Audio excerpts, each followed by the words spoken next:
fine. Godspeed, John Glenn. Houston, Tranquility Base here. The Eagle has landed. Rocket Tranquility, we copy you on the ground. New possibilities are opening up for scientific cooperation between countries. 1-0-0. Liftoff. American return to space as Discovery clears the tower. Discovery, go and throttle up. Discovery, roger. Go for deploy. Thanks everybody in the shuttle program. The crew is go for launch. Roger. Nice to be in orbit. We have followed in their footsteps to get us where we are today.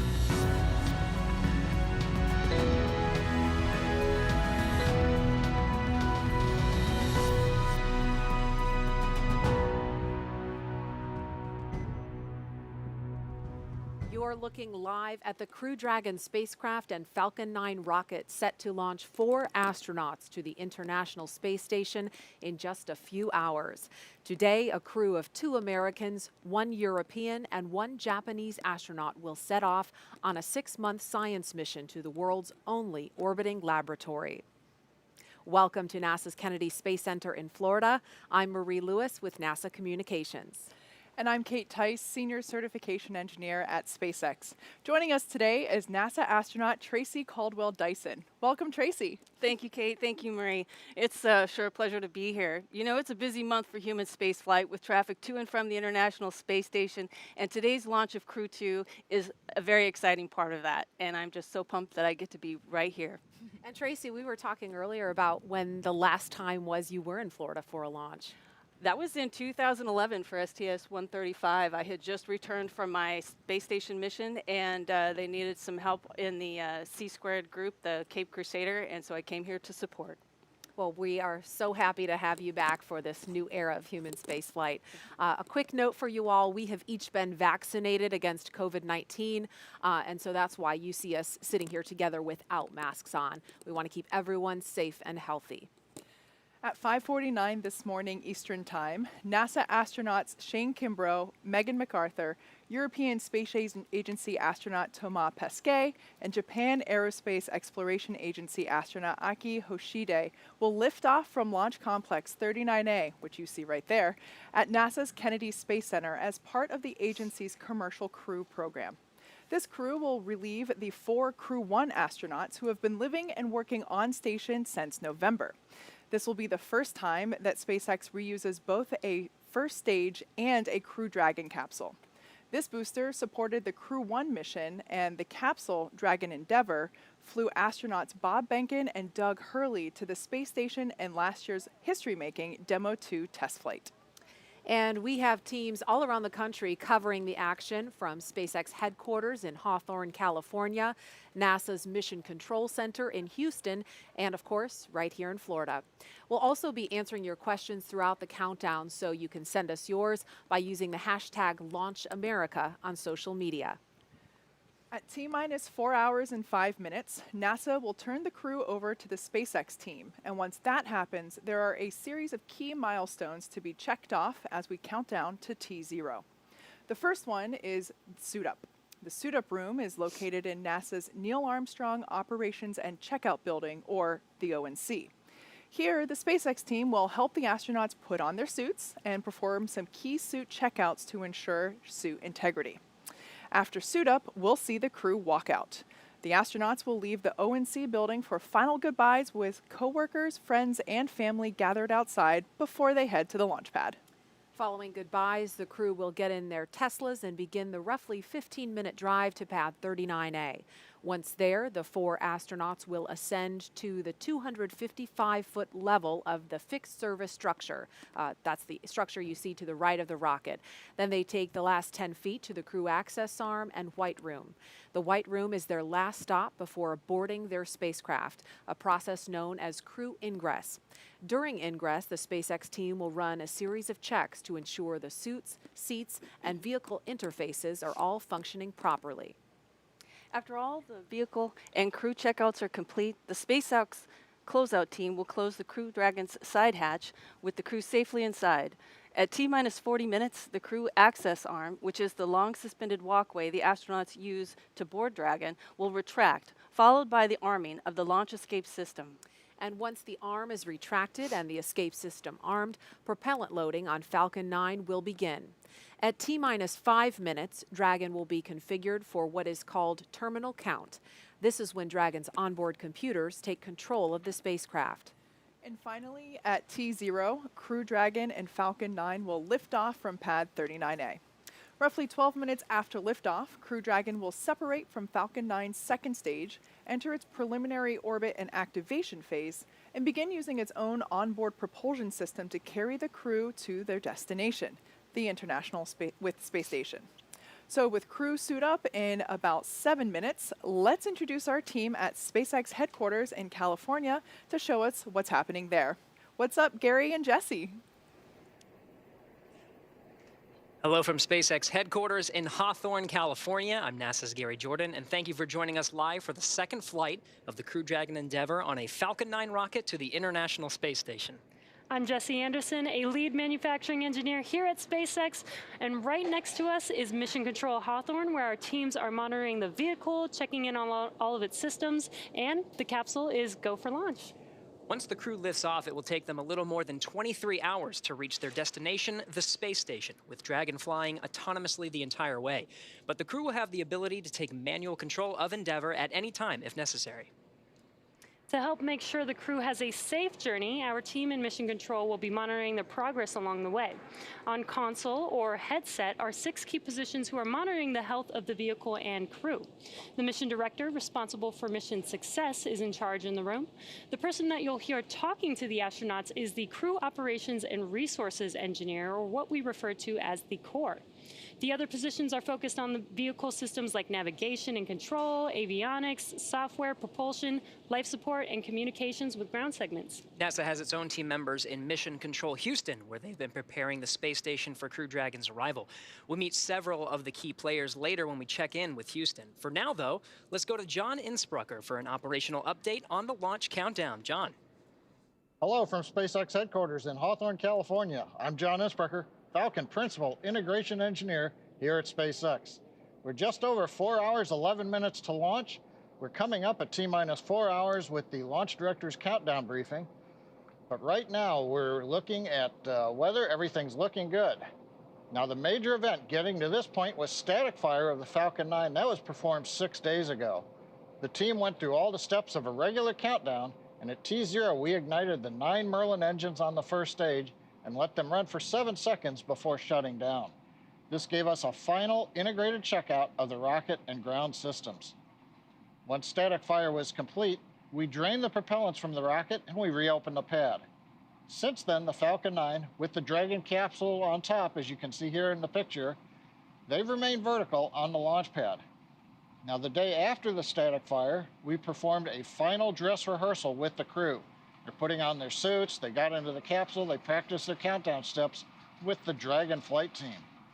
Now, the launch readiness review was held early on Tuesday the 20th, and we got approval to move into tonight's countdown. At the same time, we were also stowing the final cargo into lockers on the Dragon spacecraft that finished up Wednesday morning. Now, right now at pad 39A, the Falcon 9 and Dragon are both powered on. The Falcon launch team will perform their final checks starting at T-minus 2 hours. The Dragon team is waiting for arrival of the crew in about 90 to 100 minutes. Happens around T-minus 2 hours, 35 minutes. We just heard a weather brief to the astronauts that came at T-minus 4 hours, 20 minutes. As a reminder, we had to pass up a launch opportunity 24 hours ago due to unfavorable weather in the contingency landing areas where Dragon might have to splash down in case they had to return early. The good news is the weather forecast both at the launch site and around the world looks good for launch early this morning from the Kennedy Space Center. Conditions continue to be go at pad 39A. Now, in the event things don't go as planned, such as an abort, SpaceX and NASA are coordinating with the U.S. Coast Guard to ensure crew safety upon splashdown. This will include extra ships and air assets to patrol the 10 nautical mile keep-out zone. This is to help mitigate safety concerns for any boaters approaching the landing area. And as usual for Dragon flights, we have an instantaneous launch window. That means we can't move the launch time. We'll have to go right on the planned minute and second. Now, if we need to delay, we will have to switch to a backup backup launch opportunity 3 days from now. But right now, with everything go at the pad, let's head over to Houston, where NASA's Courtney Beasley is standing by. Courtney. Thanks, John, and welcome to Mission Control Houston. You're inside the International Space Station Flight Control Room in Houston, Texas at NASA's Johnson Space Center. Mission Control Houston is the nerve center for operating the International Space Station, working in tandem with our partner agencies and providers around the globe. Together, we've ensured the station is ready to welcome Crew-2 as the 4 astronauts arrive and join the current Expedition 65 crew. Leading the team inside the room right now is Flight Director Paul Konya, as the crew on board the station is just about 20 minutes away from waking up and preparing for their workday. A few hours before Dragon arrives at the station, NASA Flight Director Scott Stover will take over for Dragon's approach and docking. He'll lead the joint NASA-SpaceX go-no-goes once we're in joint operations with mission controllers here in Houston and in SpaceX in Hawthorne, working in sync to bring Crew Dragon to its new home in space. A little bit later, I'll go through all the work we've been doing in space and on the ground to prepare the station for Crew-2's arrival. Until then, we'll keep an eye on today's countdown, and we'll check back in with you soon. For now, let's head back to Tracy in Florida at the Kennedy Space Center for the latest launch preparations. Tracy? Thanks, Courtney. The astronauts will begin suiting up in a minute or so. They designed a logo for the mission. The determined expression of the Dragon reflects the strength of the team and their contribution to space exploration. The 5 large stars represent the 5 partner space agencies cooperating in the International Space Station program. We're proud to have representation from 3 of those partner agencies on this mission, with a JAXA and an ESA astronaut flying on Crew-2. And we had planned to launch on Earth Day yesterday, but of course the teams made a decision to waive off due to rough weather conditions in the ascent corridor, which would have made things just too dangerous in the event of an abort for both the astronauts and the rescue team in that scenario.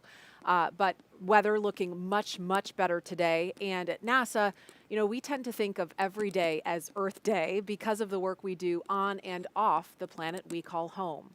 We've all seen this iconic Earthrise image taken by Apollo 8 astronaut Bill Anders as he circled the moon all the way back in 1968. Here's how the Apollo 8 crew remembers the impact of this view. I think it was Bill, too, who said, look, we went all the way to the moon to discover the Earth. First time that we had gone so far, and the first time that we saw the Earth from 240,000 miles away. I think it gave us a sense of we better do our best to take care of this little blue marble that we have. The vast loneliness up here on the moon is awe-inspiring. It makes you realize just what you have back there on Earth. The Earth from here is a grand oasis of the big vastness of space. I think Earthrise will go down in history as an iconic first real view of our home planet, which is very fragile and very delicate.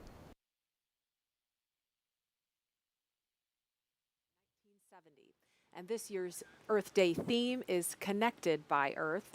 We have a little guest with us. You may remember this is Little Earth, famously known for his trip on the Demo 1 test flight back in, I think it was 2019 now. It seems like it was forever ago. He caught a ride with Ripley. Yes, yes. So he was the gravity indicator on the Demo 1 uncrewed test flight, and Ann McClain and the other crew aboard the space station took great care of him while he was flying in orbit for that mission. So we're excited to have him as a special guest today as a nod to Earth Day. And we also have a view of the actual spacesuits worn by NASA astronauts Bob Behnken and Doug Hurley during the Demo 2 test flight last year. That's a view from the pre-launch news conference Tuesday morning. You can see the briefers, and on either side of them in the background, that is Bob Behnken's spacesuit on the left and Doug Hurley's on the right. And so they are here in Florida, especially for this mission to pay homage to all of the accomplishments that the NASA and SpaceX teams have done together in the last 10 years of the Commercial Crew program. And so we are super excited to see the next crew of 4 suit up in their own custom-made suits momentarily. Yeah, we're looking forward to getting live views inside the ONC suit-up room momentarily. But while we have a great shot of the rocket out at pad 39A, something I want to point out, as I mentioned earlier, this is the first time that we are reusing a booster for a crewed flight. And it's also the first time that we are reusing a Dragon capsule. But you can actually see the soot from the previous mission, which was the Crew-1 mission, that this booster was utilized for. So if you're wondering why this particular rocket is not quite as white and shiny as other ones you may have seen, that's because this one is flight proven. It's already been to space and back. And you can't probably see it from this view, but the crew for this mission actually signed their initials in the soot of that first stage booster. They had a chance to do that after they arrived here at Kennedy last Friday, so that was pretty cool to see. And Thomas was saying that they think they started a new tradition for these reused boosters for Crew. And that is an up-close look at the Crew Dragon capsule and the Crew access arm extended out to the right. That is the hallway that the astronauts will walk down once they make their way to the pad a little bit later this morning. Again, we are just standing by to get our first live look inside the suit-up room, inside the Neil Armstrong Operations and Checkout Building here at NASA's Kennedy Space Center at T-minus 4 hours, 2 minutes, 20 seconds, and counting until liftoff. And a note about the weather, it is a really calm, peaceful, quiet morning here on Florida's Space Coast. Yesterday morning was much the same way for us here on the ground, and a lot of people were wondering, why did they wave off the launch on such a beautiful Florida morning? And it wasn't the conditions at the launch site, it was the conditions along the ascent corridor, because if the crew has to abort at any point along that flight path, the conditions have to be safe or low risk enough for a rescue operation to take place in the Atlantic. And so conditions in the Atlantic were just too risky, so the teams made the right call. If they had attempted yesterday, everyone agreed that they would have had to scrub.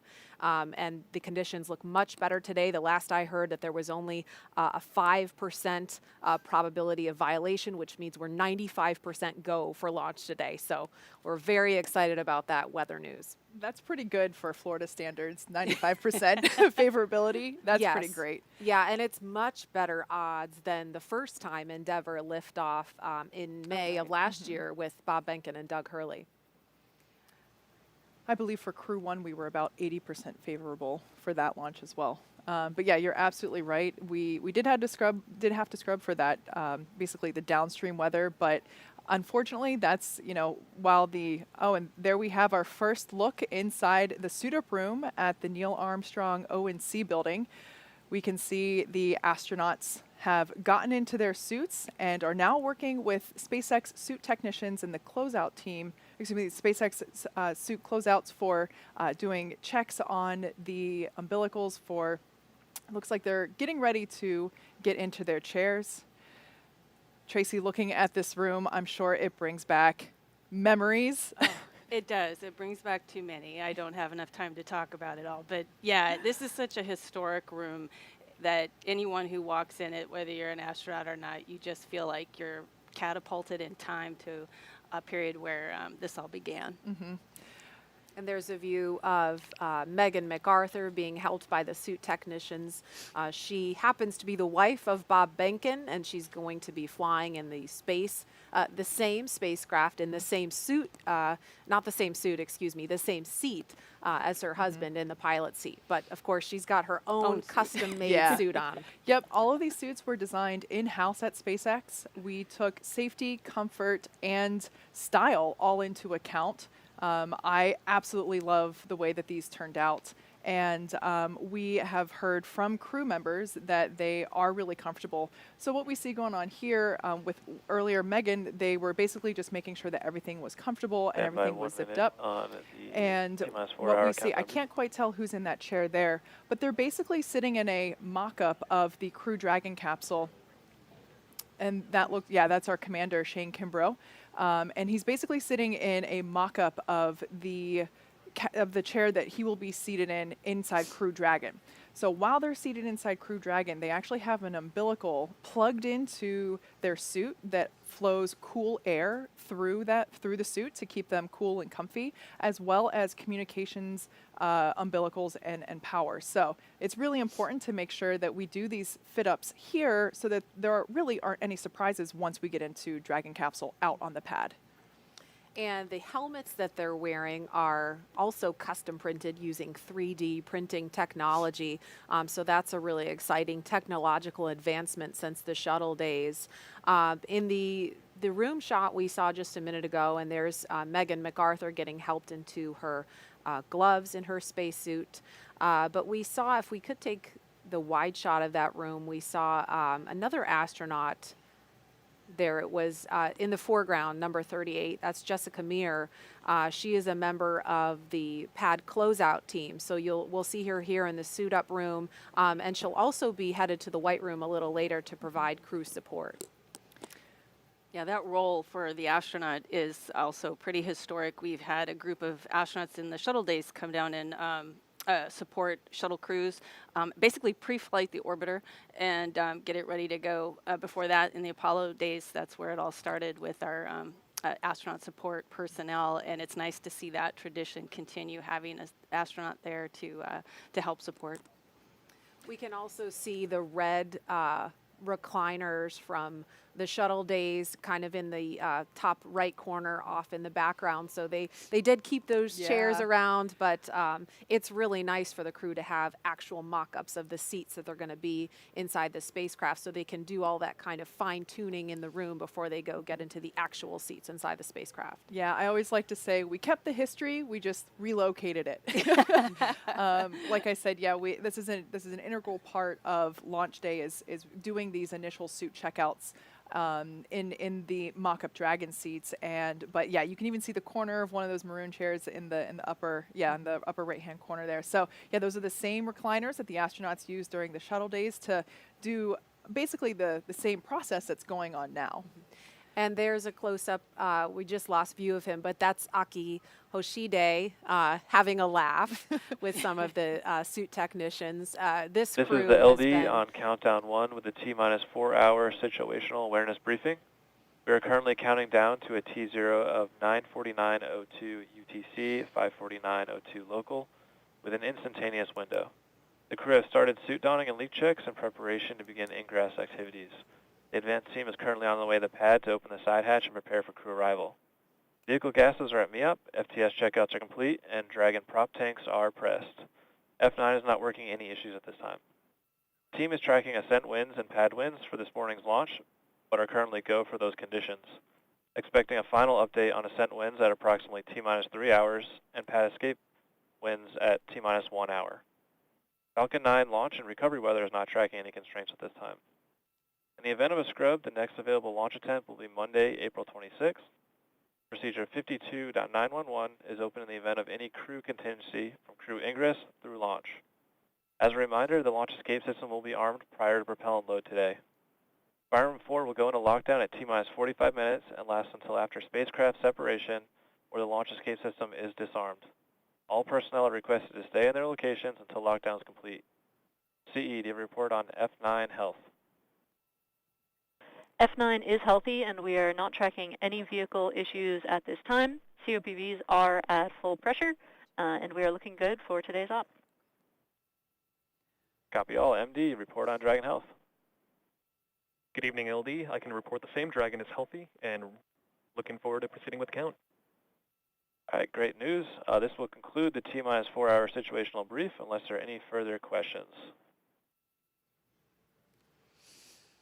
All right, all good news there from SpaceX Launch Director Frank Messina and SpaceX Chief Engineer Emma France. Everything sounds like we are on track and looking really good for our on-time liftoff today for this Crew-2 mission. And just a quick note about those call-outs.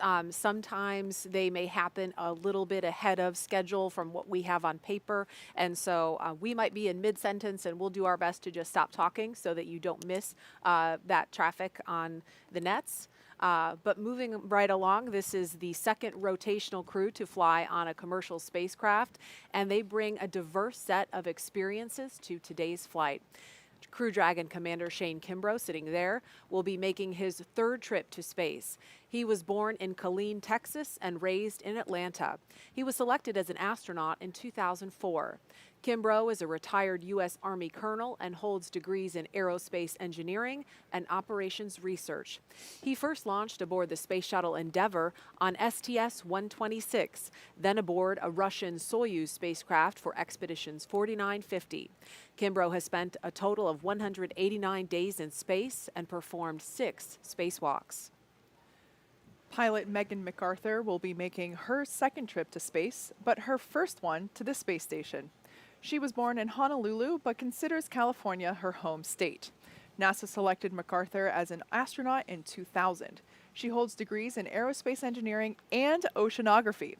MacArthur served as mission specialist aboard Space Shuttle Atlantis on STS-125, the final servicing mission of the Hubble Space Telescope in 2009. She operated the shuttle's robotic arm over the course of 12 days and 21 hours, capturing the telescope and maneuvering crew members throughout the 5 spacewalks to upgrade Hubble's science instruments, along with removal and replacement of other components to lengthen the telescope's life. Hubble continues to operate to this day, providing scientists the opportunity to make more and more deep space discoveries.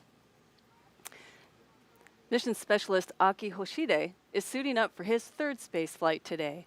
Born in Tokyo, Hoshide was selected as an astronaut in 1999 by the National Space Development Agency of Japan, known today as JAXA. Hoshide earned degrees in aerospace engineering and mechanical engineering. He flew on STS-124 aboard the Space Shuttle Discovery to deliver and install Japan's science laboratory Kibo. He also flew aboard the Russian Soyuz on Expedition 32 and 33 for a 124-day visit to the space station. In 2014, he also served as commander of the 18th NASA Extreme Environment Mission Operation, an underwater expedition at the National Oceanic and Atmospheric Administration's Aquarius habitat off Florida Keys' Largo coast. And mission specialist Thomas Pesquet will be making his second trip to space. Born in Rouen, France, Pesquet was selected by ESA as an astronaut in 2009. He has a degree in spacecraft design and control and more than 2,300 hours as a commercial airline pilot. Pesquet first flew to space on the Russian Soyuz as a flight engineer for expeditions 50 and 51. In that time, he worked on more than 50 different experiments and performed 2 spacewalks to maintain the space station with Kimbrough. He has logged 197 days in space. Pesquet will be the first European astronaut to fly in Crew Dragon, and it will be the first time a European has launched from American soil in more than a decade. Each of these 4 crew members will join Expedition 65 once they arrive at the International Space Station, with Aki Hoshide taking over as commander of the station right before Crew 1 departs. And of course, we will be sure to give you a closer look at each of these astronauts as we approach launch time.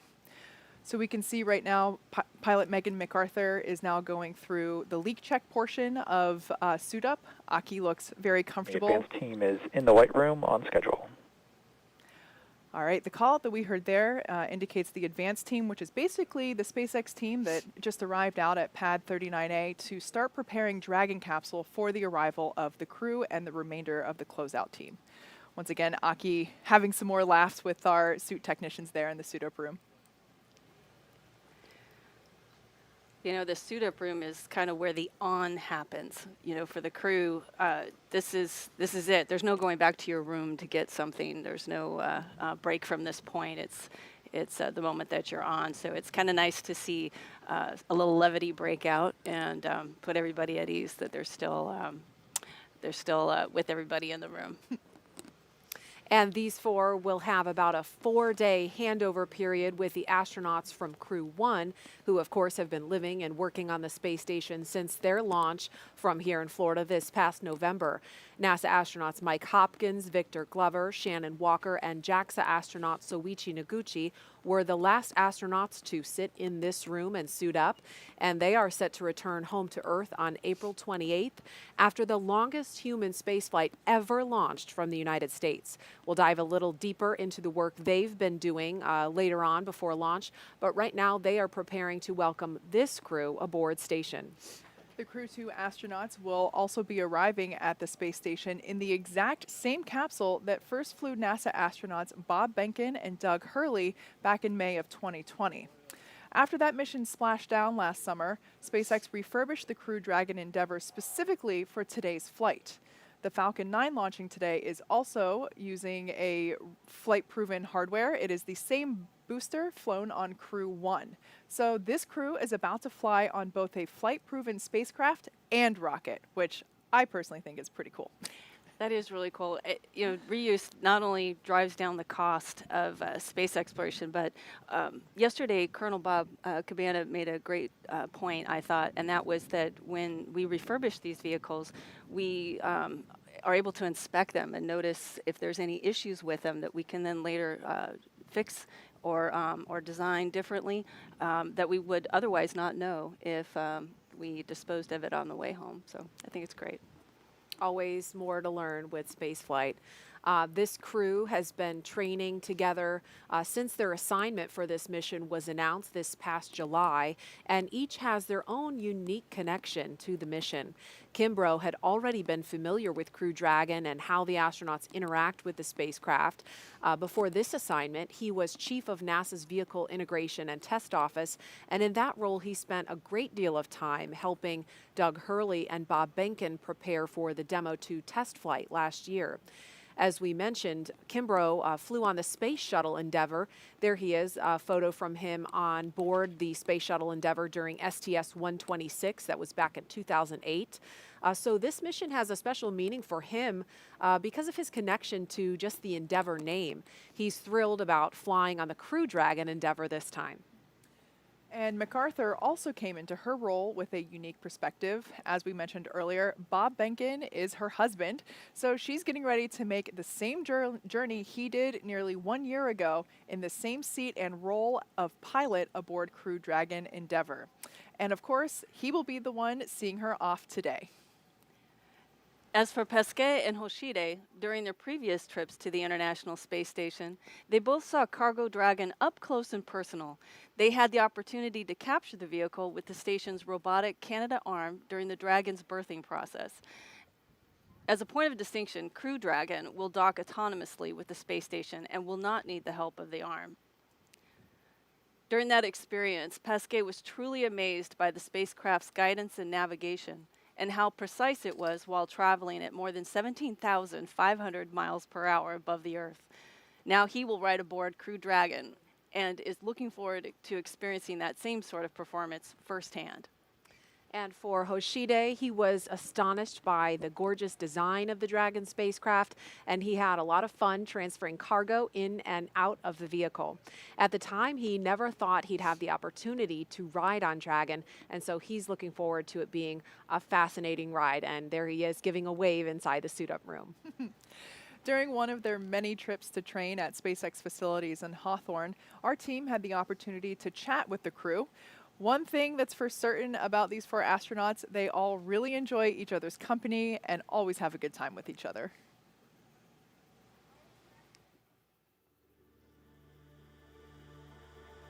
My fellow astronauts on this crew are incredible.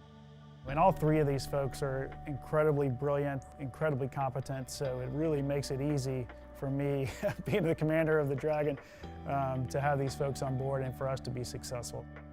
Aki's very resourceful, always in a good mood, which is hugely important for a long-term mission. Megan, she's super smart. She knows NASA inside out. And for Shane, I think what I appreciate the most is his leadership. He's got a great leadership that the man makes you want to follow him into battle just by setting a great example. So I'm looking forward to spending time with those three on the space station. Thomas, who I'm flying together with this time. He's very talented, he's a good guy, but most of all, I love his dancing. He's a great dancer. You can ask him, hey, Aki said you're a good dancer, can you dance for us? So my crewmates are so much fun. The sense of humor that we all share, the banter that goes around the group is really, really fun. And you might think, interacting with some of them individually that they're kind of quiet, but they're all individually very funny and very fun to be around. It's like a family now.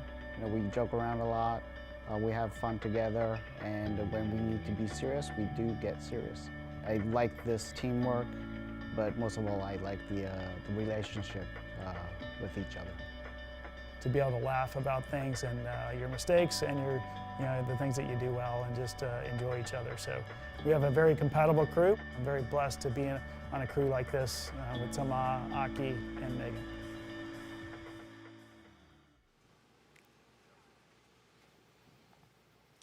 And we're looking at the crew again live in the suit-up room.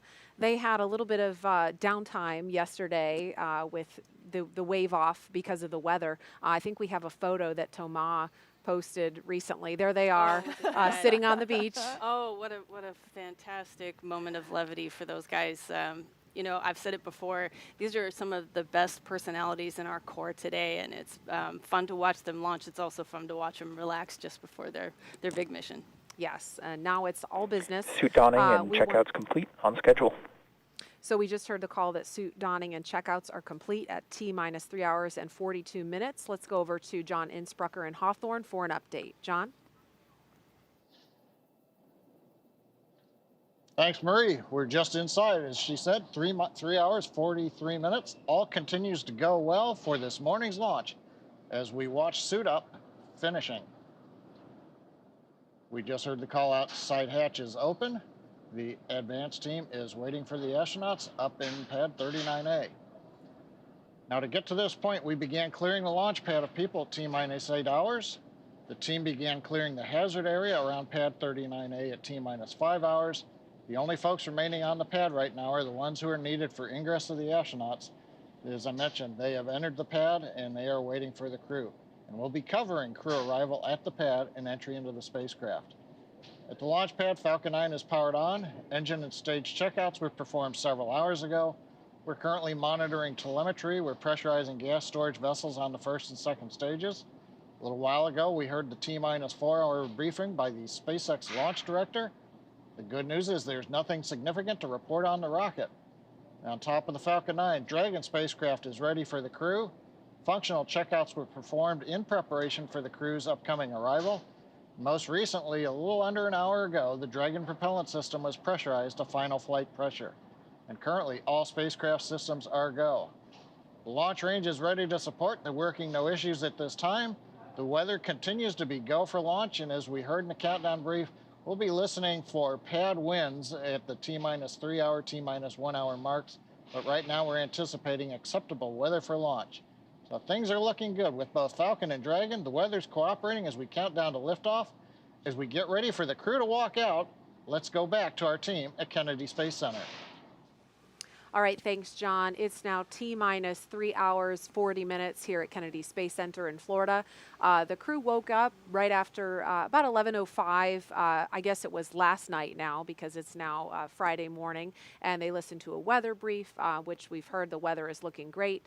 They had breakfast, and we have been watching the suit techs from SpaceX fit each crew member into their own custom-made spacesuit inside the astronaut crew quarters. And in a few minutes, at T-minus 3 hours and 25 minutes, the crew will be making their way out of this famed suit-up room, down the hall, into an elevator, down to the first floor, and then finally outside to be greeted by their families and a small group of well-wishers before they head out to the pad. There are 3 Teslas waiting to drive the crew out to Launch Complex 39A.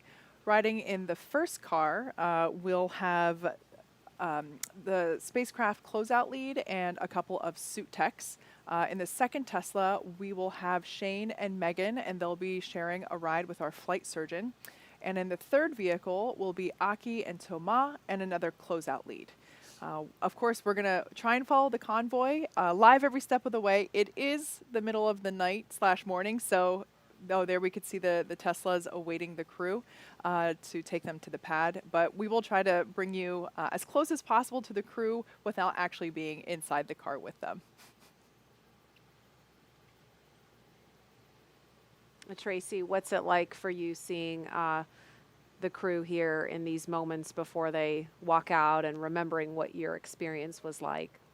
Like I said, this is the moment where the on gets turned on, and you're you're looking at your crewmates, and you know you're going to be doing something pretty exciting here. But there's it seems like a long way to go before liftoff because there's a lot of milestones to meet, and a lot of coordination that has to happen. So you're kind of in this meta state of excitement and focus.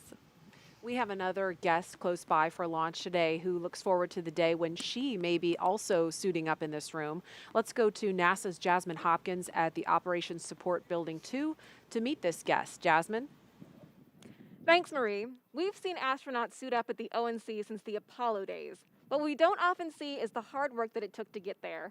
I'm Jasmine Hopkins with NASA Communications, and joining me now to talk about the journey to becoming an astronaut is Jasmine Mugbelly. Thanks so much for being here today. Absolutely. Thank you, Jasmine. Absolutely. We are so glad to have you here. So you were selected to be an astronaut in 2017. Can you tell us how competitive is that process? Yes, so it was very competitive. The year I applied, there were over 18,000 applicants. And I remember going through the selection process and meeting some of the other candidates who had applied. And it was then that I was sure I wouldn't be selected because they were all so incredible. And so, I feel incredibly lucky to be here. Right. No, I'm sure there was something that made you stand out against the crowd. We know there's a lot that goes into being an astronaut. So can you tell us any of those specific requirements that got you where you are? Yeah, so we do generally look for people with STEM backgrounds, but what I like to tell people is it doesn't matter so much what you do as opposed to why you do it and how you do it. I think it's really important for people to do something that they feel passionate about and that they love. And, as for the how, you should try to excel at it and you should do your best at it. And that doesn't mean you won't fail along the way. You probably should fail. That means you're pushing yourself. But if you look at our astronaut office, we have many different backgrounds. You have chemists, you have pilots, you have submariners, teachers, doctors, so all sorts of backgrounds. Right. No, it definitely takes a lot to make up that team. And you now have 2 years of astronaut training under your belt, and you're awaiting assignment to your first flight. So can you tell us what that process is like? For the training? No, how do you know when you get assigned to your first flight? Sure, absolutely. So, I've never been behind the scenes for the actual selections for assignments, but I know a lot goes into it. And one, of course, who fits the requirements for this mission, putting together it's not just a single person, but a whole crew that works together and has all the things they need to accomplish that mission. If you're talking about we need to do spacewalks to maintain the space station, what teams do we have to do that? If we're talking about going to the moon, maybe you want a geologist on that flight, someone who can land the vehicle. So it definitely plays into how the whole crew works together and meets the requirements for that mission. Right. Well, we are definitely looking forward to when you get assigned to that first flight. I know that today is a big day for all of us, but how eager are you to see yourself in that suit-up room? Yeah, just watching this today, becoming an astronaut has been a lifelong dream for me. So thinking about me actually being on one of these spacecraft and launching into space, it's still something that blows my mind that's even possible right now. Right. No, absolutely. Jasmine Mugbelly, thank you so much for joining us here today. Thanks. Absolutely. Now let's take it back to the KSC host desk with Kate. Thanks, Jasmine. As you can see, we here in our in the suit-up room at the Neil Armstrong ONC building, we have a couple of VIP visitors greeting the crew as they are awaiting, and now they're departing. And it looks like we have a couple last, probably photo opportunities prior to the crew walks out. Now, one thing I do want to point out that specifically for the folks wearing these black flight suits, this is the suit-up team and partially will be the closeout team for the astronauts. This crew is, excuse me, these suit technicians are responsible for assisting the crew not only in getting in their spacesuits, but making sure that things like unapproved jewelry or is not still being worn when the suits are put on, making sure that any personal items like glasses or medication are tucked in the pockets of the spacesuit. Basically just making sure that those personal items are in the appropriate places. Also making sure that the earpieces that the crew astronauts are wearing in each ear, making sure that those are seated properly, that making sure that everybody can hear. There's a lot that these folks do. It's all in the procedures which are followed along on the tablets that you see some folks carrying around. And yeah, so while it might seem a little chaotic at times, whenever during the suit up process with lots of people milling about, there's actually a very specific process. Each astronaut has a specific suit technician assigned to them, and that suit technician is responsible for communicating and relaying basically status to that person's assigned crew member. And I do want to mention the visitors that we saw a few minutes ago, and they were just departing after the interview with Jasmine. But that was Elon Musk of SpaceX in the room, and also NASA Acting Administrator Steve Jerzik in the room to have some private words with the crew. You may also have noticed that we don't hear ambient sound. We don't have audio from inside this room, and that is by design to give the crew, the suit technicians and the visitors in there some privacy before they go out to the pad.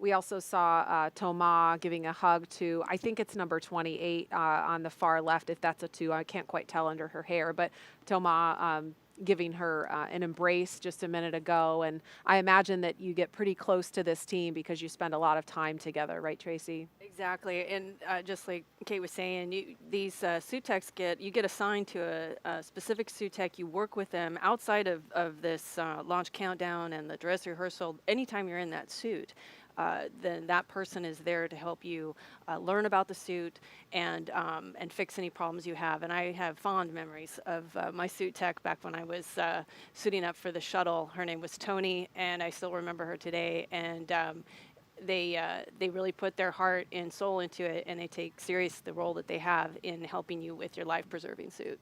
Absolutely. And this crew trains quite often, not only here at Kennedy, but also at SpaceX headquarters in Hawthorne. We have Dragon capsule simulators, not only for the displays, but also physically getting in and out, getting buckled into your seat, all of that. The crew rehearses tens of times with the SpaceX team and the NASA team.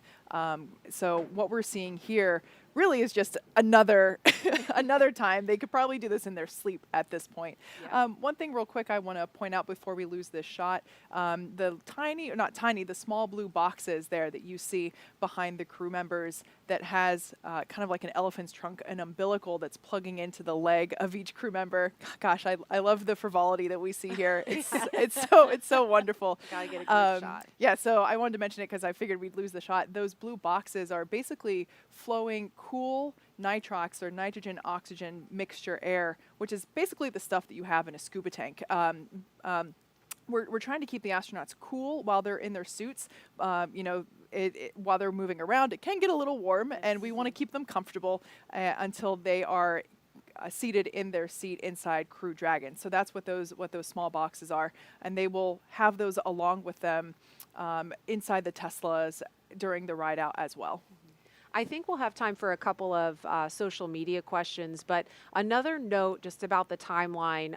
If you've been following along with all of our anticipated times, the crew right now we've seen is ahead of schedule in terms of completing their suit up process.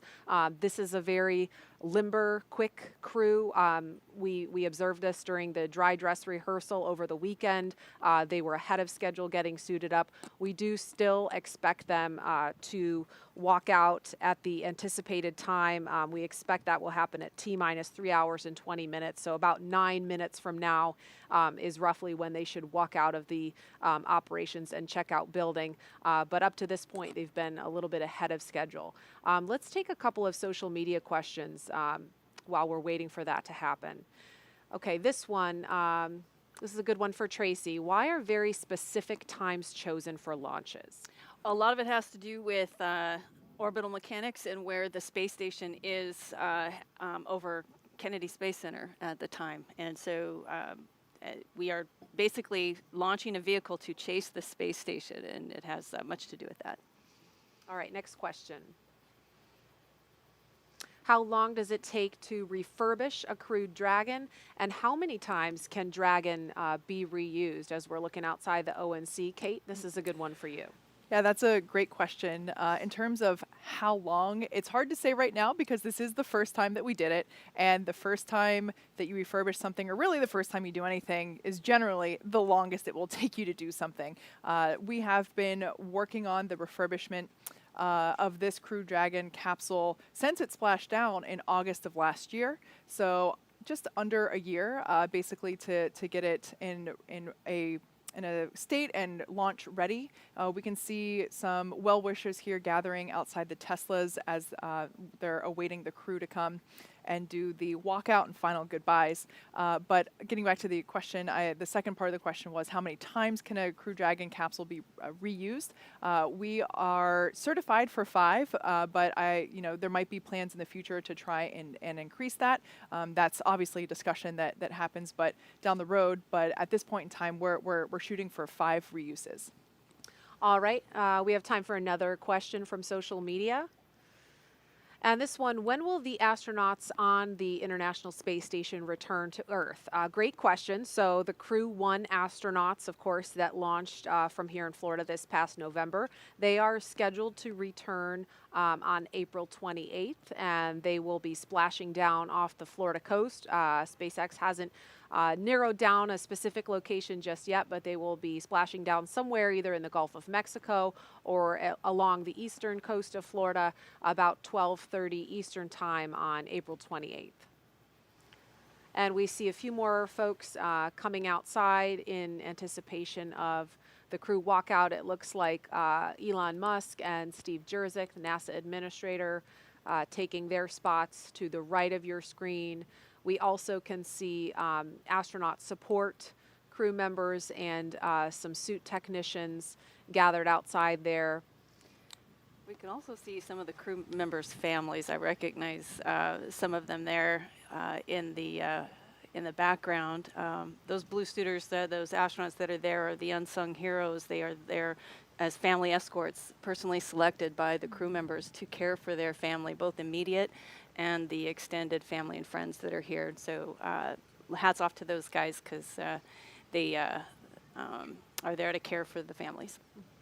And Tracy, how meaningful is it for the families to have this opportunity to see the crew walk out? You know, I'm glad you asked that because this is the first time that we allow family to be at this point, so the crew members get to see their family. During shuttle, that was mainly employees and our families were elsewhere, either on the roof of LCC or at Banana Creek. And so it is so important, and it will be vital for the crew to see their families and their families to see them just before they head out to the pad. Like we mentioned earlier, pilot Megan MacArthur is married to NASA astronaut Bob Behnken, who flew on the Demo 2 mission last year. And so we expect to see Bob. I can't quite tell which one he is from this angle, but I'm sure we'll see it up close later. And it's just, I think it is so awesome that, Megan was seeing him off a year ago, and now he's seeing her off to do the same position. And I just think that's really cool. They are a power couple, and I love it. Yeah, ultimate power couple. Yeah. And Tracy, I remember you saying, we were talking about this earlier, and that it's the harder job of the family member to say goodbye to their astronaut when it's their day to fly. Oh, yeah. I'm sure Bob is keeping it together on the outside, but inside he's way more nervous, I bet, today than he was on the day he was sitting on that seat on the launch pad. Just a guess. And so it is T-minus 3 hours, 24 minutes and counting. And any moment now, we expect to see the crew leave the room and start walking down the hallway. We'll see them get into an elevator. And here is a shot of the elevator. So, excuse me, the hallway. And so where those, that is Joe Acaba to the left. And Jessica Watkins, one of our newer astronauts there. They both are part of the VIT team, the Vehicle Integration and Test team office. And we'll see the crew walk out. There's a doorway to the left of your screen where Joe and Jessica are facing. And we'll see the crew walk out of that doorway and come straight down towards where the camera is pointing any moment now. And here they come. There they are. Commander Shane Kimbrough, pilot Megan MacArthur in the front. Megan blowing kisses. Thomas and Aki ready for their ride to the space station. And inside the elevator there is a poster you can see in the background. It has the signatures of folks who have worked on this mission. So this is the first of 2 elevator rides that these guys will be partaking in today. The second, of course, being the elevator ride to almost the top of the structure next to the launch pad. And we will see the crew walk out in just a moment, but first we want to hear a performance of America the Beautiful by preeminent jazz and classical saxophonist, composer, band leader, and 3-time Grammy winner, Branford Marsalis. Crew walkout in progress on schedule.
So that was a beautiful performance we just heard from 3-time Grammy winner Branford Marsalis of America the Beautiful. And we can see some members of the closeout team heading out of the operations and checkout building. We expect the crew to walk out at T-minus 3 hours and 20 minutes. So about a minute from now, we will see the crew walk out those famed doors. And you can see above them, they're teeny tiny from where we're looking, but stickers from past mission patches. And Tracy, I'm sure you have a sticker up there. Yes, yes. From STS-118, one of my crewmates made sure that we were well represented. I love the traditions that we have in spaceflight, and I love that we are getting to continue that tradition with stickers for these NASA SpaceX missions. You can actually see, I believe it's on the right-hand side of the meatball located above the doors. I believe that's where the crews for Demo 2 and Crew 1 placed their stickers. We're going to have to widen the walkway here, I think, a little bit. Yeah. And there we have another shot of more stickers. And these stickers denote the missions in which the Teslas were utilized for. So here, counting backwards from the right, the red one is obviously the Crew-2 mission patch, the blue dragon to the left of that being Crew 1, the white helmet from Demo 2, and then the triangular patch from Demo 1. So even though we didn't have any real astronauts, we had Ripley, our test subject, but we did do full mock-up. And here they come, the Crew-2 astronauts taking their first steps outside before their journey to space. Yay!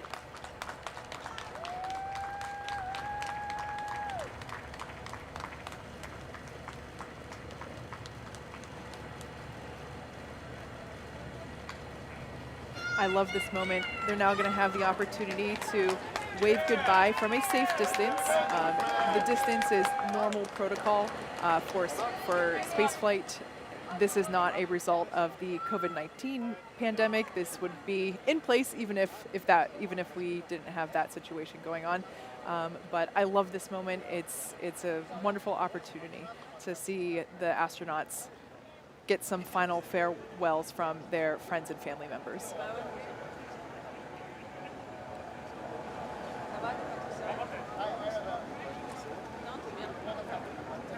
And we've got Shane and Megan to the right of your screen, Thomas and Aki to the left.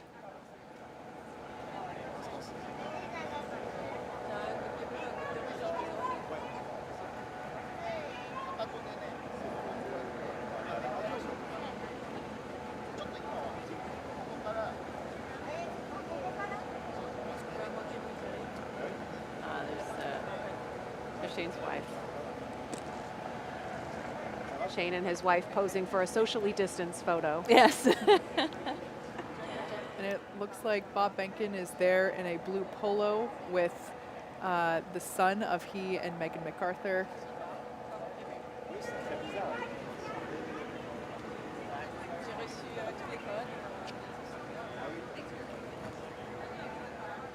Yeah, there's a better shot of Bob, Megan, and their son. What an experience as their son to do this twice. Get to see dad and mom go to space. He's going to think this is normal the Yeah. way all kids experience. And you can see on the license plate of that Tesla, recycle. You can't see it from this shot, but the other two Teslas in this convoy have reduce and reuse. Oh, wow. Mm-hmm. So the first that's one is pretty cool. reduce, the second one is reuse, and this one is recycle. A nod there again to Earth Day, the originally planned date for launch.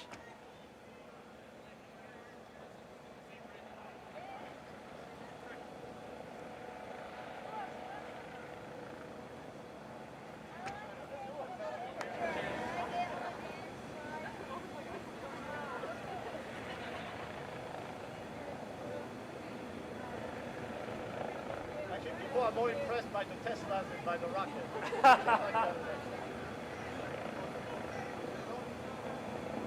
And we see those Tesla doors starting to close now. Like I mentioned before, the equipment is already in the Tesla. The astronauts are plugged into that small blue box, and they're getting that cool air flowing through their suits once again. And the AC is turned up on high in those Teslas to make sure everybody's comfy. Oh, you've seen some people go around to the backside of the cars. This is another opportunity for family members to approach and have a little bit more private moment with their crew member before they leave. With the windows up, of course. Yes. I can't tell you how meaningful this is for crew to have this opportunity to see their loved one this close to heading out to the pad. This is a nice change that we've made.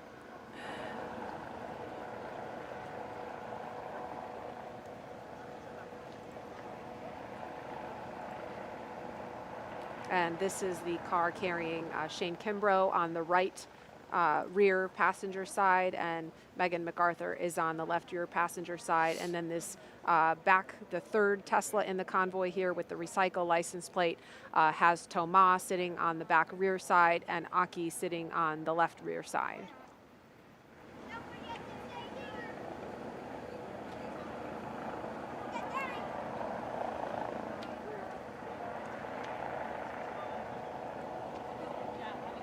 And as soon as the families come back around, we should see the convoy begin to pull away.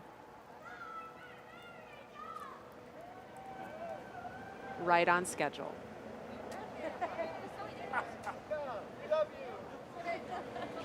I love you too, brother.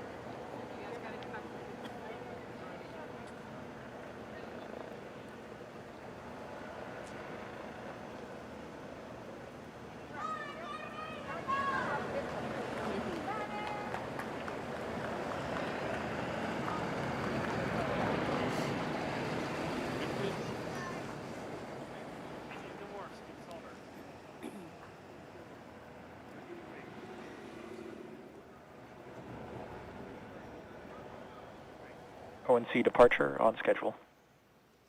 All right, so we just heard that announcement that the crew has departed the operations and checkout building on schedule. They are now on their way to Launch Complex 39A, scheduled to lift off at 5:49 a.m. Eastern Time this morning.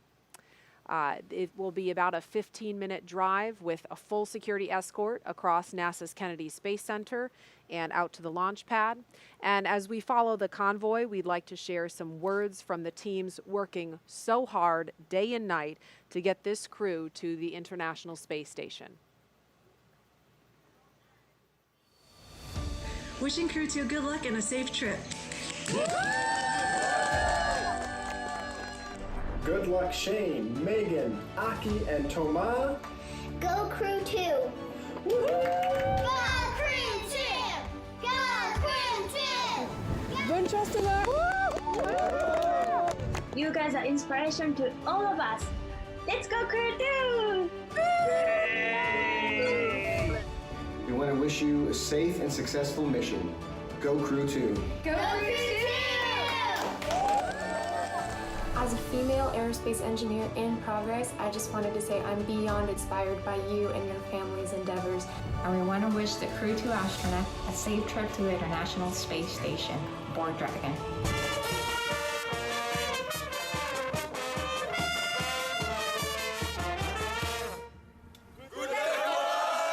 Hey Crew-2, looking forward to watching you guys launch today. The screens behind me should look familiar. I'm looking forward to getting to see you guys even for real.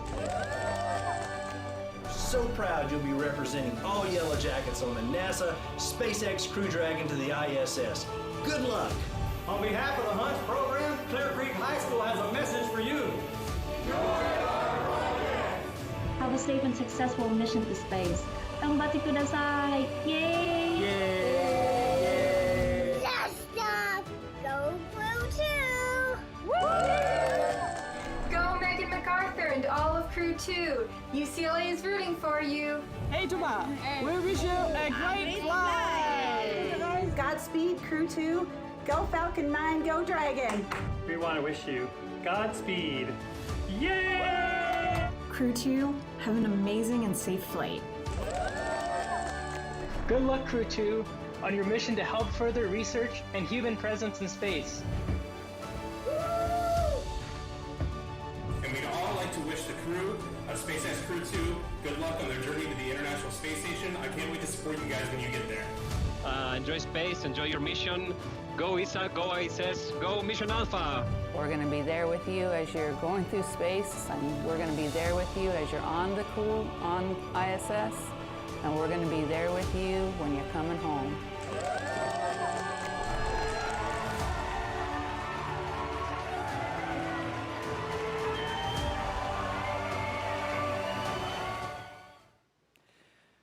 So the convoy will be making their way just behind us here at the press site.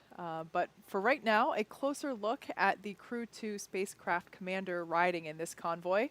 Here is two-time spaceflight veteran NASA astronaut Shane Kimbrough.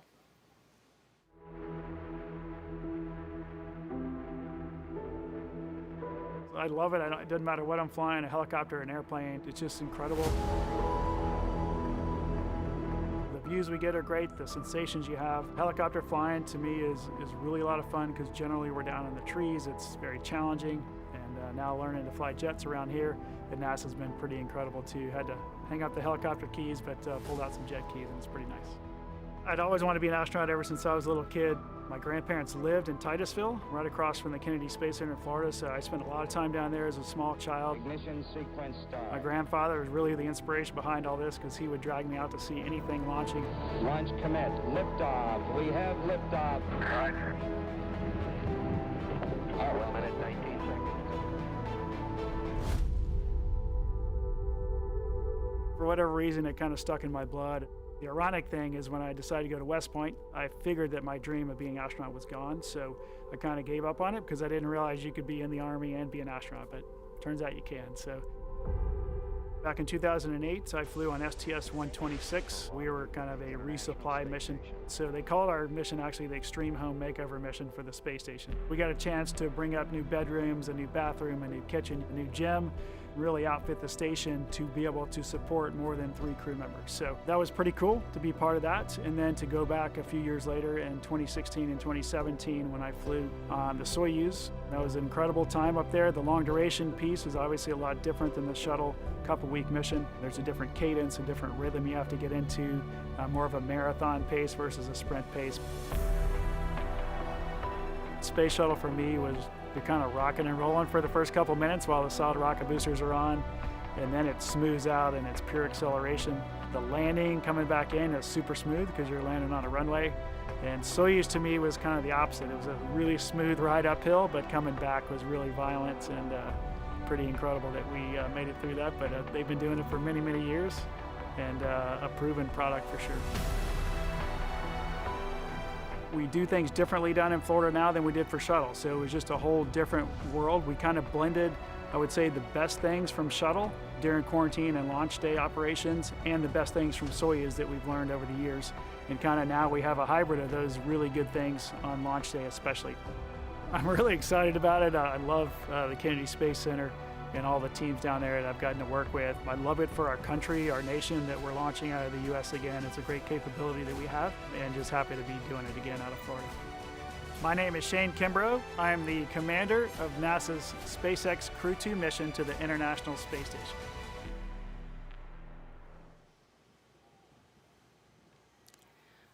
Riding in the same car as Kimbrough is Crew Dragon pilot and NASA astronaut Megan McArthur. She's about to embark on her second space flight, and this will be her first trip to the International Space Station. My name is Megan McArthur. I'm the pilot for NASA's SpaceX Crew-2 mission to the International Space Station. I first thought of becoming an astronaut when I was in high school. So my dad was a Navy pilot, and so I first thought, well, I'd love to be a pilot. We lived at Moffett Field Naval Air Station, which was connected with Ames Research Center. We'd hear the wind tunnels going, you know, at all hours of the day and night. And also it's where shuttle astronauts would come to do their landing and rollout training. And so I would see them, you know, come in their T-38 jets and get out in their spiffy blue flight suits and walk in to do their training. And I thought, well, that looks like fun. How do I get that job? And I knew that it was a long shot, right? But I also knew that I wanted to be a part of something like that, right? A part of this bigger thing of exploration. And then I kind of took this left turn into oceanography, but really it's all about exploration. We're not better equipped to survive underwater, you know, any better than we are in outer space. And so we need technology to help us explore those areas. So how do we do those things? You know, we can send rovers, we can send people, you know, we have to build the right kind of machines to support that. And so there's a lot of parallels. From graduate school in oceanography, I always had this idea in the back of my mind, and I went ahead and applied, and I got really lucky. Every launch experience is very unique to the individual. You know, we climbed aboard and there's that period of waiting, and you actually get a little bit uncomfortable. You know, your body starts to cramp up and you're ready to go. And then when the actual launch goes, it's indescribable. It's so much energy. You are moving so fast. One of my main focuses was capturing this free-flying vehicle, the Hubble Space Telescope. The really complicated spacewalks that were planned out, 5 spacewalks back to back to back. So it was just this tremendous rush of activity for really 11 days until we were ready to let the telescope go. 3, 2, 1, release.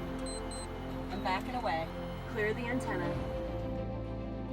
We dream these amazing dreams, we have these huge goals, and we're going to be successful when we work on them together.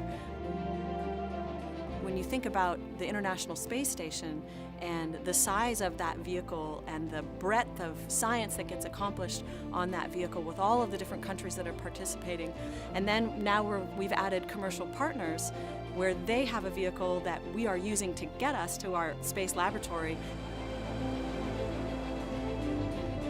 Have these big dreams where we look out to the horizon and this desire to explore the universe around us, and we're always going to be more successful when we work together to achieve these incredible dreams.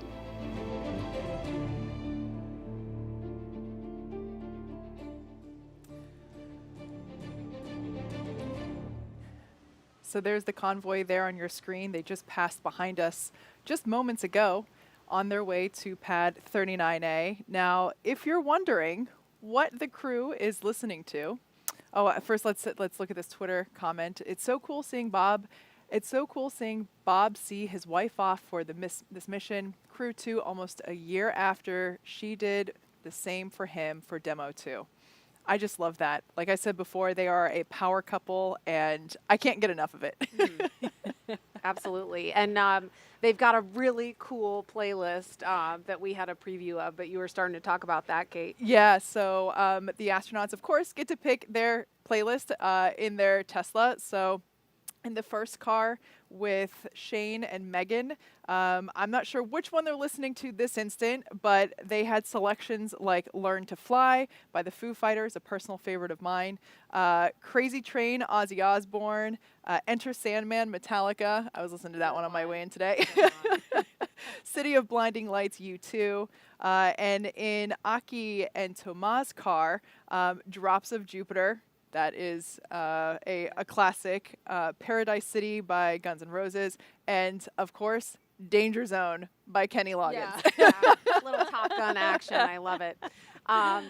The NASA and SpaceX team inside the Launch Control Center here at Kennedy Space Center just watched this convoy pass by from their windows at the LCC, and we caught up with the NASA Commercial Crew Program Manager about what that moment is like.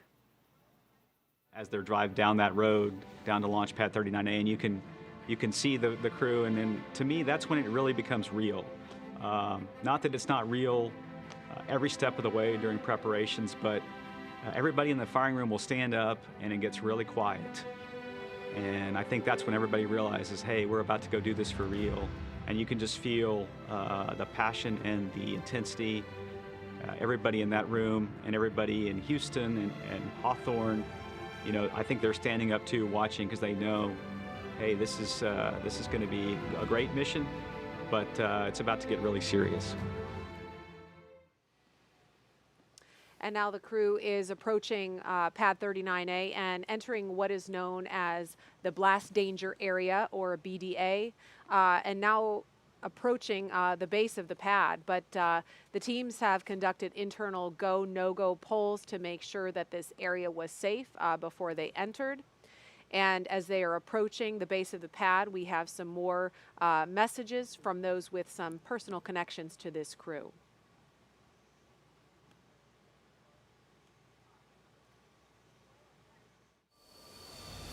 Godspeed, and we'll see you when you come home. Godspeed and have a great trip to the ISS. Yeah! Woo!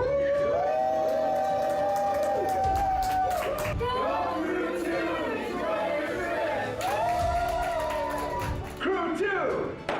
We're ready for you! Thank you for flying with SpaceX! Good luck from the bakery and Simco Logistics team. Go Crew Dragon! Someone to wish Crew-2 happy flight. When I say crew, you say two. Crew. Crew. Two. Go Dragon! Go SpaceX! Go NASA Crew-2! Crew-2 is launching. There's 10 seconds for this cheers. So good luck to the astronauts and Dragon engineers.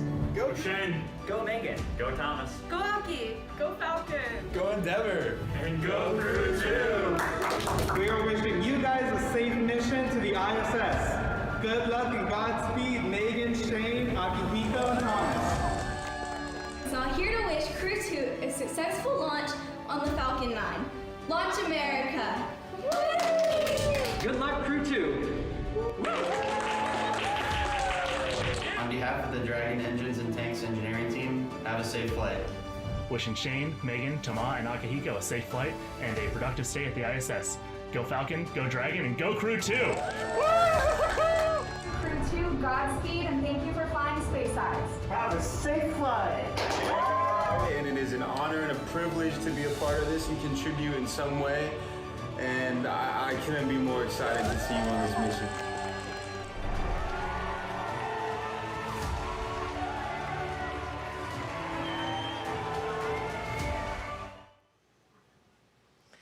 All right. right, that was some messages from the SpaceX team and others that have been working so hard to get this crew to this day. We are looking at the base of Launch Complex 39A, and we can see the Falcon 9 first stage booster on the pad. Kate, I know SpaceX has done some extensive upgrades since you began leasing this, and we can't see the crew on screen here. They take a bio break once they get to the pad, so it'll be a couple of minutes before they ascend the fixed service structure to the right of your screen. That's that big black tower, and we also should be hearing an announcement from the Corps, specifically Chad Healy, that the crew has arrived at the pad, so that could be coming any minute. Yeah, like you said, we have made a number of upgrades. In case if you aren't familiar with the history of this launch pad, it was originally built in the 1960s to support the Saturn V rocket for the Apollo program. And of course, this is where we went to the moon from. This is the launch pad where Apollo 11 took off from.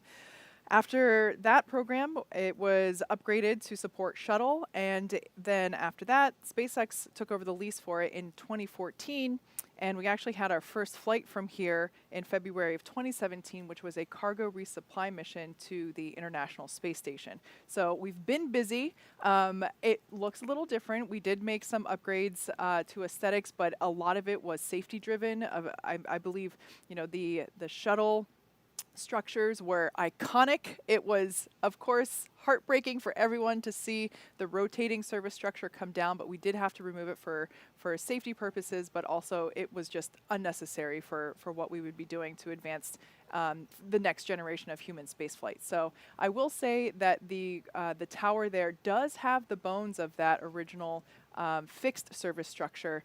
And so there are many things that are still original in there, like the telephone, which we will see later on. I think we'll save that for later, but also it's the same elevator that the shuttle astronauts rode up in as well. Yeah, so Tracy's got her hand on her heart here. It looks different, but there we have a shot of those elevators there. Yeah, elevators that don't have floor numbers, but rather foot numbers on them. Yeah. The Crew-2 astronauts will be hitting the button for the 255-foot level of this structure. But yeah, these are the original elevators, obviously maintained for safety, but they're so while it may look different, a lot of that history is still there.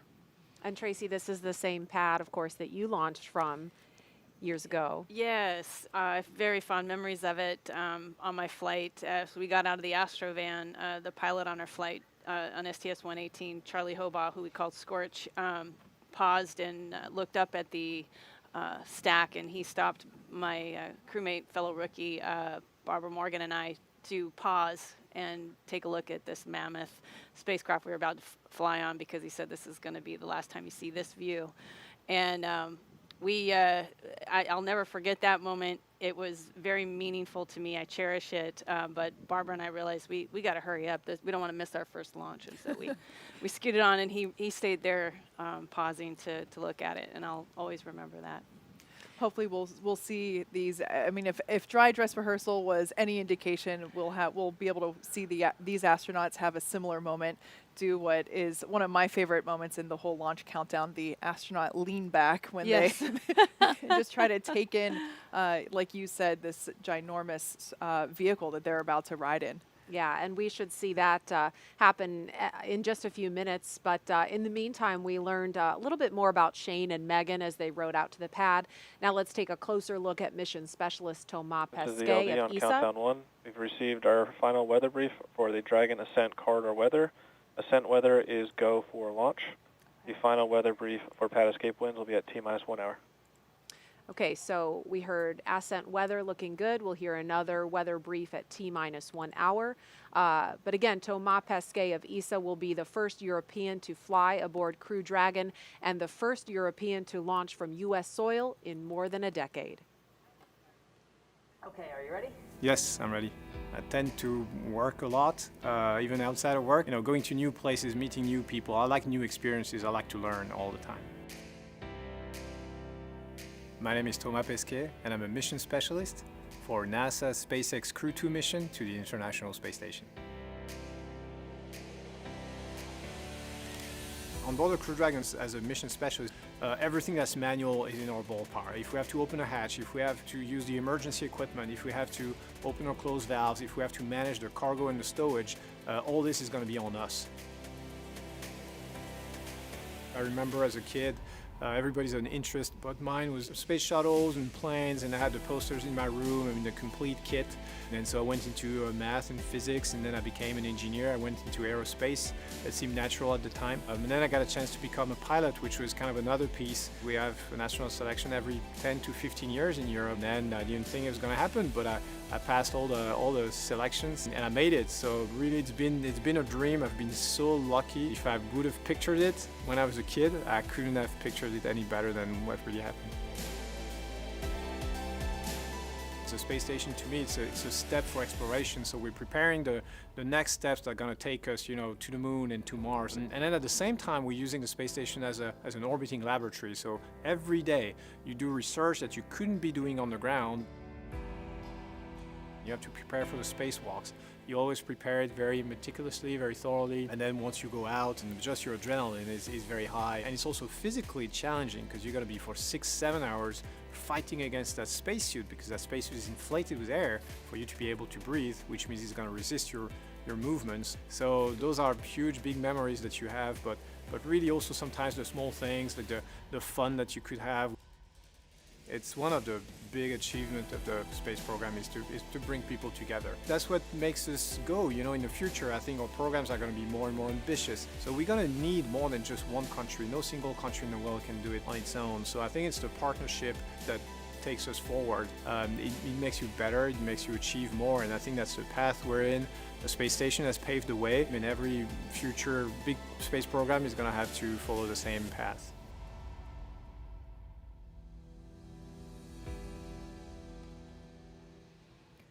So there we can see Shane and Megan have made their way up the tower. They're now climbing the stairs to the level where the crew arm is located.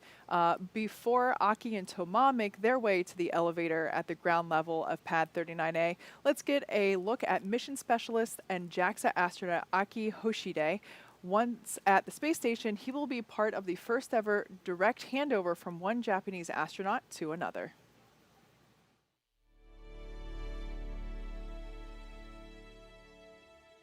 I meant to check this, but do you know when I was selected as an astronaut?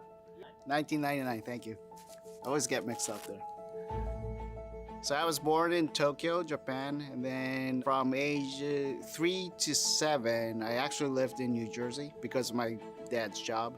In high school, I went to Singapore for 2 years. Went to Keio University in Japan. Got my degree in mechanical engineering. And then right after college, I joined the Japanese Space Agency. I have dreamt of becoming an astronaut since my childhood and tried a couple of times in astronaut selection. And on my third try, got selected as an astronaut candidate in 1999. So on my first mission on STS-124 on the Space Shuttle Discovery, that was my first flight, so I thought I would be nervous, but my crewmates were already like my family, so we were just chit-chatting inside the cockpit. 6, 5, 4, 3, 2, 1. Booster ignition and liftoff of Shuttle Discovery.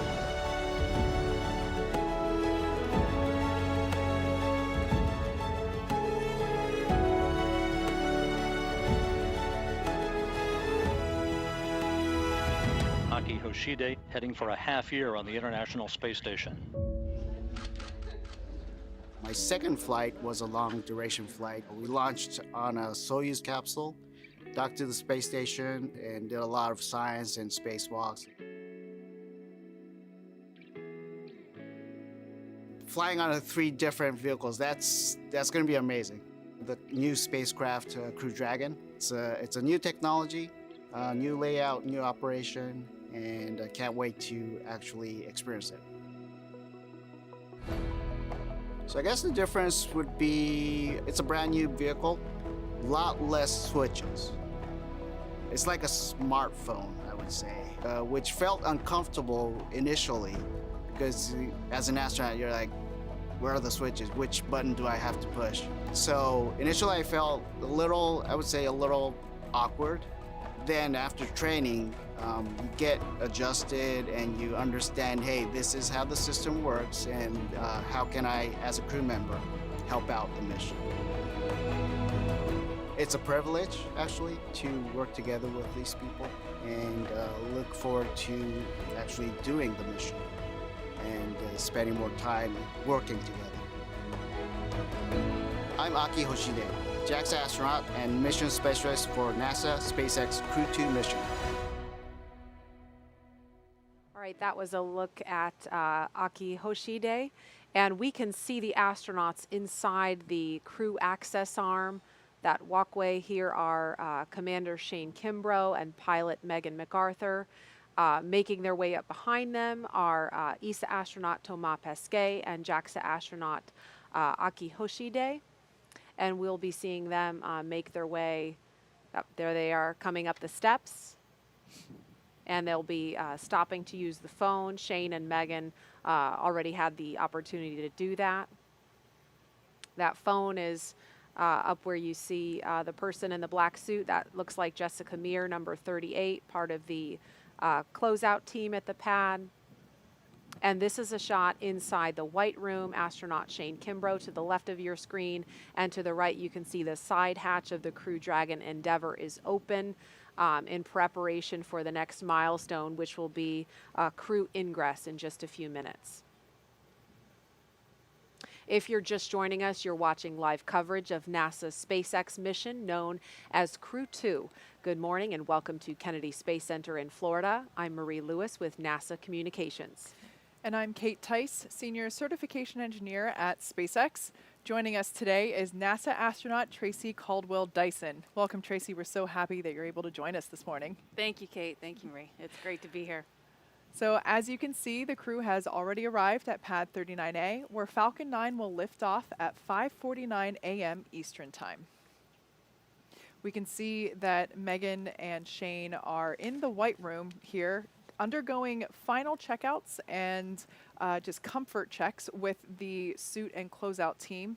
One thing that we'll see them do momentarily is the closeout lead there on the right-hand side with the tablet will provide them with a black Sharpie, and they're going to actually add their signature to the wall to their right of this white room.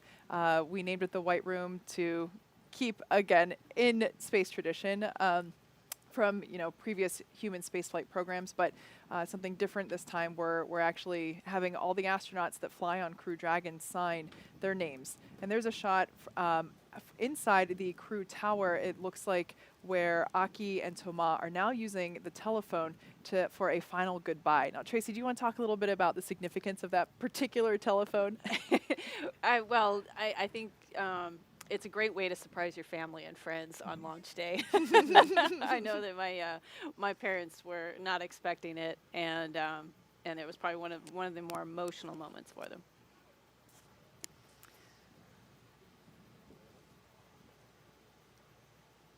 And in a moment, we will see Commander Shane Kimbrough. Here he is climbing inside Crew Dragon Endeavour.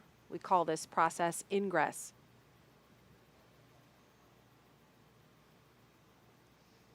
And pilot Megan MacArthur following. So we can see the closeout team assisting the crew. Crew ingress has started, on schedule.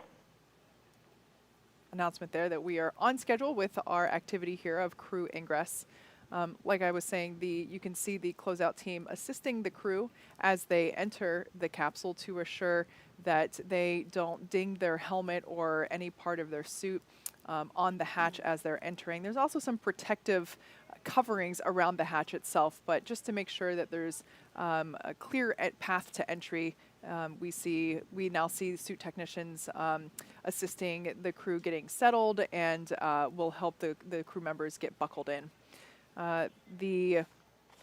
The harness that we see coming into the picture here is not just your normal seat belt, although it does function in that purpose. It's a 5-point harness, and the crew will start to buckle themselves in, and kind of like when you get on a roller coaster, like you get your initial fit up, and then your safety team member comes over and makes sure that you're locked and loaded and ready to go. This is a great shot because we can actually see the touch screen, the LCD display screens above the crew. They might look in an awkward position right now. That's just because the seats are actually in a rotated downward for crew ingress. After everyone is all buckled in and the communications and leak checks have been performed, the seats will rotate back so that the crew has easier access to those display screens. But in addition to those display screens, they also have a tablet either on their side.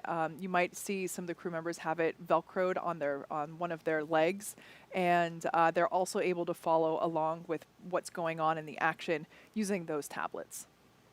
And again, we see Commander Shane Kimbrough in the foreground of your screen. This is a shot from inside the Crew Dragon Endeavour. Pilot Megan MacArthur sitting to his right.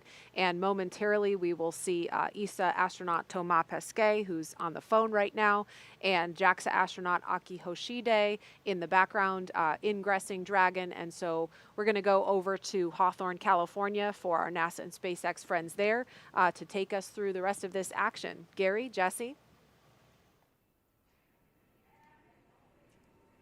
Hey, Marie, great to be with you here from SpaceX headquarters in Hawthorne, California. We're following along on all the action going on over at the Cape from here in California. The SpaceX flight control team monitoring the progress as the crew is ingress. Again, right now we're watching crew ingressing the Dragon capsule, which is just a spaceflight term for climbing aboard. You'll hear a lot of these space terms in the coming hours and days.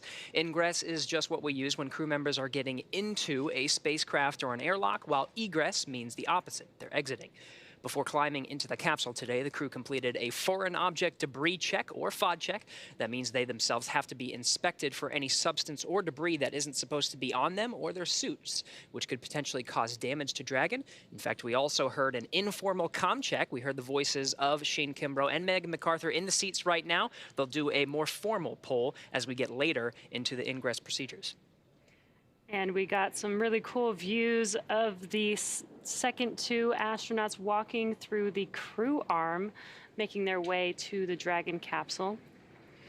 And to help protect against debris, the crew has covers on their boots as well as on their umbilical port on their suits that need to be removed before they can ingress. And once the FOD check was complete for the first two astronauts, Commander Shane Kimbrough ingressed first, followed by Megan. And then next up, we will have Aki and Thomas, who just made it to the white room that you can see on your left-hand screen. And Megan and Commander Shane Kimbrough are now strapped in. They're getting all hooked up to their umbilicals, and the umbilicals allow the crew to have their comms through their suit, air to help keep them cool, as well as delivers nitrox for suit pressurization. And as we mentioned earlier in the broadcast, the suit's primary function is to protect the crew in the event of a cabin depressurization. Now, there are 4 seats configured right now inside Dragon. They're numbered 1 to 4 from right to left. When you're looking at the seats, you can see Shane Kimbrough now positioned in seat 2, or the commander seat. Megan MacArthur beside him now in seat 3, which for Crew Dragon is the pilot seat. Aki Hoshide will take the seat number 1, which is on the far right of your screen, and it's the left seat. Thomas Pesquet will be in seat 4, the left of your screen. That's called the right seat. Now, it's worth noting that Megan is sitting in the same seat in the same capsule that her husband Bob Behnken sat in during the Demo 2 test flight to the space station last year. Directly in front of the crew members, you can see sort of to the top of the panel that's on the right there, there are 3 displays that they'll use throughout the flight, getting insight into Dragon systems, seeing any alerts or issues with the vehicle, and if required, taking control and manually flying Dragon. Coming up, the crew will do a comm check, and Megan and Shane Kimbrough actually did an unofficial or informal comm check, but there will be a formal comm check once all 4 astronauts are in their seats. And that is to make sure that they can hear mission control, mission control in Hawthorne, and then their seats will be rotated into position for launch once those comm checks are complete. So what you're seeing right now is, I believe that is Aki ingressing the vehicle. On the far end, it looks to be Thomas. Thomas Oh, is that taking the Thomas? right seat, the left from if you're looking directly through the side hatch, but it is the right seat. He and Aki both have the same role as mission specialists. They're just far enough away where they don't necessarily have access to that display panel that Kimbrough and MacArthur will use as soon as the seats rotate. Mission Specialist 2 from the capsule, come check. Hey, bienvenue au Dragon, Thomas. Got you loud and clear. How me? I got you loud and clear, Chad. Thanks a lot. Good to be here. I love how fast that happens, Jesse, as soon as they get into the seat. They do have those umbilicals that they were carrying that was providing air, some conditioned air to their suits, and was able to pressurize it when they were in the ONC building. Those suits will provide pressure to the suits when that comes later in the countdown. First is the comm check. So yeah, Thomas plugged that in, and that's that informal comm check. They're going to do a formal poll with all the launch support teams as well as the mission control teams here in Hawthorne, California. Aki Hoshide entering through the side hatch now. Yeah, definitely very exciting, Gary. This is one of my favorite parts, is watching them ingress onto the vehicle. It's really getting real. You know, we have been watching them since the suit-up room, but now they are officially on the vehicle, getting strapped in, getting ready for this. SpaceX MS-1, checking in. Aki, Dragoni, yo koso. Welcome to Dragon. Good to be here. Very cool. We just heard Aki's informal comm check. Again, once they are all strapped in, all their umbilicals are hooked up, their harnesses on, then they will do an official comm check. And followed by that official comm check will be the seat rotation. And you can kind of see on your right-hand screen, the seats are rotated upright right now, but when they're getting ready for launch, they will rotate upwards, looking at your screen, so that they can access those display panels that are right above them. That's right. Accessing those display panels will be key. In fact, some of the previous missions that we've watched, Demo 2 as well as Crew 1, it was seconds before, I think the seat rotation was still actually rotating when the commander and pilot pulled out their fingers and started pressing. They have a lot of procedures that they got to get through, make sure that they're, yes, you can see already, Shane Kimbrough already accessing the panel.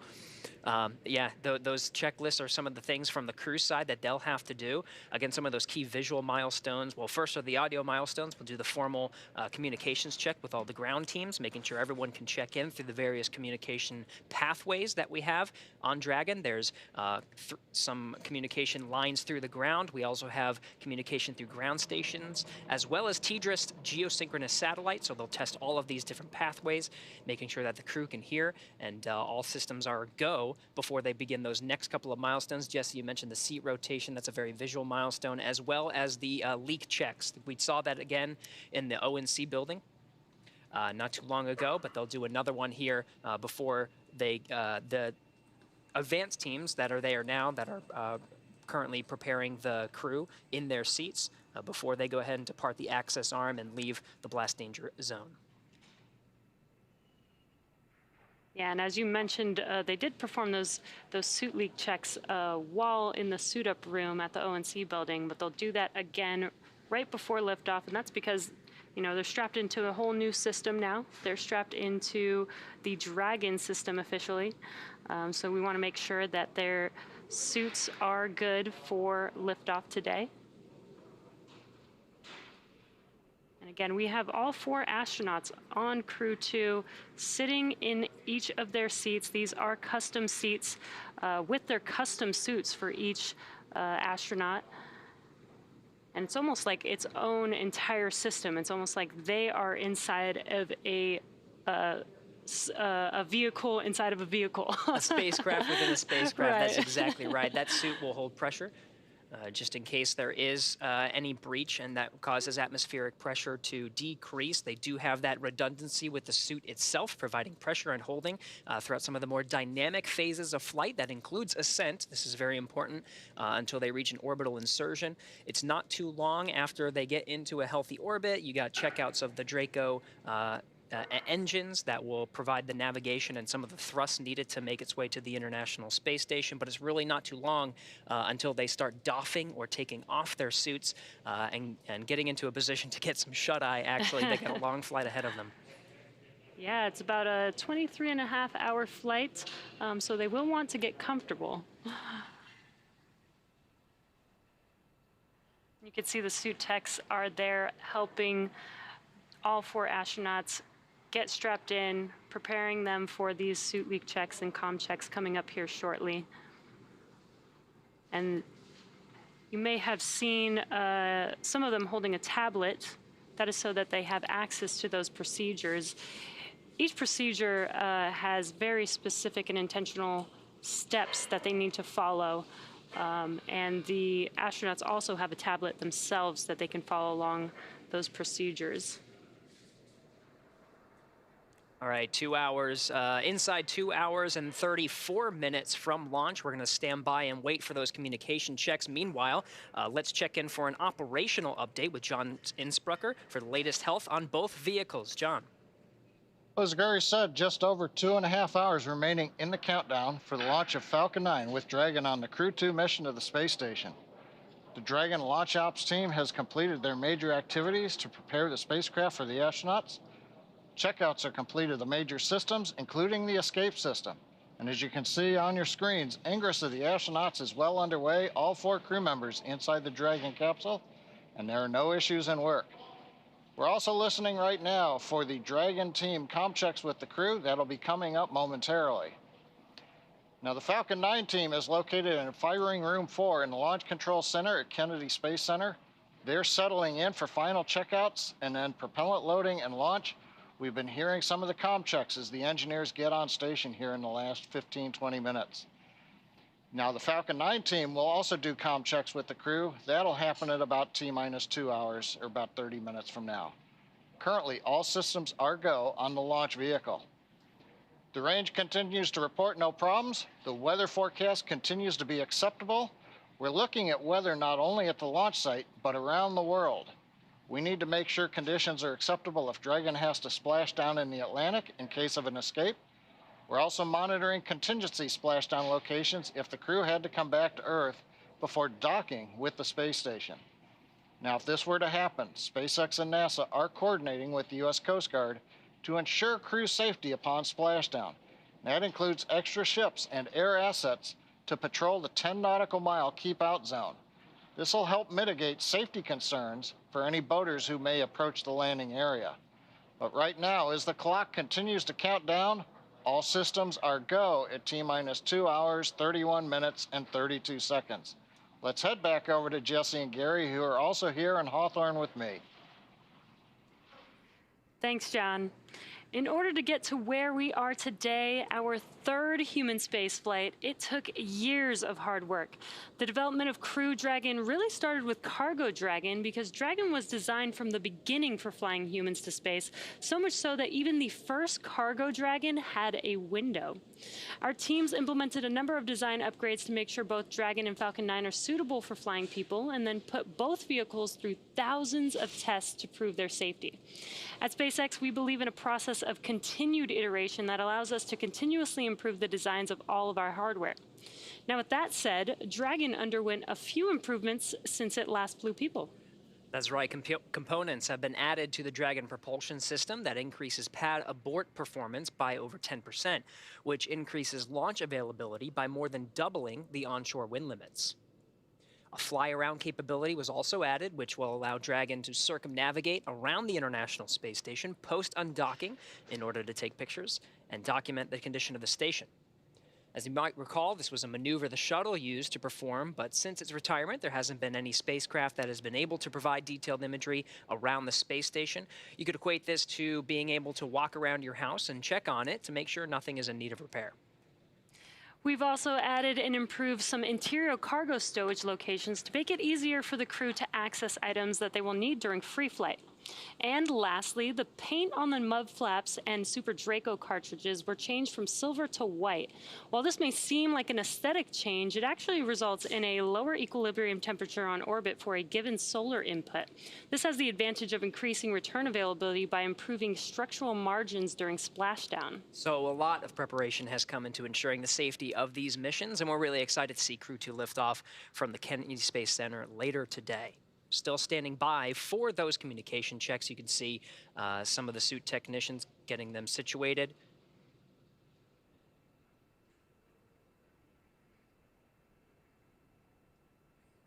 They become quite pros at this, Jesse. Just as soon as they got into the seats, you saw some of their gloves were off. Those gloves specially designed and form-fitted to each of the astronauts. The gloves are now in place.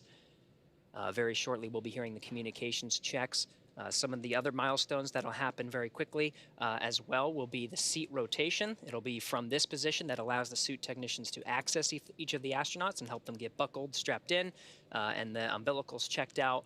And then, of course, there'll be the suit leak check. And we got a cool view looking from outside of the Dragon capsule in through the hatchway. And some fist bumps there from the suit techs to the astronauts.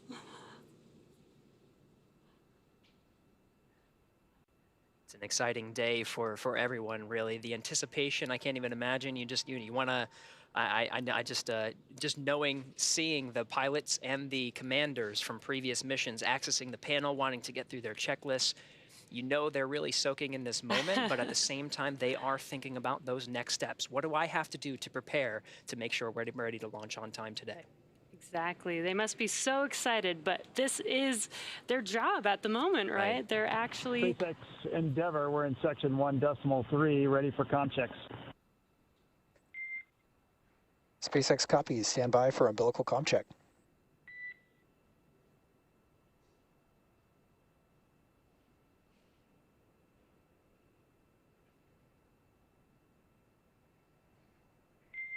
CDR, PLT, MS1, MS2, comm check. CDR, loud and clear. PLT, loud and clear. MS1, loud and clear. And MS2, loud and clear. And core, loud and clear. Umbilical comm checks complete. Stand by for ground station comm check.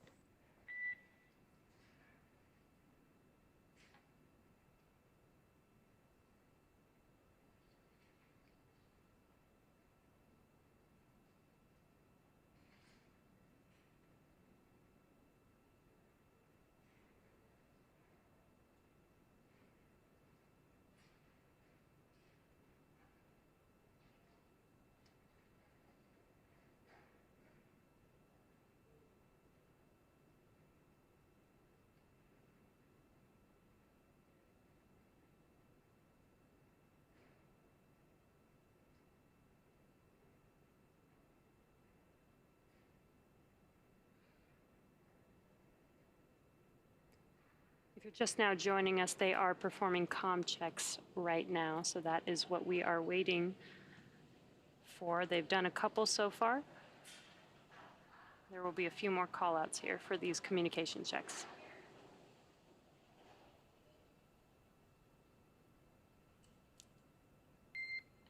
Dragon, SpaceX, comm check.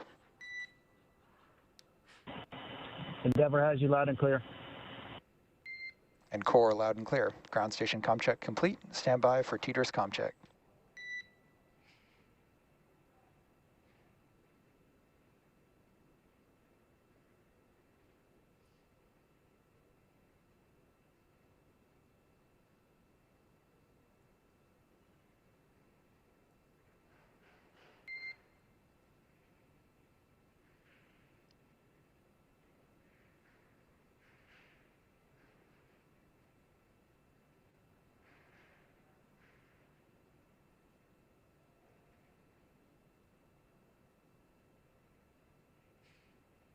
An incredible view from one of the handheld cameras of the suit technician peering in through the side hatch. The side hatch is open now and will remain closed throughout the duration of the mission until Dragon splashes down. We're standing by for some of the further communication Dragon checks. SpaceX, comm check. Endeavour has you loud and clear. Core loud and clear. Teeter's comm check complete. Stand by for comm checks with MD and LD in the launch configuration.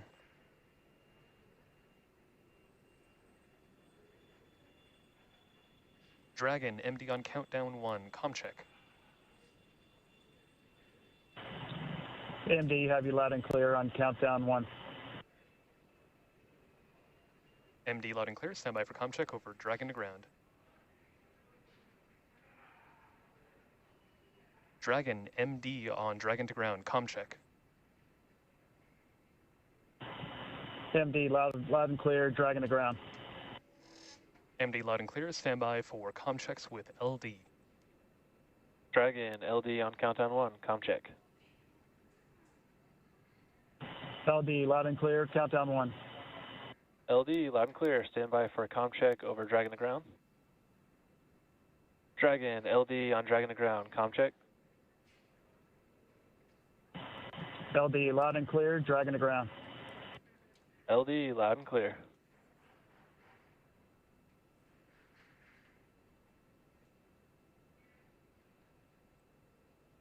And Dragon SpaceX launch configuration comm checks complete. Report when ready for seat rotation per section 2 of 4.100.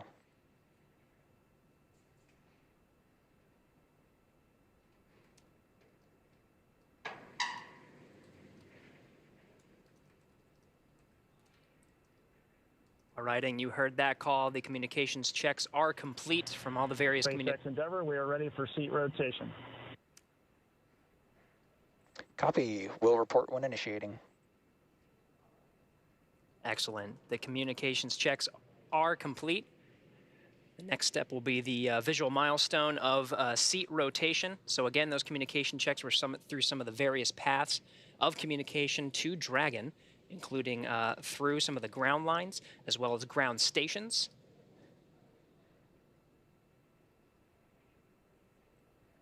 Dragon SpaceX initiating seat rotation. Copy.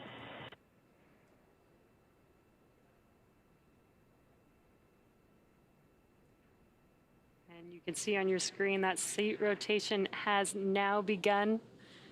They are rotating from upright to the recline launch position.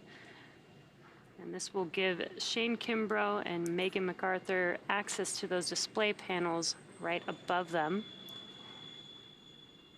And it's very slow and steady, but this is a pretty cool view that we have here on our screen. An amazing view, really. You can see how much cargo space we have under those seats as well.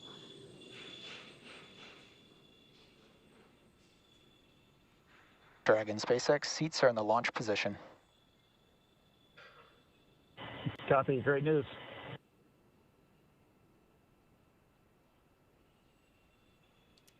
And that seat rotation is now complete. You can already see them getting their hands on that touch screen. Dragon SpaceX, you are go for section 3, suit leak check preparation. Copy. Go for section 3.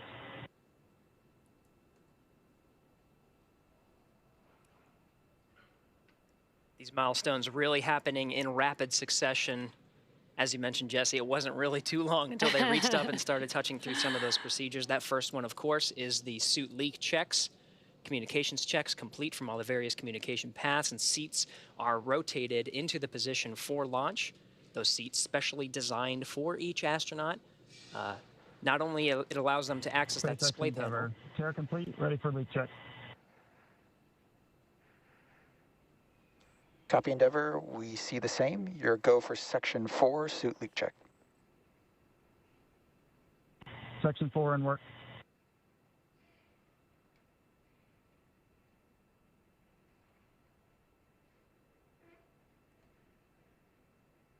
And they've now begun those suit leak checks.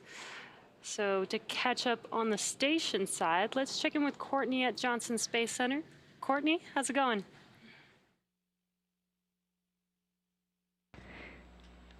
Thanks, Jesse. As we said earlier, the team here in Mission Control Houston is actively controlling and monitoring the space station as they await Dragon's arrival. The Expedition 65 crew is in the early part of their day after waking up at 1 a.m. Central Time. The crew on board have completed a number of tasks to prepare the station for Crew-2's arrival. NASA's Victor Glover received some additional onboard training for monitoring Dragon during its final approach, which he'll do from the station's cupola. In addition, he will set up computers and control panels needed for approach monitoring and hatch operations and pre-position emergency equipment. He will also work with Soichi Noguchi to get the extra station crew quarters ready for the new residents. Back here in Houston, our rotating flight directors and their teams will be in constant communication with the SpaceX mission director for the duration of the flight uphill. Once we get integrated operations, the NASA flight director will be conducting a series of go, no-go polls at the predetermined checkpoints for Dragon's approach. For now, we'll continue to follow along from here in Mission Control Houston, so I'll send it back to the team at Kennedy. Over to you, Marie. All right, thank you, Courtney. If you're just joining us, it is T-minus 2 hours, 18 minutes and counting until the first astronaut launch of the year from U.S. soil and the third crew launch for SpaceX in NASA's Commercial Crew program.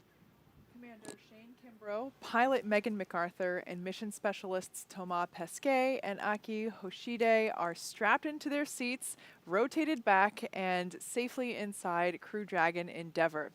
The next milestones coming up are, actually we just completed seat rotation, and we're gonna have hatch closing coming up shortly.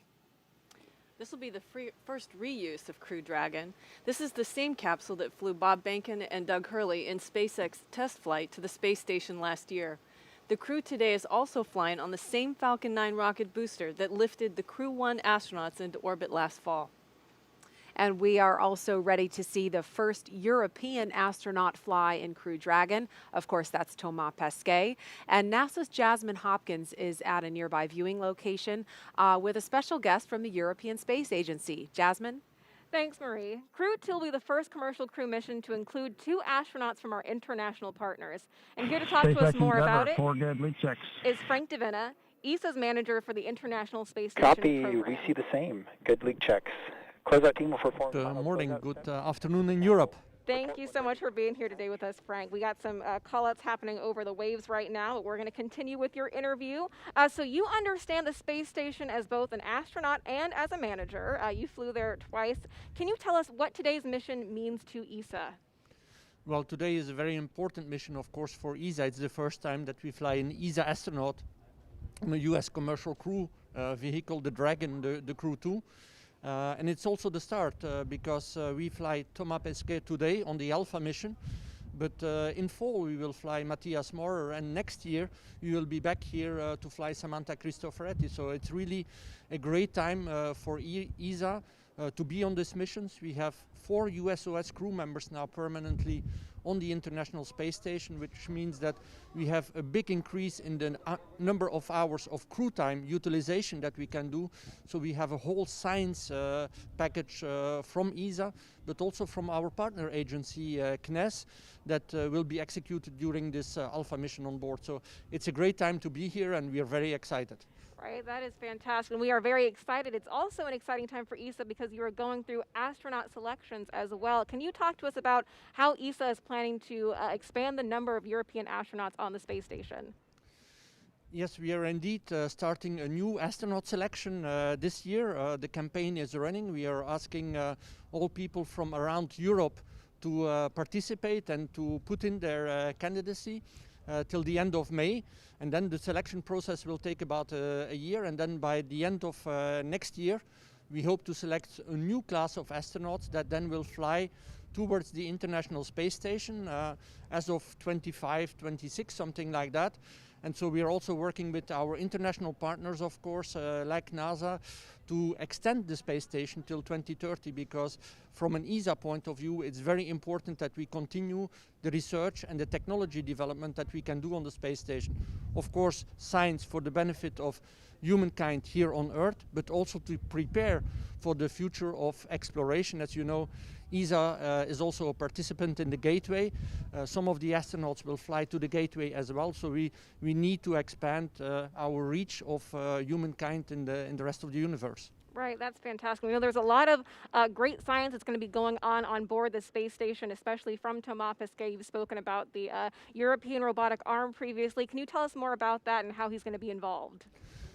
Yes, also the 15th of July, we will see the launch of the MLM from Baikonur, from our Russian colleagues Roscosmos.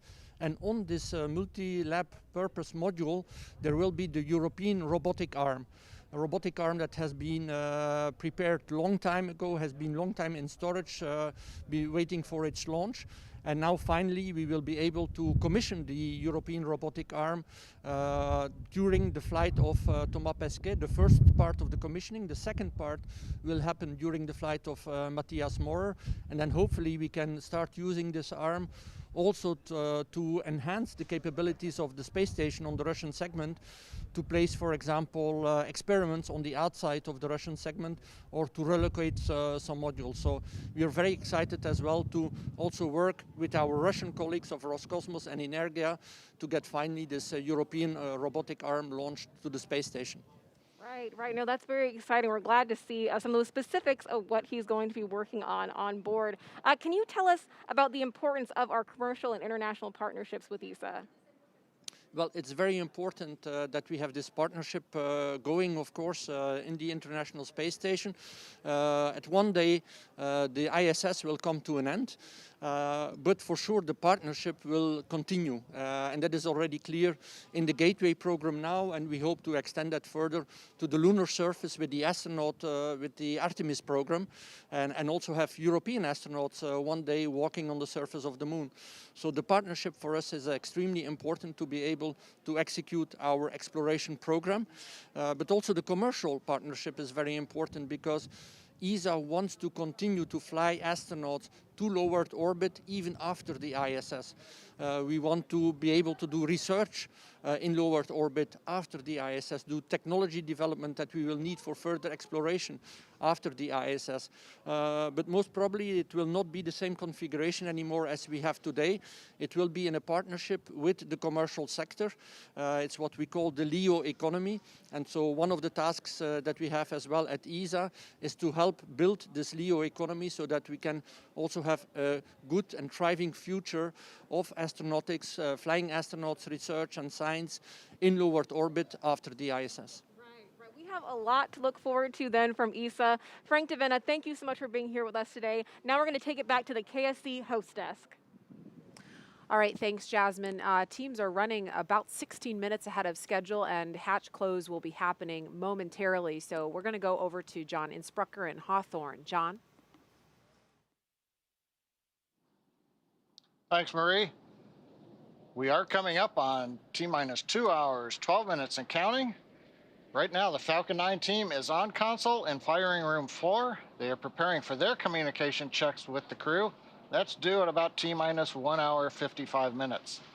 SpaceX engineers right now, they're continuing to pressurize the launch vehicle gas storage bottles. These are composite overwrapped pressure vessels.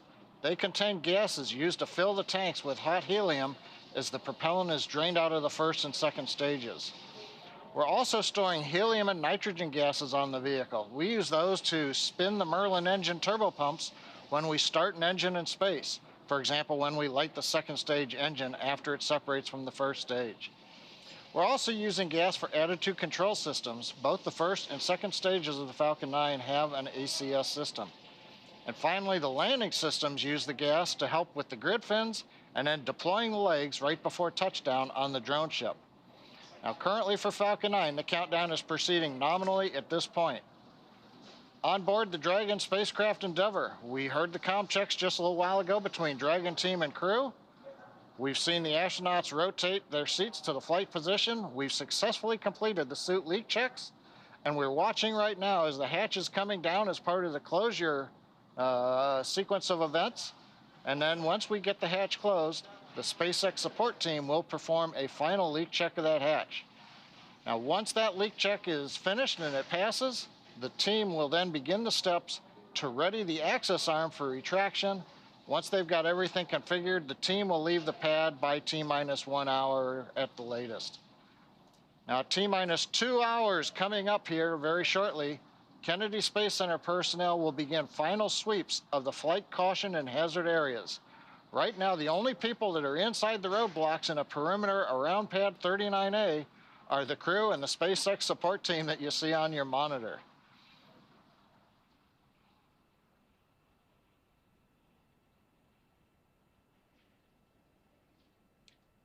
And right now, as we get ready to bring the hatch down, we're going to go back to the team at Kennedy Space Center. Thanks for that update, John. As you can see, we are preparing for the closure of the side hatch. The closeout team there in the black SpaceX flight suits that you see have performed a final FOD check, and they've gotten the final okay from the crew inside the capsule to confirm that they are indeed ready to go to space today. As you can see, the side hatch has just been closed. This is a little bit more complicated than it may seem. So it's this initial closure, and then there will be actual mechanical closure using a torque wrench, which we should see here momentarily. Might be, yeah, we can see that happening now. And then afterward, we will inflate the seal that's around the side hatch in order to do that leak check. We'll inflate the seal, apply a pressure basically, and make sure that the hatch is able to hold that designated pressure for a couple of minutes. And once that's done, we'll put the side closure there on the open part of the hatch that still remains. And like John said, at that point, the crew will then begin to prepare the crew access arm for retraction. And I can't emphasize this enough. We've seen this time and time again with SpaceX. The written timeline, has very specific times laid out, but oftentimes we see that they're ahead of schedule, and that's certainly the case here. Side hatch is closed and starting leak checks on schedule. Okay, so we heard the announcement that the side hatch is Copy. closed. Thanks for the words, Chad. And leak checks are beginning momentarily on the side hatch. Now, when I say that they're ahead of schedule, that does not mean the launch time is changing. Launch is instantaneous. That cannot change. That's holding for 5:49 and 2 seconds this morning, Eastern Daylight Time. But when the teams work ahead, as they are in this case, if everything goes well with the side hatch leak checks, all that does is give them more time, more margin to troubleshoot if an issue does pop up after this point. So they may be running ahead of the timeline, but regardless, we're still going to see launch, if everything goes well, at 5:49 and 2 seconds this morning. And what we're seeing now is the closeout team basically installing the fixture that will allow us to begin to inflate that seal that is around the side hatch, which, like I said, pressurizing and then for a couple of minutes to ensure that the side hatch is able to maintain that designated pressure. As you can see, everyone's following along with procedures on their tablets. Everyone has a specific job. That's what the numbers are for, located on the back of the of the flight suits. Everyone has a specific role, and all of this has been practiced multiple times, which is why it looks like the well-oiled machine that we see here. Stacy, at this point in time, the door is closed. You know stuff is happening on the outside. Where is your heart? Where is your head at this point in the launch countdown? Because you're not quite there yet, but like you said earlier, your suit's on, so like the on button has been pushed. Exactly. Exactly. And right now, I imagine I've not been in the Dragon capsule, but I'm pretty sure the crew can hear what the closeout crew is doing right now. So they're probably listening to the mechanisms and their spacecraft breathing. But at this point, now that the hatch is closed, it's like a new phase. It's just the four of you, and from this point forward, that it's just the four of you. So your focus kind of comes in a little bit before you're coordinating with the second team, but now it's just the four of you, and then the voices that you hear. So it's kind of it's a transition.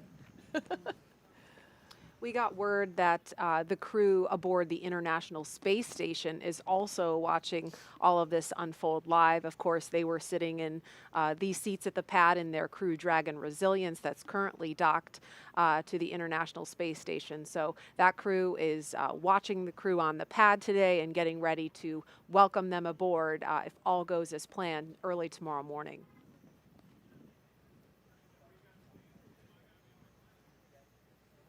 And again, if you're just joining us, the side hatch of the Crew Dragon Endeavour on the launch pad has just closed, and leak checks of that side hatch are in progress.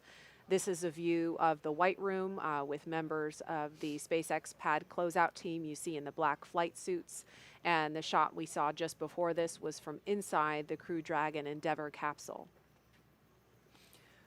Like I mentioned earlier, it's not as simple as just closing the door on your car or to your house. We do inflate the seal around the side hatch. Oh, no. They're playing rock, paper, scissors. Double-fisted rock, paper, scissors.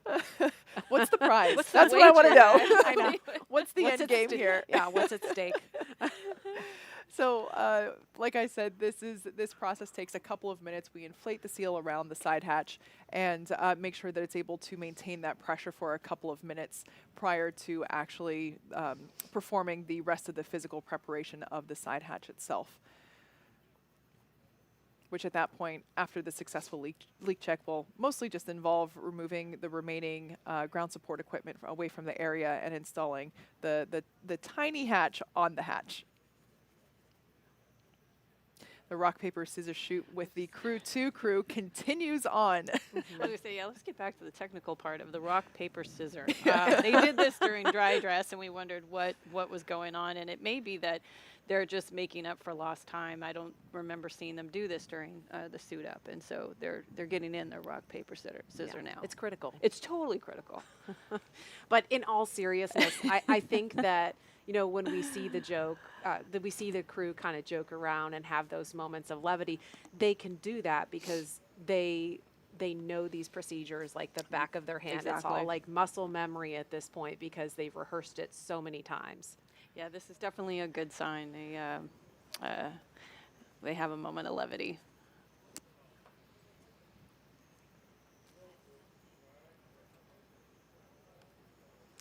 So it's T-minus 2 hours, 2 minutes and counting. The hatch close has been completed a little bit ahead of schedule, and we're awaiting the results of a side hatch leak check to make sure they can proceed.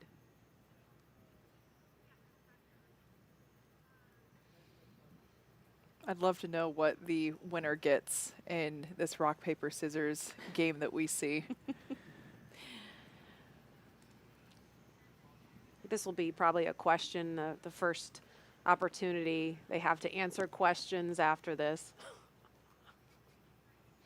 See, I just happen to be looking at the crew's schedule on board right now, and my memory of those days being on board waiting for a crew to come up to see you. It's a lot of anticipation because they're coming to see you, and so I'm just thinking about Mike and Shannon and Victor and Suichi, Mark on board, at least in the U.S. segment, to be anticipating this. And they just got their day started, and I see a lot of flexible activities, and so they're probably getting updates from Mission Control right now. We have time to take a couple of questions for social media while this hatch leak check is in progress. If we could pull one of those up. Does food taste the same in space? Tracy, you're the only one here that can answer that. I think that one's for me. I would say that food probably tastes the same. It's your taste buds detecting it that go through a little alteration. For me, spicy foods took on a different flavor. Every astronaut's different, so you'll get a different answer depending on who you ask. But shrimp cocktail, loved it on the ground, could not tolerate it in orbit. But it's very interesting. Yeah, it was. It was disappointing too because I really liked it, and I packed a lot for that flight. Bummer. Yeah. Next question. Are the big touch screens that the astronauts are looking at just for looking up data and docking on the International Space Station, or could the astronauts do something different with them, like open the side hatch or separate the trunk or fire the Draco thrusters manually? Kate. Yeah, that's a great question. The screens are primarily used for monitoring, especially in the final approach to the station, everyone can actually see which thrusters are thrusting when, as Dragon is slowing itself down and steering and basically positioning itself to dock with the International Space Station. But for the actions that are like that were mentioned in the question, there are actually a number of hardwired buttons located below the screens there. They're a little difficult to see, so there are some commanding buttons that are located there that would be used in the event of an emergency. I'm not quite sure what each and every button is, but there are also actually a couple of buttons located on the left armrest. You might be able to see it there just under Commander Shane Kimbrough's left arm. There's actually a small control panel that allows them to basically turn their volume up and down, turns on their task light, which is a little personal light there inside the cabin, and of course transmit their communications. So there are a couple of different buttons located around. The ones used most often are certainly there on the side of their arm. Next question from social media. Why did the other Crew Dragon capsule have to undock and redock on a different space station port? What prevents Crew-2 simply from docking at that other port to avoid all of the repositioning? So that's a great question, and I'm going to try to explain it in a simple way. So the shorter answer is the Crew Dragon Resilience could dock to either the forward port or the zenith port. They're going to be docking to the forward port. That is where the Crew Dragon Resilience, excuse me, I misspoke. The Crew Dragon Endeavour is what's on the pad, and they can dock to either the forward port or the zenith port. The Crew Dragon Resilience, which is already on station, relocated from the forward port to the zenith port earlier this month, and that actually had more to do with the Cargo Dragon flight that's coming up this summer. The preferred port for Cargo Dragon is the zenith port, so that keeps the zenith port open for the Cargo Dragon when Resilience departs to come home in just a few days. So it's a little bit of musical chairs, a little bit of just rearranging parking spots on the International Space Station, because it's pretty hopping up there. What a great problem to have, though. Too many dragons. We got to move things around. One thing that we did learn that came out of that activity, so in order to perform that port relocation. Side hatch leak check complete and access panel install has started. Okay, great information there. Sounds like that. Copy, thanks. That leak check was successful, and now they're going to install the final plate there on the side hatch. So this is essentially the last buttoning, the last... Dragon SpaceX, we're commencing health check for the launch escape system. Expect a momentary flight computer change, followed by transition back to pad hatch closed. Copy, thanks for the heads up. As I was saying, this is the last physical buttoning up of the Dragon capsule. Basically the last bit of crossing the I's and dotting the I's and crossing the T's that the vehicle itself will undergo prior to liftoff. And we can see the team working to finish uninstalling the hardware there that was utilized for that leak check. And so we've got a little over an hour now until the pad team wraps up its final checks and clears the white room. That's when the action will really pick up with the retraction of the crew access arm, the arming of the launch escape system, and propellant loading on the Falcon 9 rocket. So we'll keep a live view of the crew here as they're sitting tight for the next hour or so and provide you with some more context about this mission. Now let's head over to Houston for a closer look at what the crew will be doing once they reach their destination. Courtney? Thanks, Marie. Once Crew Dragon arrives at the International Space Station, they'll be welcomed by their Expedition 65 crewmates. We're doing something called a direct handover, which just means a new crew of astronauts arrives at the station before another crew departs. It will only last a few days, but we'll have 11 people on board the station. The record for the most astronauts aboard the station was set several times during the Space Shuttle program, when we had as many as 13 for short periods of time. One question we've heard a lot is, where are all of these astronauts going to sleep? The space station has 7 permanent spots for astronauts to sleep, known as crew quarters. When we have more people sleeping On the station, then locations for a short period of time, Dragon the crew SpaceX works with flight controllers on the ground to stake out temporary camp-out locations in different modules. We can also have a crew member sleep inside each Dragon capsule, as Crew 1 Commander Mike Hopkins did for his stay on the station. This mission will also continue keeping the long-duration crew size on station at 7 on the U.S. side. We'll have 5 astronauts to conduct research. Just the jump from 3 to 4 astronauts takes our average of 30 to 40 hours of science work a week on station, all the way up to 80 to 100 hours, effectively doubling our amount of time dedicated to research. Great words on the With weather 5 and the aboard vehicle. during Crew 2's mission, that number will reach even higher. As the station And Dragon, is first confirm and when ready foremost a for laboratory. comm checks with Falcon 9 operators. Ready for The crew will comm jump checks with right into Falcon 9 conducting operators. experiments.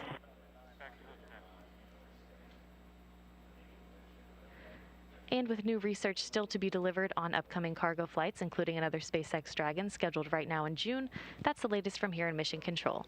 I'll toss it over to Jasmine now, where we will learn more about some of the exciting science on the horizon for Crew 2. Jasmine?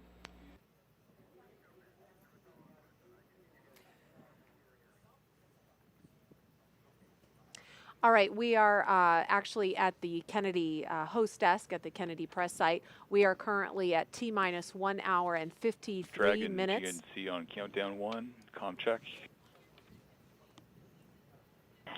GNC, loud and clear, countdown 1. GNC loud and clear, stand by for comm check by propulsion. Dragon, prop on countdown 1, comm check.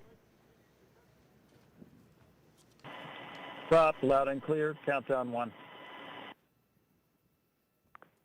Prop, loud and clear, stand by for comm check with avionics engineer. Dragon, avionics on countdown 1, comm check. Avionics, loud and clear, countdown 1. Avionics, loud and clear, stand by for comm check by ground segment engineer. Dragon, ground segment on countdown 1, comm check. Ground segment, loud and clear, countdown 1. Ground segment loud and clear, stand by for comm check by launch control.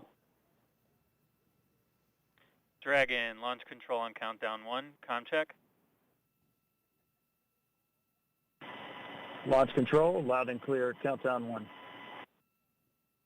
Launch control, loud and clear, stand by for comm check by the chief engineer. Dragon, CE on countdown 1, comm check. CE, loud and clear, countdown 1. CE loud and clear. This completes the F9 responsible engineer comm checks.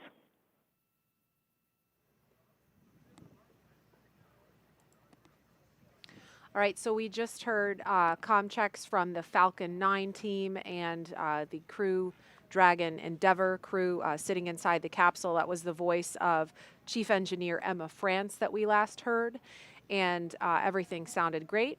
We are going to go over now to Jasmine at the OSB-2 viewing location with another special guest. Jasmine?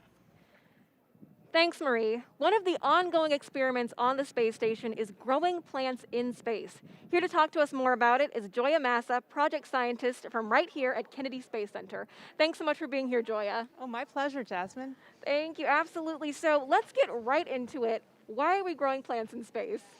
Well, we're growing plants in space for a number of reasons, primarily for the food, to help supplement the packaged diet. The packaged diet is great, but if it's stored for a long duration, like it will have to be when we send astronauts to Mars, the nutrition and the quality can break down. So we're looking at adding plants to provide all of the vitamins and variety for the crew. At the same time, they're going to provide psychological benefit and that reminder of Earth. Right. No, that's really important to think about. So growing plants can be difficult as it is on Earth. Not everybody has a green thumb. So what are some of the specific challenges that astronauts are facing growing plants on the space station? Well, you know, we have a number of challenges. I mean, one to think of is seeds. You know, I've got some seeds here to show. They're really small. So handling seeds, planting seeds is a real challenge. So one of the things we've recently tested in the space station was having the astronauts put seeds that are planted in a film and to plant the plants directly with that. So it's a way to handle the seeds easily in microgravity without them floating away. And they plant them in plant pillows such as this that we use in our veggie chamber. Another challenge is watering the plants. And right now, the astronauts have to water the pillow in veggie through this quick disconnect. It's a fair amount of labor, and it's not as sustainable as we need to be in the future. So we're looking at methods like this porous ceramic tube, where plants could be grown multiple times, harvested, the tubes could be cleaned off, and then replanted. So we're looking at a lot of these challenges to try to figure out solutions for the future. Right. It's good to see those creative solutions that we have going on there. So this is a very timely scientific experiment going on the space station, because just yesterday we celebrated Earth Day. Can you talk to us about how some of the science that we're doing on the space station is helping us here on our home planet of Earth? Certainly. There's a lot of parallels between the agriculture that we do on Earth and the agriculture that we need to do in space. And we're learning a lot that may apply to growing plants on Earth, especially in controlled environments, how to grow plants indoors. So there's a lot of work on vertical farming in cities to grow fresh produce. A lot of the lessons that we're learning for how to care for the plants translate directly to that environment. And we also learn a lot from the research community on Earth working in that area. And even other aspects such as choosing the right plants to grow in these environments.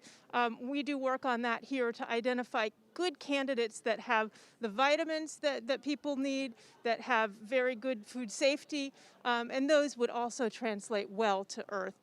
Also, the work on LED lighting for crops. That was something that NASA started originally, and now it's being done all over the planet.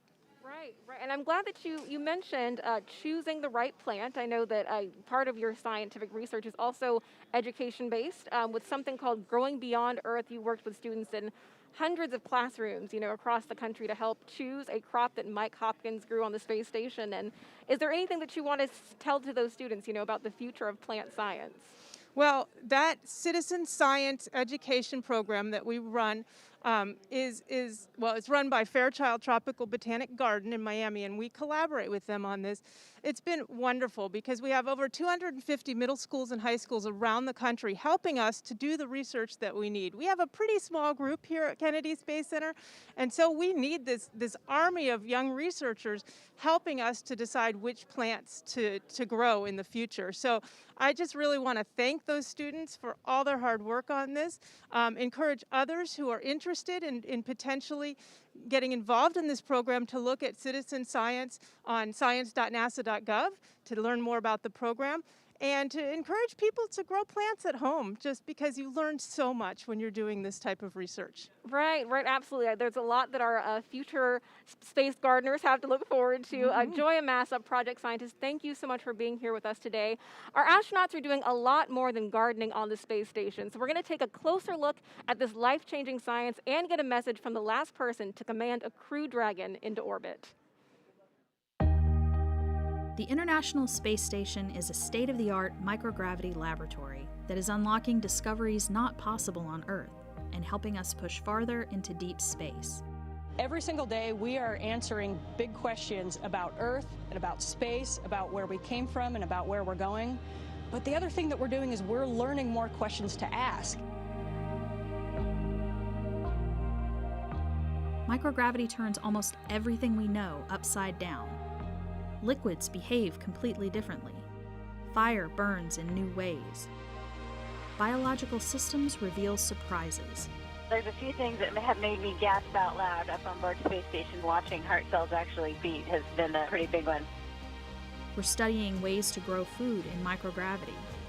I got to tell you, these are pretty amazing. We're learning how human bodies react to life in space, and how to keep crew members safe and strong on long-duration exploration missions. Deadlifts are awesome on Earth. They're also awesome in zero gravity. We're testing technologies that will be critical to our return to the Moon and Great Leap to Mars. Our research has contributed to medical and social benefits on our home planet, allowing us to find new ways to combat disease back on Earth and develop technologies to deliver clean water to remote communities in need.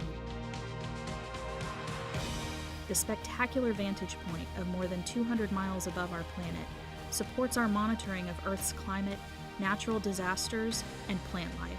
I can't begin to describe some of the sights that you get to see. It's just an incredible view of our planet that we have from here. The growing new space economy, so vital to our continued progress in space, is flourishing in low Earth orbit. We're inspiring future generations from a platform that is one of the largest international collaborations of our time. We're doing science at 17,500 miles per hour. Come along for the ride.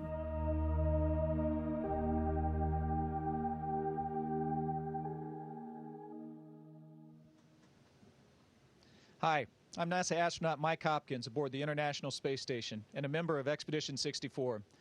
Additionally, I have the honor of commanding Crew Dragon Resilience, which brought us here last fall. Since that time, my crewmates and I have been busy working on experiments and performing spacewalks to maintain this spectacular orbiting laboratory. It has been a privilege of a lifetime for the past 6 months as we continue to pave the way for exciting new exploration that will lead to American footprints on the moon once again in the near future. Victor, Shannon, Suichi, and I are getting ready to come home soon. But first, we're looking forward to welcoming the next SpaceX Dragon crew. Shane, Megan, Thomas, Aki, you are about to experience one of the most exciting rides of your lives and a very memorable 24 hours to document with ISS. We've loved our time here, but we're ready to pass the baton to you for the next commercial crew mission on Dragon. Godspeed. All right, that was Colonel Mike Hopkins, commander of Crew Dragon Resilience. He's been up on the International Space Station since November of last year. He's had a chance to look down at the Earth and watch it breathe. Now, what does that mean? Well, luckily, we have a climate scientist here from NASA's Jet Propulsion Laboratory to tell us everything about it, Dr. Anne-Marie Eldering. Thank you so much for joining us. Hey, thanks for having me here. So yeah, what do we mean by watching the Earth breathe? So carbon dioxide in our Earth's atmosphere, you probably know it's going up as we burn coal, oil, gas, but it has this big seasonal cycle. So plants are really important for carbon dioxide. When they spring, they take it out of the atmosphere. And there's so many plants in the land of the Northern Hemisphere. Northern spring reduces the carbon dioxide in the atmosphere. In the fall and the winter, those leaves are falling off, decomposing, it goes back in and out of carbon dioxide from plant activity every year. All right, so why is the International Space Station a good place to monitor all of that? The International Space Station was actually really well designed for us to do science on it. And two features we love. One is the way it orbits around the Earth, it passes overhead at different times of day. For like LA, you'll see it change during the week. And that's really interesting with plants and these other things that respond to sunlight. You want to see them at different times of day. You can sort of learn about that part of the change. So the OCO3, Orbit Carbon Observatory 3, has been up on the International Space Station since 2019. It launched on SpaceX Dragon. What have you seen so far? What sorts of data have you seen coming in? We've been really having a great time making measurements. I brought my little plastic model of what we have loaded up there. And one of the things on the bottom, it has this pointing system, and we can look everywhere very quickly. So I brought a graphic along that's a measurement over Los Angeles. We looked at carbon dioxide. In just 2 minutes, we mapped the city. And you can see how there's extra carbon dioxide over the heart of LA as compared to the outer reaches. So we can start to see city scale variation in carbon dioxide and learn more about our own human emissions than we've ever seen before. Now that's some great data, right? But this is not the only remote sensing tool that's on the International Space Station. What else is up there? It's like a party up there. We've got, especially when you're thinking about plants, we have a neighbor called JEDI. It's looking at how much plant material is there. There's another neighbor called EcoStress. It says what happens to plants when they're hot and dried out. And then this other instrument from the German Space Agency, DSIS, that's figuring out what types of plants are in different places. So when you get all those measurements from the ISS, same time, same place, really powerful for science. All right, Anne-Marie Eldering, thank you so much for joining us. Really glad to be Project here. scientist for Orbiting Carbon Observatory 3. We have a lot more of climate science information that you can find on our website. That's nasa.gov/Earth Day. Now let's get back to the action with Crew-2 with John Innsbrucker here at SpaceX headquarters in Hawthorne, California. John? That's right, Gary, just upstairs from where you are down on the floor. We're coming up on just over 100 minutes before launch. The Falcon 9 launch team began their final activities at T-minus 2 hours. Now, the launch engineers are located in Firing Room 4 in the NASA Launch Control Center on Kennedy Space Center. They've got a view through their large windows of Pad 39A, located just 5 kilometers east of where they're sitting. Now, the Falcon 9 team is loading helium and nitrogen gas into storage bottles on the launch vehicle. Radio frequency checkouts have also been completed, and a final review of launch vehicle testing performed earlier today is underway. Now, the SpaceX chief engineer will check with the team at T-minus 80 minutes to verify we are good to continue the countdown. Now, the next major activity is going to be flowing a small amount of fuel onto the first stage to prime the Merlin 1D engines for ignition. The team is also monitoring fuel and liquid oxygen loading preparations. We're ensuring that the propellants in the ground tanks are correctly chilled prior to loading onto the Falcon at T-minus 35 minutes. Now the view you've got here, the Dragon capsule at the end of the Crew access arm. Well, the crew's been busy this early morning. We've got all 4 of the astronauts are in the capsule. The hatch is closed. The comm checks with the SpaceX launch team are complete, both with the Dragon flight crew as well as the Falcon 9 launch crew. We've also done a leak check, and that confirmed the hatch is correctly installed. It was completed with no leaks. Now, at about T-minus 1 hour, the support team will be clear of the crew access arm and the pad. And actually, right now, we're running well ahead of schedule, so they're beginning to button things up, and so they may actually leave the launch pad area a little bit early. Now, the range will begin their final sweeps of the flight hazard and caution areas. And for the weather, the good news right now is that everything continues to look good. The weather possibility of bad weather is only 5% right now. What we're mostly looking at is in case a cloud with some rain in it pops up along the flight trajectory, but that doesn't look to be a big issue right now. We are waiting at T-minus 1 hour for some last weather data that'll tell us the Dragon weather conditions if they are go for launch. In the case of an abort, we need to make sure that it's not too windy. If Dragon had to do an escape maneuver from the Falcon 9, we don't want the winds to be too high as they come down into the ocean. But right now, everything looks good, both at the launch pad as well as the downrange and contingency landing locations looking good weather-wise. So right now, everything's looking go at T-minus 1 hour, 37 minutes, 28 seconds. And Jasmine, back to you in Florida. Thanks, John. This mission is demonstrating our partnerships across the country and around the globe. Joining me now is Hiroshi Sasaki, Vice President of JAXA and Director General of the Human Spaceflight Technology Directorate. Thank you so much for joining us today. Welcome. Thank you very much. Of course, of course. So Crew-2 will be the second commercial crew mission to include a JAXA astronaut. Can you tell us what the commercial crew program means to JAXA? Commercial crew program is very important for also us that our Japanese astronauts on board.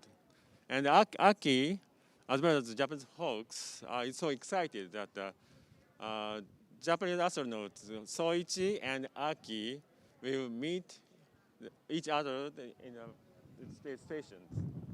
And it is a symbol of the Japanese astronauts are active in space.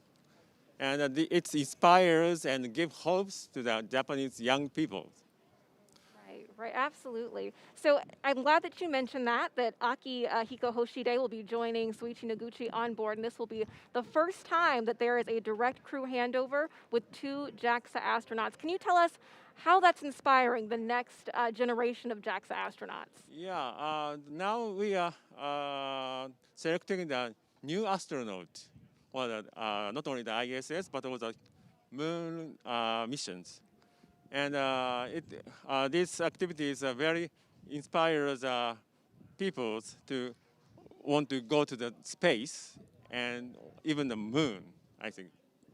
Absolutely. There's a lot of inspiration, of course, coming from the two of them. And like Soichi, Aki has had a lot of experience. He's flown on Shuttle, Soyuz, and soon a Crew Dragon, which is very exciting. Can you tell us what unique skills he is bringing to Crew-2?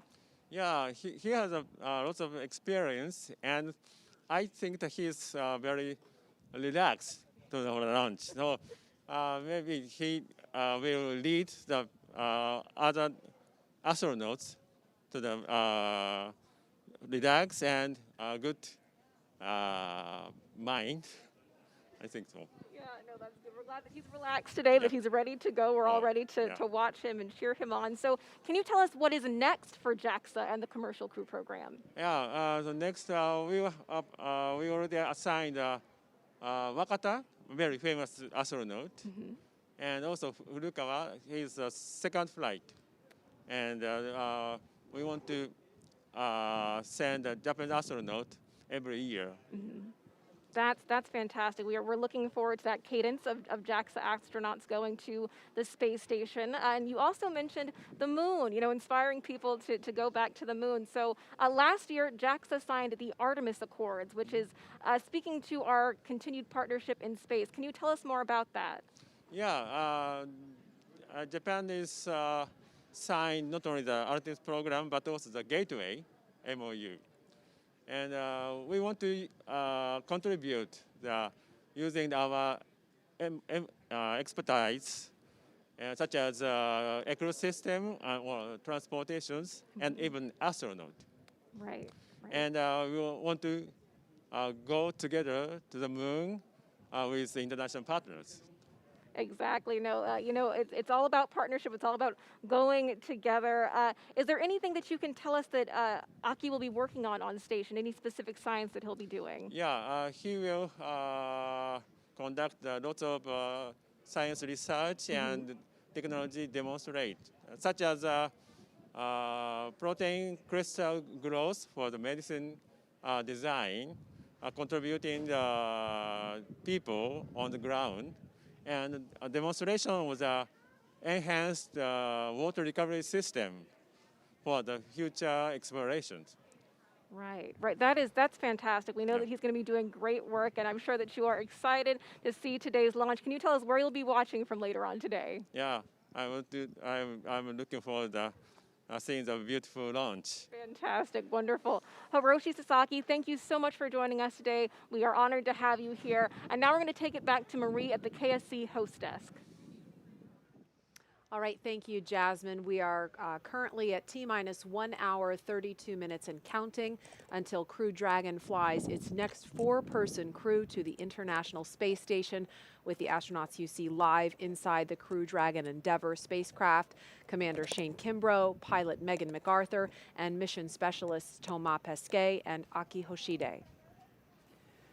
At this point in time, we expect the closeout team to be given the go to leave the BDA, the blast danger area. We're waiting to hear that call out. They're just doing final inspections. So all good news, proceeding to an on-time liftoff this afternoon. The milestone that will be coming up after that will be the launch escape system checks, or LES checks. That will happen around T-minus 1 hour and 30 minutes, and those will be conducted by the Falcon launch team. Those checkouts are a standard part of the launch countdown and critical to make sure that everything is in working order before arming the launch escape system, and which, of course, there we see the closeout team leaving the Dragon capsule, walking down the crew access arm.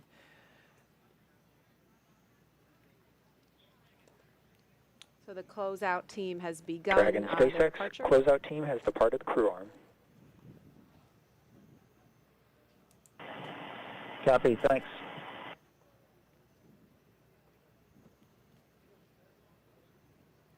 We just heard confirmation that the pad closeout team has departed the crew access arm.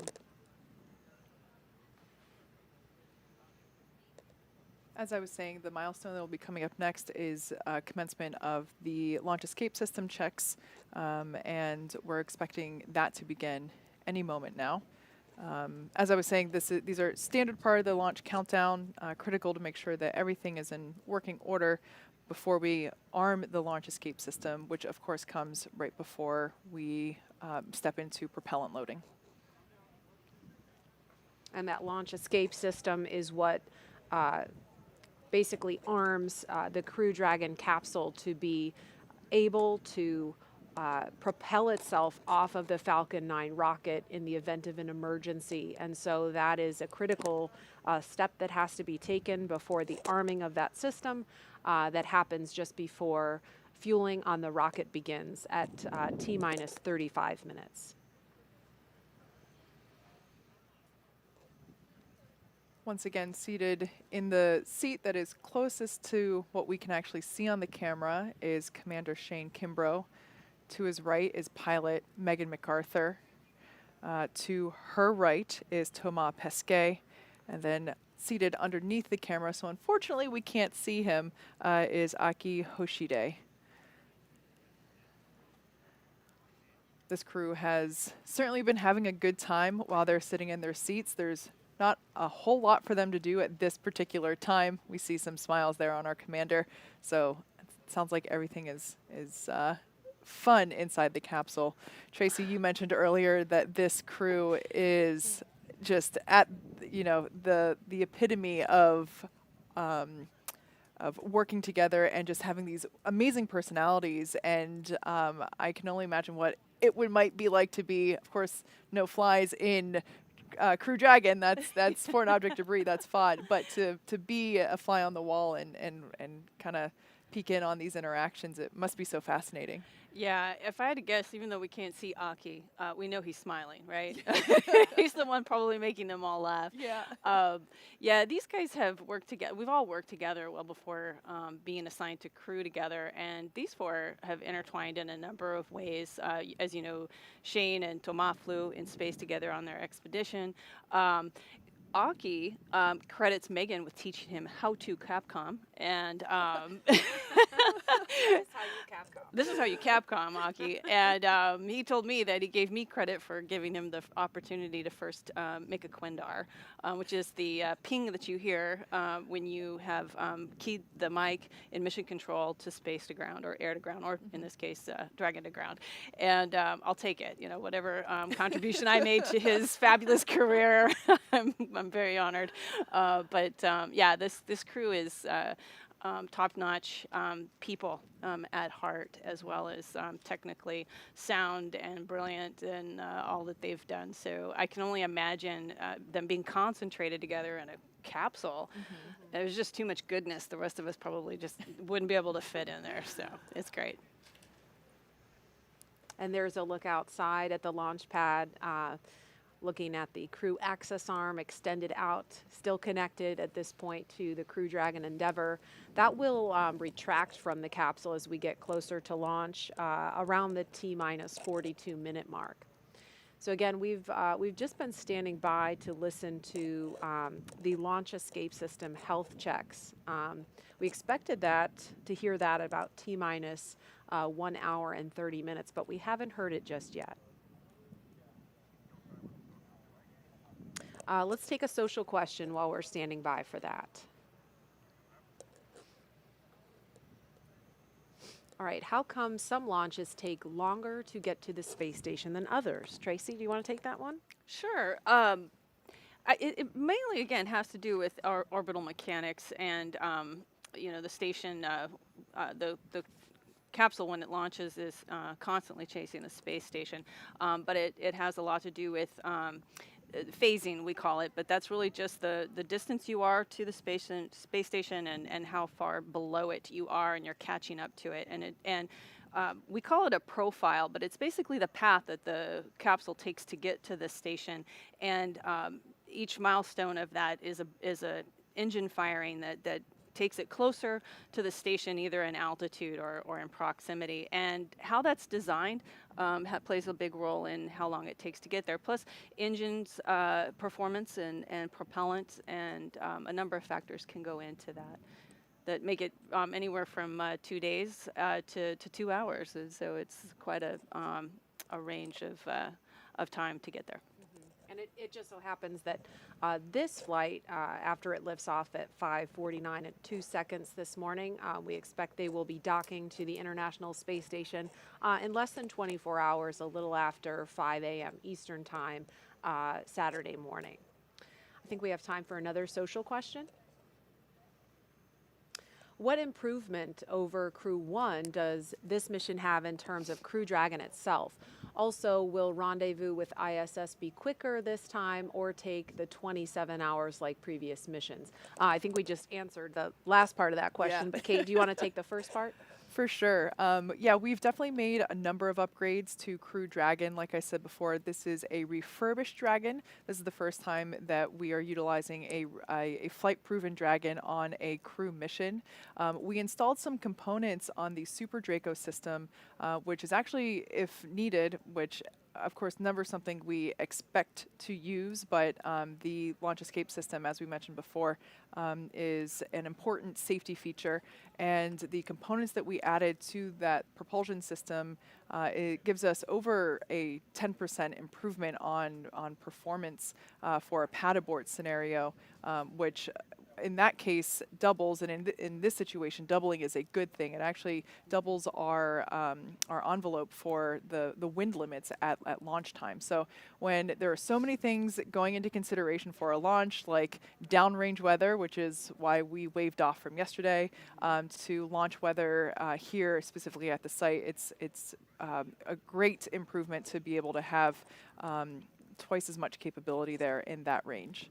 We've also improved some inside things. We've taken, of course, feedback from our astronauts that have flown on board already and have taken their feedback and made some more efficiency or operational improvements to things even as simple as where certain personal items need to be packed inside Crew Dragon for retrieval while on orbit. And I think we have time for one more social question. Are the Crew-2 astronauts going to do any experiments that are related to Artemis missions? Yes, absolutely. In fact, many of the experiments on station are directly related to Artemis. There's a live shot of the moon that we're looking at, by the way. And that is where we're going with the Artemis mission. We are set on putting the first woman and the first person of color on the moon as part of the Artemis mission. And the experiments that the astronauts do on the space station help us learn about how life in microgravity affects the human body. And of course, that helps us develop the technologies that we need to keep astronauts healthy for those longer deep space missions that are required to go to the moon and eventually onto Mars. And one in particular that Aki has mentioned is working on recycling water in space and also ways to counteract bone and muscle loss from extended time in space. I mean, those are just a couple of examples, but there are so many more. Also wanted to let folks know that we actually we have completed the launch escape system health checks. We didn't acknowledge them because they happened so far ahead of schedule. We were expecting them at T-minus 1 hour and 30 minutes. They, in fact, happened more than 30 minutes ago. So just want to let folks know that we did have those already happen and they were successful. This is, of course, the third crew to fly to orbit in a commercial spacecraft. Of course, the first were astronauts Doug Hurley and Bob Behnken nearly a year ago, and the last crew that launched in November is still in orbit right now. They are getting ready to return to Earth on April 28th after they welcome the Crew-2 astronauts aboard the space station.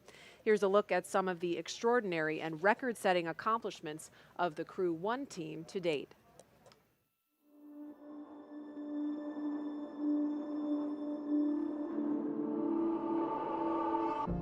You know, it feels great to be a part of this transition from a test program, a demonstration program, to an operational program.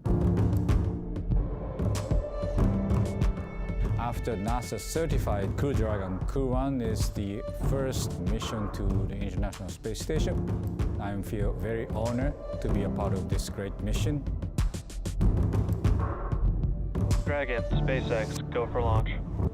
When we're sitting on the launch pad, I think what's going to be going through my mind is I want to be in the moment. and enjoy the experience. There is just an electricity in the air as that countdown is happening. The engines light and liftoff occurs. 3, 2, 1. Ignition. Liftoff. Vehicles pitching downrange. Falcon 9 is supersonic. Stage separation confirmed. Dragon separation confirmed.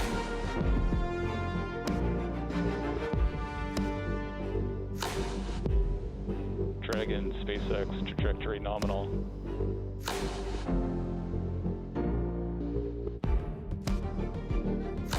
It's really hard to explain living and working in zero-G. It's fascinating how normal it becomes so quickly. It just feels like you've done it your whole life.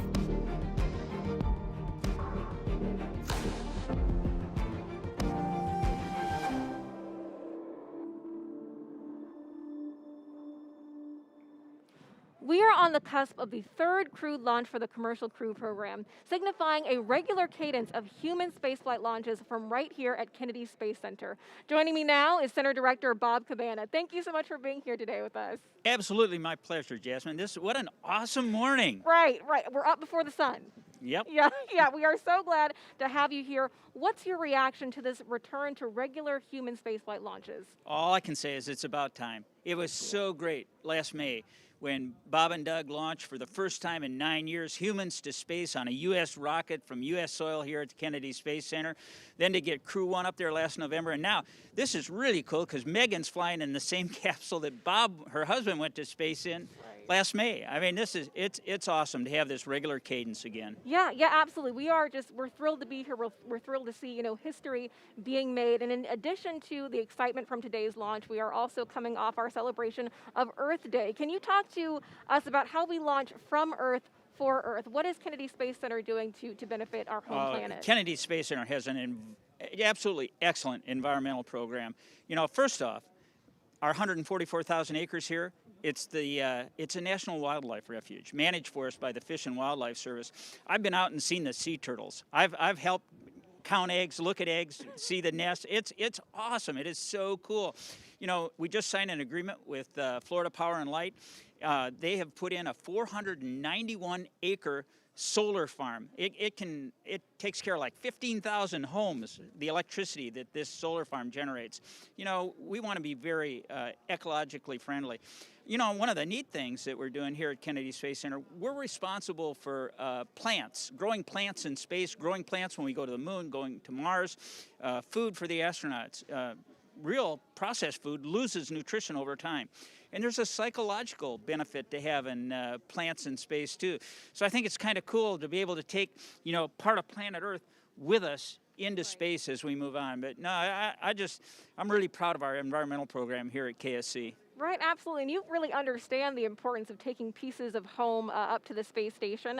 You have flown 4 times on shuttle. You understand probably more than most of us how our astronauts are feeling today. So have you spoken to them recently? How are they doing? The crew is doing outstanding. I talked to them the other night. They are ready to go. Everything's tracking well on the launch. I can't wait to see those guys blast off. I got to see them come out of crew quarters and get in their Teslas and drive out to the pad. They're all looking great. Their families are great. But, I know they're really focused right now. This is once you strap into that spaceship, you're just thinking about doing everything right, making sure that you do your job to get safely to space. Right. No, and you have seen, how this spaceport has changed over time. You were recently recognized as the longest serving center director, so congratulations on that. Can you talk to us about how it's evolved over time? Absolutely. The shuttle paid for everything at the Kennedy Space Center. And of course, that program came to an end in July of 2011. We had about 15,000 contractors and civil servants working here at the end of the shuttle program. When Atlantis landed on a Thursday in July, on Friday, 2,000 contractors got pink slips and walked out the door. We went from a workforce of 15,000 down to 7,500. Then we took a look at, hey, what do we need to support the future? And the future was SLS and Orion, but it was also enabling commercial operations. And we got a lot of stuff off our books that we had no need for, that didn't support commercial operations or the SLS Orion Artemis program. And then what was left, we said, hey, how can we enable commercial operations with this? We went out for notices of availability on this extra facilities that we had. And look at us today. We've got Boeing and SpaceX. Boeing's building the CST-100 Starliner in a facility right over here. The Air Force X-37 orbital test vehicles operating out of these former shuttle facilities over here. We got SpaceX out on pad 39A, where we went to the moon and launched shuttles. A 20-year use agreement to utilize that pad, launching cargo and crews to the International Space Station, as well as their commercial missions. Space Florida is operating what used to be the shuttle landing facility now and commercializing it. We've got Exploration Park, a research and development park on NASA property outside the secure perimeter. Space Florida operates that. We got Blue Origin out there. We got more companies coming in. I mean, this is an exciting time for America's space program. Right. No, absolutely. You know, there's a bright future right here at Kennedy Space Center. Director Bob Cabana, thank you so much for being here with us today. Now we're going to take it back to Jesse and Hawthorne for a launch update. I have it in my script, if that helps. Thanks, Jasmine. We're just T-minus 1 hour and 14 minutes from launch, and we're getting pretty excited over here. Since arriving at the spacecraft, the crew were helped by our closeout engineers to get into their seats, attach their suits to special umbilicals that provide breathing air and a communication link to Dragon's systems. They conducted suit leak checks, which were successful, and communications checks with the Corps here in Hawthorne, which is the person who will speak to them directly throughout the mission, as well as the launch director in Florida. This is where they're checking their comm path through both ground stations and data tracking and data relay satellites that we'll use to talk to the crew the entire way to the station. And after those suit leak checks, the closeout team was able to seal the hatch, which also gets its own leak check. The closeout team has departed the pad, and weather operators will kick off their final check on wind speeds at the pad, which will be used during the final go, no-go for launch. Now, before we get to that final go, no-go, the various teams at both NASA and SpaceX will do an internal go poll, making sure conditions are right with the Falcon 9, the Dragon, the Crew, the range, and the space station before that final go is given. Let's check back in on Houston for a status on the team supporting the space station on their readiness for launch. Courtney. Thanks, Gary. The team here in Mission Control Houston remains go for launch. All systems on board the station that are required to be healthy for this mission are continuing to look good. Before the station team is go for launch, they must verify that key systems on board the station are functioning as expected. This includes life support systems like oxygen generation, carbon dioxide removal, and the water recycling system that allows us to reuse about 90% of the water we send to station. We're also ensuring that the computers that allow us to command the station's major subsystems, essentially the station's nervous system, are functioning normally. We also work with our Russian counterparts to ensure that both methods of controlling the station's attitude are fully functional. This includes the large U.S. gyroscopes and the thrusters found on the Russian segment. Both systems play a critical role during Dragon's docking. Mission Control Houston will be closely monitoring the crew's flight and checking off milestones for most of the journey. Again, Flight Director Paul Kanya is now on console, leading flight controllers here in Houston for launch, and Flight Director Scott Stover will lead teams for docking tomorrow, expected to take place at 4:10 a.m. Central Time.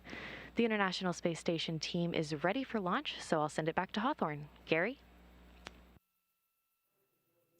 All right, thank you, Courtney. As we mentioned, the Crew-2 astronauts will spend about 6 months on the International Space Station. During this time, the Crew-1 astronauts will depart the station and return to Earth. They're set to undock from the station in the Crew Dragon Resilience on April 28th and splash down off the coast of Florida, where they'll be picked up at sea by one of SpaceX's recovery vessels. Next, SpaceX will launch Commercial Resupply Mission 22, or CRS-22, to the space station to deliver cargo and supplies to Crew-2 and the astronauts and cosmonauts aboard. It will automatically dock to IDA-3 at the Zenith port of the Harmony module. Before Crew-2 returns home, they will hand the baton to the next crew to arrive at the orbiting lab on Crew Dragon, the Crew-3 crew. That mission is targeted to launch this fall. It will carry Crew Dragon Commander Raja Chari, pilot Tom Marshburn, whom are both of NASA, mission specialist Matthias Maurer of the European Space Agency, as well as a fourth crew member who will be added soon. The Crew-3 astronauts will also complete a 6-month mission as expedition crew members aboard the space station. They will be joined there by 3 additional crewmates who will launch on a Russian Soyuz spacecraft. This will mean that 7 people will be on the space station at one time, allowing NASA to effectively double the amount of science conducted in space. This will be Chari's first trip to space, but he has more than 2,500 hours of flight time as a test pilot. The U.S. Air Force colonel is also a member of NASA's Artemis team and is eligible for assignment to a future mission to the moon. Crew-3 will be Marshburn's 3rd visit to the space station and his 2nd long-duration mission. He flew on STS-127 and Expeditions 34 and 35. Marshburn is also a medical doctor who once served as a flight surgeon and medical operations lead for the space station. Like Chari, Maurer will be making his first trip to space with the Crew-3 mission. He has extensive experience in engineering and research, and he spent 16 consecutive days in an underwater laboratory as part of NASA's Extreme Environment Mission operations. Now let's head back over to Marie at Kennedy Space Center. How's it going over there, Marie? Thanks, Gary. Things looking good here in Florida. If you are just now joining us, welcome to coverage for the mission known as Crew-2, NASA and SpaceX's 3rd flight with Crew to the International Space Station. We are at T-minus 1 hour, 9 minutes and counting until liftoff. Myself and Kate Tice and Tracy Caldwell-Dyson here have all been vaccinated against COVID-19, and that's why you see us here sitting together without masks on. Liftoff is still holding for 5:49 and 2 seconds Eastern Time, and we're tracking no issues at the moment with Falcon 9 or Dragon. The range is green, and weather is looking good. Over the last 3 hours, our crew of Shane Kimbrough, Megan MacArthur, Thomas Pesquet, and Aki Hoshide donned their SpaceX suits in the historic crew quarters suit-up room. They walked out of the crew quarters building just as every astronaut to fly from this spaceport has done since Apollo 7. And then they were transported to the pad where they climbed inside the SpaceX Crew Dragon Endeavour, which we are watching live on your screen. While this is SpaceX's 3rd time flying astronauts in Crew Dragon, it will be the first time a European astronaut will fly aboard Dragon. If you remember back in November, we launched NASA astronauts Mike Hopkins, Victor Glover, Shannon Walker, and JAXA astronaut Soichi Noguchi to the International Space Station, and those 4 are nearing the end of their 6-month science mission. They are scheduled to return home to Earth just a few days after the Crew-2 astronauts arrive on station. Over the next hour, we will conduct a series of polls to get ready for launch, have the crew arm the launch escape system, and begin fueling Falcon 9. Launch is set for 5:49 a.m. Eastern Time. This will include a 12-minute flight to orbit and then a 23.5-hour flight to dock with the International Space Station tomorrow at approximately 5:10 a.m. Eastern Time. So we're approaching T-minus 1 hour till launch. Tracy, what is going through the astronauts' head right now as they're seated in their capsule and they're ready to go? They still have another 60 minutes to go. Can you give us any insight into what they may be experiencing right now? Well, normally I would say, building off of experience, that inside an hour, it seems like eternity before those engines light. You're in there chatting it up with your crewmates, but watching these guys, they're having a little party in there. Hand signals are flying. I understand they're playing a game that we thought was rock, paper, scissors. I'm learning from friends that it's actually a game that Thomas knew when he was a kid and has shared it with his crewmates. And so I guess there's no better way to bond than through childhood memories and that are being recreated in the capsule right now. But all kidding aside, these guys are probably glancing back and forth at their monitors, like you see there, and just checking systems, making sure that they're keeping track of what's going on with the vehicle, listening to the sights and sounds, maybe a little bit of chit-chat, but inside an hour they're listening up for what might be coming in through their ear from the teams on the ground. Sure. Today's flight is the 2nd of 6 planned rotational missions NASA has contracted already with SpaceX as part of the agency's Commercial Crew program. The success of the Demo 2 test flight last year allowed NASA to complete certification for SpaceX to fly astronauts like these regularly to and from the International Space Station, and that paved the way for the Crew-1 launch last fall. Now this next crew is getting ready to lift off in the exact same capsule named Endeavour that Bob Behnken and Doug Hurley first flew in almost 1 year ago. We've been hearing from the crew on board Dragon. Like you can see there, they're currently strapped into their seats, and they've already gone through all of their communication and suit leak checks. They're able to follow all the milestones that they still have ahead of them on the displays there just above them, which allow them to gain insight into all of the Dragon and Falcon 9 systems as we continue to proceed towards launch. So right now, as we're coming up to the T-minus 1 hour and 5 minute mark, let's check in with Hawthorne for a status on both vehicles. John, what updates do you have for us now? Okay, we've had, as you've been saying, a smooth countdown. The SpaceX team is working no issues, and the pace is beginning to pick up. In the Falcon 9, final propulsion checkouts of the first and second stages in the engines began just a few minutes ago in preparation for propellant loading. Now, at T-minus 45 minutes, the team will report their readiness with a final electronic go-no-go poll. At T-minus 35 minutes, Falcon 9 propellant loading will begin. The Dragon spacecraft you can see right here on the monitor with the crew access arm next to it. Earlier today, the Dragon operators performed a series of checkouts of the Dragon flight systems, and the spacecraft is also currently go for launch. The 4 astronauts are currently inside Dragon, and the hatch is closed. The SpaceX closeout team has left the pad, and they'll be outside of the blast danger area very shortly. Now, before we can start loading propellant on the Falcon 9, we've got 2 major items to perform. First, we need to retract that crew access arm away from the Dragon capsule to its launch position. Now, that'll happen between T-minus 44 and T-minus 42 minutes. Now, we move the access arm away to obviously clear the way for launch, but we also do it in case the Dragon capsule has to leave the launch pad in the event of an emergency before launch. Now, once the arm is out of the way, the launch escape system will be armed. With these 2 events complete, Dragon will be ready for Falcon propellant loading. Now, the range is currently clear for launch from historic Pad 39A. The worldwide network of ground stations and the tracking and data relay satellites are ready to support Dragon as it heads into orbit. On the weather front, weather continues to look good, both at the surface level, the upper altitudes. We are continuing to wait for a final input from the weather team coming up in about 5 minutes on ground level winds in case we had a Dragon abort somewhere near the launch pad. Right now, those conditions are go, but we're getting one more set of balloon data to make sure that everything is good. Now today, we have an instantaneous launch window at 5:49:02 Eastern Daylight Saving Time, or just after 49 minutes past this hour. Now once we begin loading propellant, there's no opportunity to change the T0. We are committed. We're going to get one chance at it today. But the good news, Jesse, at T-minus 62 minutes and counting, we are go for launch. Thanks, John. It's good to hear that we are still go. Today's launch marks the 2nd time a rotational crew will fly on a commercial spacecraft, and each of our crew members brings a diverse set of experiences to today's flight.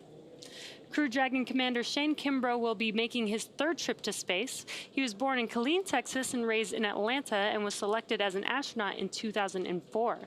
Kimbrough is a retired U.S. Army colonel and holds degrees in aerospace engineering and operations research.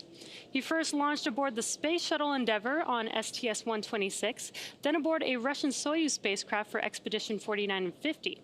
Kimbrough has spent a total of 189 days in space and has performed 6 spacewalks. Pilot Megan MacArthur will be making her 2nd trip to space, but her first one to the space station. She was born in Honolulu, but considers California her home state. She holds degrees in aerospace engineering and oceanography, and was selected as a NASA astronaut in 2000. MacArthur served as a mission specialist aboard Space Shuttle Atlantis on STS-125, the final servicing mission of the Hubble Space Telescope in 2009.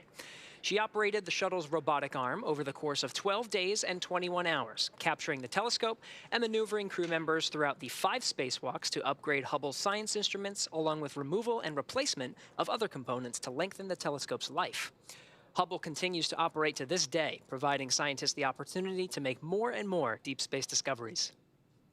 Mission specialist Aki Hoshide has suited up for his third space flight today. Born in Tokyo, Hoshide was selected as an astronaut in 1999 by the National Space Development Agency of Japan, known today as JAXA. Hoshide earned his degrees in aerospace engineering and mechanical engineering. He flew on STS-124 aboard the Space Shuttle Discovery to deliver and install Japan's science laboratory, Kibo. He also flew aboard the Russian Soyuz on Expeditions 32 and 33 for a 124-day visit to the space station. Things continue to progress nominally. Next up is cycling the orbit tank isolation valves to equalize low flow pressure here in about 15 seconds. Copy. We'll be listening. Got some good call-outs there. In 2014, he also served as commander of the 18th NASA Extreme Environment Mission Operation, which was an underwater expedition at the National Oceanic and Atmospheric Administration's Aquarius habitat off of Florida's Key Largo coast. Mission specialist Thomas Pesquet will be making his second trip to space. Born in Rouen, France, Pesquet was selected by ESA as an astronaut in 2009. He has a degree in spacecraft design and control and more than 2,300 flight hours as a commercial airline pilot. Pesquet first flew to space on the Soyuz as a flight engineer for Expeditions 50 and 51. In that time, he worked on more than 50 experiments and performed 2 spacewalks to maintain the space station. He's logged 197 days in space. Pesquet will be the first European to fly in Crew Dragon, and it will be the first time a European has launched from America in more than a decade. Each of these 4 crew members will join Expedition 65 once they arrive at the International Space Station, with Aki Hoshide taking over as commander of the station right before Crew 1 departs. All right, we're inside 59 minutes from launch. The day is a continuation of regular crew flights to space station from U.S. soil. This will be the 3rd Crew Dragon flight with crew and its 2nd long-duration mission to the International Space Station. The astronauts... SpaceX, you are go for Section 6. When ready, report go for launch. Copy, Section 6, inward.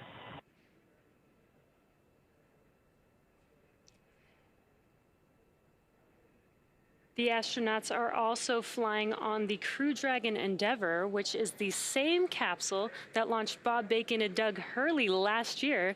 And today, Bob's wife, Megan, is the pilot on this flight, sitting in the same seat that he did. It's been an awesome countdown so far. Weather is still looking good, and the excitement is picking up as we get closer and closer to that T0. That's right, Jesse. We had a great countdown today, starting with suit up just over 3 hours ago. The SpaceX team helped the crew put on their suits and conduct initial checkouts before crew walkout. Crew walkout was where Shane Kimbrough... Go for launch. SpaceX copies, go for launch. All right, the crew reporting go for launch real time.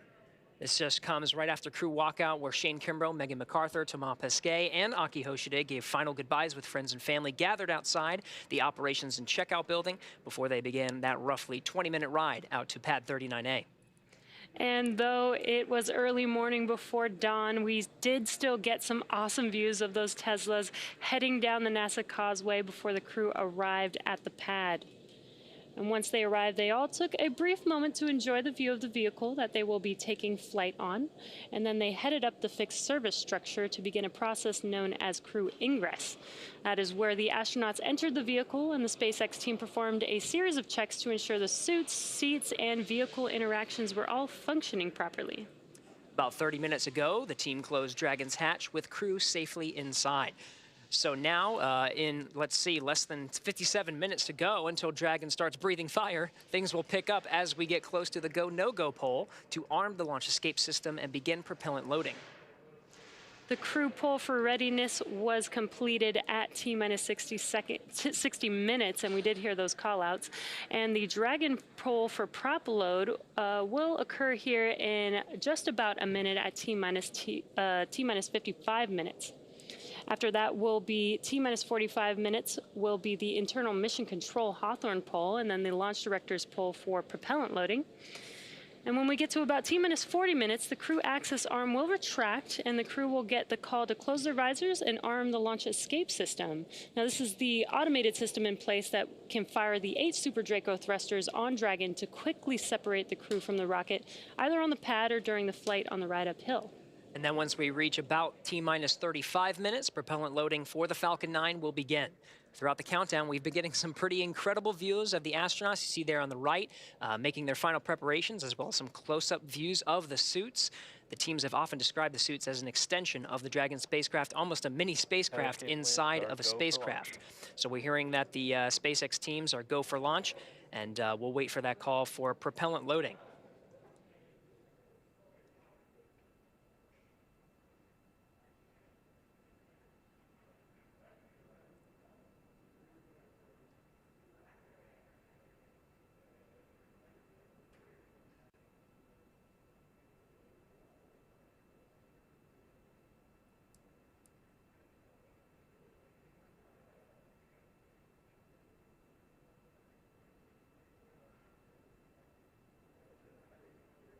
Now, as we wait for that call for the teams to begin propellant loading, we are hearing that there was a weather brief at L-1 hour. We're still looking go for today's launch. Pad escape winds are go. The weather up the ascent corridor is go. Everything tracking as we're inside now, 55 minutes to launch.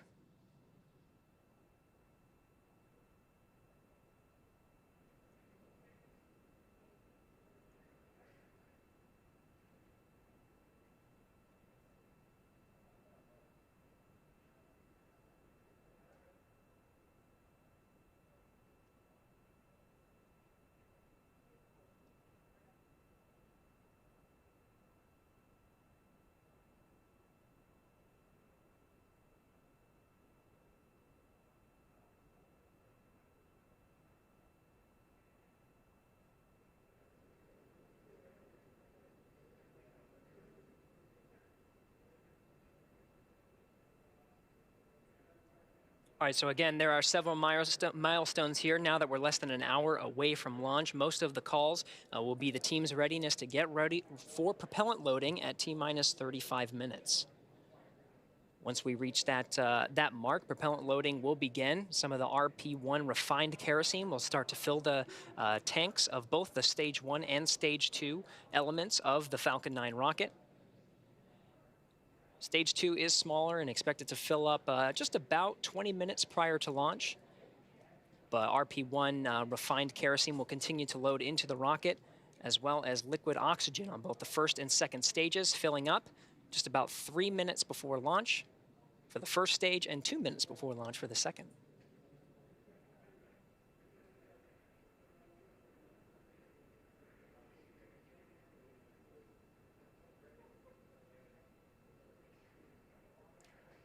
All right, and we are hearing that the Dragon teams did conduct that go poll electronically here in Mission Control Houston. The first checked and the first milestone to go for prop load is underway. There's going to be another poll coming up at T-minus 45 minutes with the launch teams, and then prop load is set to begin at T-minus 35. Until then, let's go over to Jasmine over at the Kennedy Space Center. Jasmine?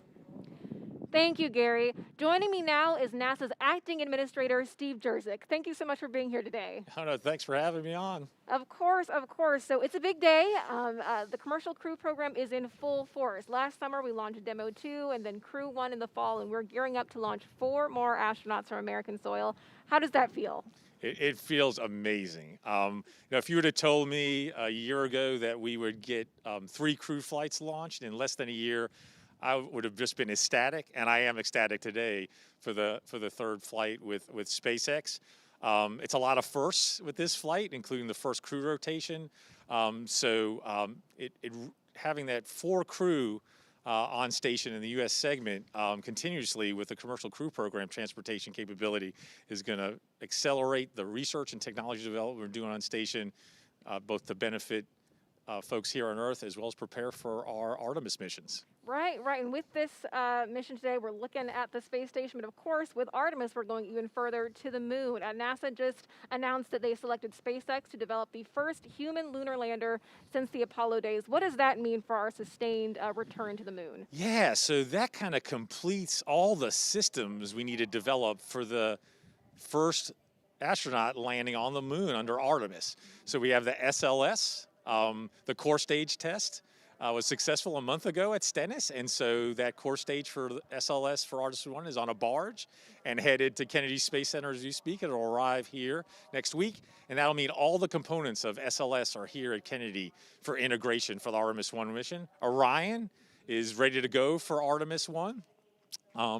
The Gateway, we did a review of the Gateway the other day, and the Gateway's starting to come together. And then, of course, the last piece is the Human Landing System, which will transport astronauts from lunar orbit to the surface and back to lunar orbit. So it's really exciting to have the landing system in full development. It's the last piece that we need for our first Artemis missions. And later this year, hopefully, we'll conduct the first Artemis 1 mission, which will be an uncrewed test flight around the moon. Right, right. So that is exciting. You know, as we are looking at going to the moon, we're also looking at even further to Mars. We made history just this week with the first flight of Ingenuity. There's also the MOXIE experiment that is converting the Martian atmosphere into oxygen. So what does that mean for our hopeful one day putting people on Mars? Yeah, so the science missions, the robotic missions are really important because they fill knowledge gaps for us that we need to fill to plan out eventually human missions to Mars. So for example, there's a weather station on Perseverance. And for the first time, we're getting 5-day weather forecasts from Mars, right? So also that weather station characterizes the dust, the size and properties of the dust. And that's really important for mitigating that dust in suits and systems. So it fills knowledge gaps.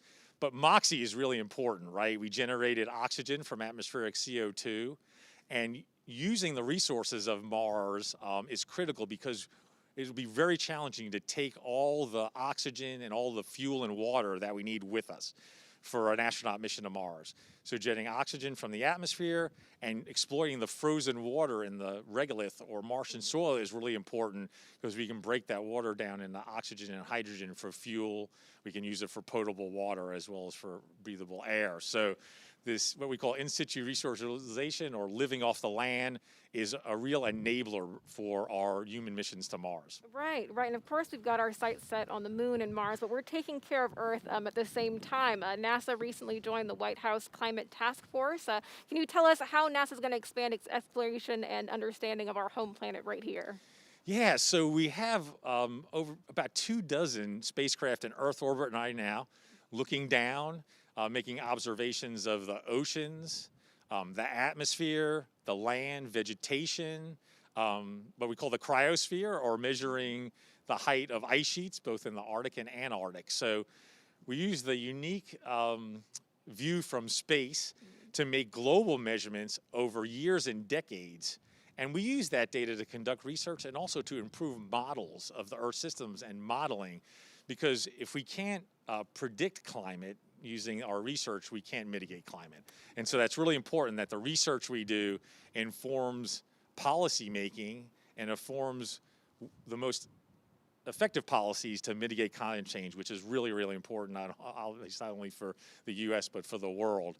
Station, on ISS, we also have instruments mounted externally on ISS. It's in a unique orbit, an inclined orbit that's different from most of our Earth orbiting spacecraft that look down, which are in a polar orbit. And for certain types of instruments, that orbit is very advantageous. It gives us a lot of coverage and a unique perspective. And so we're using ISS more and more as an Earth observation platform. So, you know, both with the research we do with NASA, with our other government agency partners through the U.S. Global Change Research Program, and also in collaboration with our international partners, you know, we're going to continue to make those observations, do that research, and improve our ability to predict climate change. Right, right. We are making progress across the universe. NASA Acting Administrator Steve Jerzik, thank you so much for joining us today. Now we're going to take it back to John and Hawthorne as action begins to pick up on the pad. Thanks, Jasmine. It's just inside 46.5 minutes to launch. The SpaceX launch team, they're finishing their final review of data from checkouts of Falcon 9 over the last hour. The launch director is about to poll the team for readiness, both to load propellant and to launch. This will be the last poll before liftoff. The 7 SpaceX engineers indicate they are go by electronically voting on an online countdown procedure. We won't hear a verbal poll, something folks may remember from the earlier days of launch and movies like Apollo 13. The launch director is also checking with Dragon mission director and the NASA launch manager to make sure everyone is ready to go. Meanwhile, on the Dragon spacecraft, on the screen you can see the crew arm is still in the service position.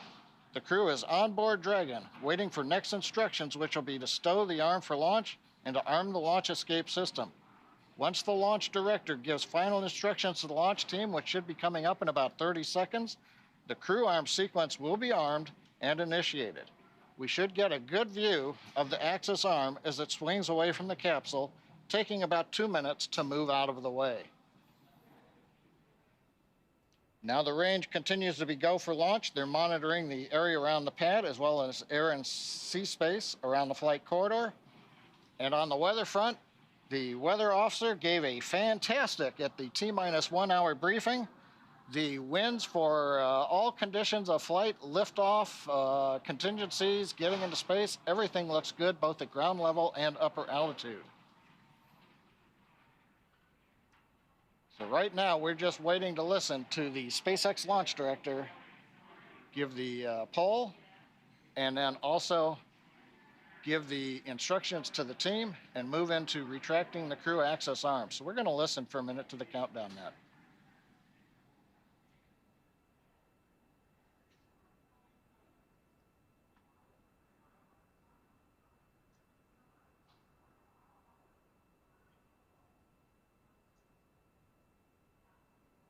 Poll is complete and team is ready for propellant load and crew access arm retract. For non-urgent no-go conditions, brief the CE or LD and they'll approve aborting the launch auto sequence and proceed into launch abort. For urgent issues affecting the safety of the countdown, operators shall call hold on the countdown net. Launch control will abort the launch auto sequence immediately and proceed into the launch abort auto sequence. Operators advise launch director whether structural breakup or fire is imminent or occurring per Dragon manual escape flight rules. In the event of a fire alarm, key operators will man their post while the alarm is evaluated. In the event that personal safety is threatened, evacuate to the south-facing emergency exit, which leads directly outside. Launch control, you may proceed with arming the crew arm for movement.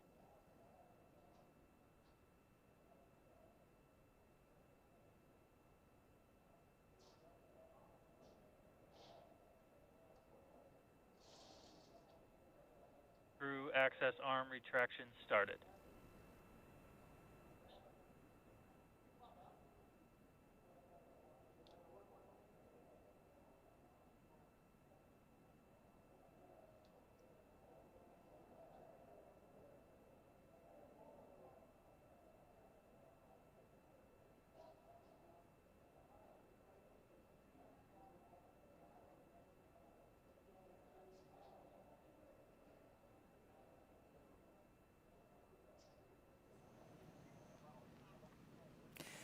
There you see a live view of the crew access arm retracting away from Crew Dragon in preparation for launch. The countdown clock continues to tick, and we're now at T-minus 42 minutes and 33 seconds. We're standing by for the completion of the crew access retraction. This is one of the last major visual milestones that we'll see in preparation for liftoff.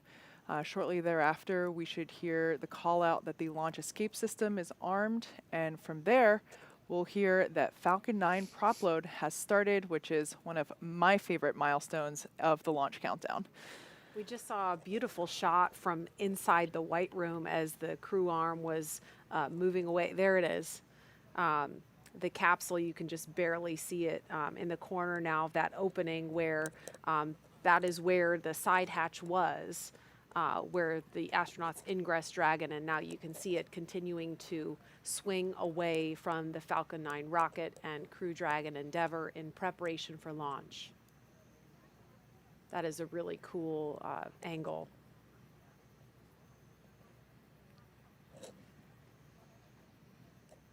And Tracy, as we're watching the crew arm still retracting here, we are about to have the International Space Station fly over us, right? We are, yes, here at KSC, Kennedy Space Center. It looks like in another minute to the southeast, traveling across east-northeast, the station should be visible overhead.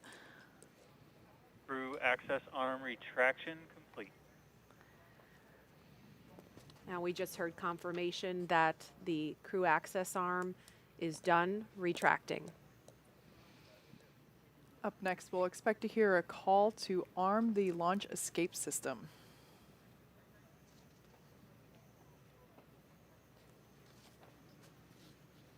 Dragon SpaceX, you are go for Section 7. Close visors and arm launch escape system.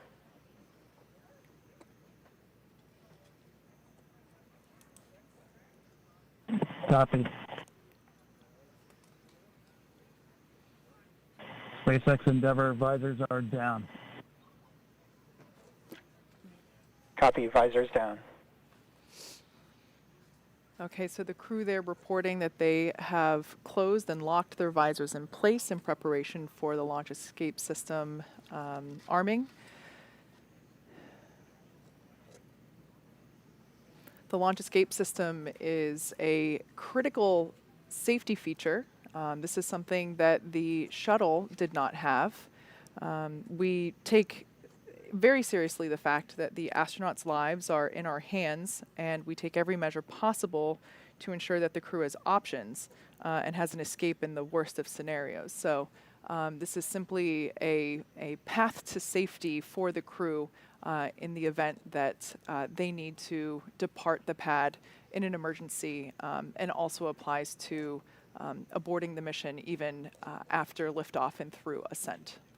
And the Crew Dragon Endeavour actually has an enhanced abort capability now. That was one of the improvements made to this capsule after Demo 2, and it increased the propulsion system on Dragon. Launch escape system is verified armed. Okay, so that was confirmation that the launch escape system is armed, and so that is what we have to hear before fueling on the Falcon 9 rocket can begin. So we are about just under 4 minutes away from that milestone. But again, we were saying the propulsion system. Oh, there's a shot of the space station. There it is. Yeah. Everybody wave. They're waving down at us. I think they're watching right now. So they are. You know they are. Yeah. Yes. Hi guys. Hi. We see you. So that's super cool.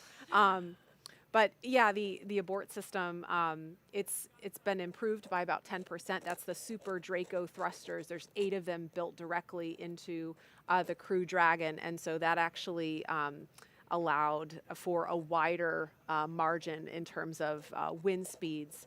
So there's greater opportunities for launch. But weather not looking like much of a concern at all today. In fact, last we heard there's less than 5% chance of violation. So more than 95% go conditions, which is great. Yeah. Pretty rare for launches from here. Yes.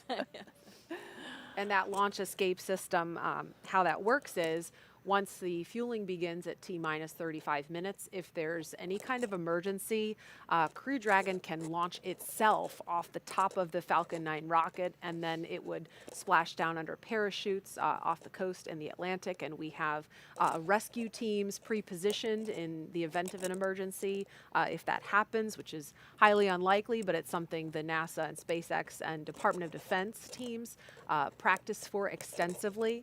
That launch escape system is also equipped to perform an abort after liftoff. We would call that an in-flight launch escape, and that can happen at any point throughout the ascent trajectory.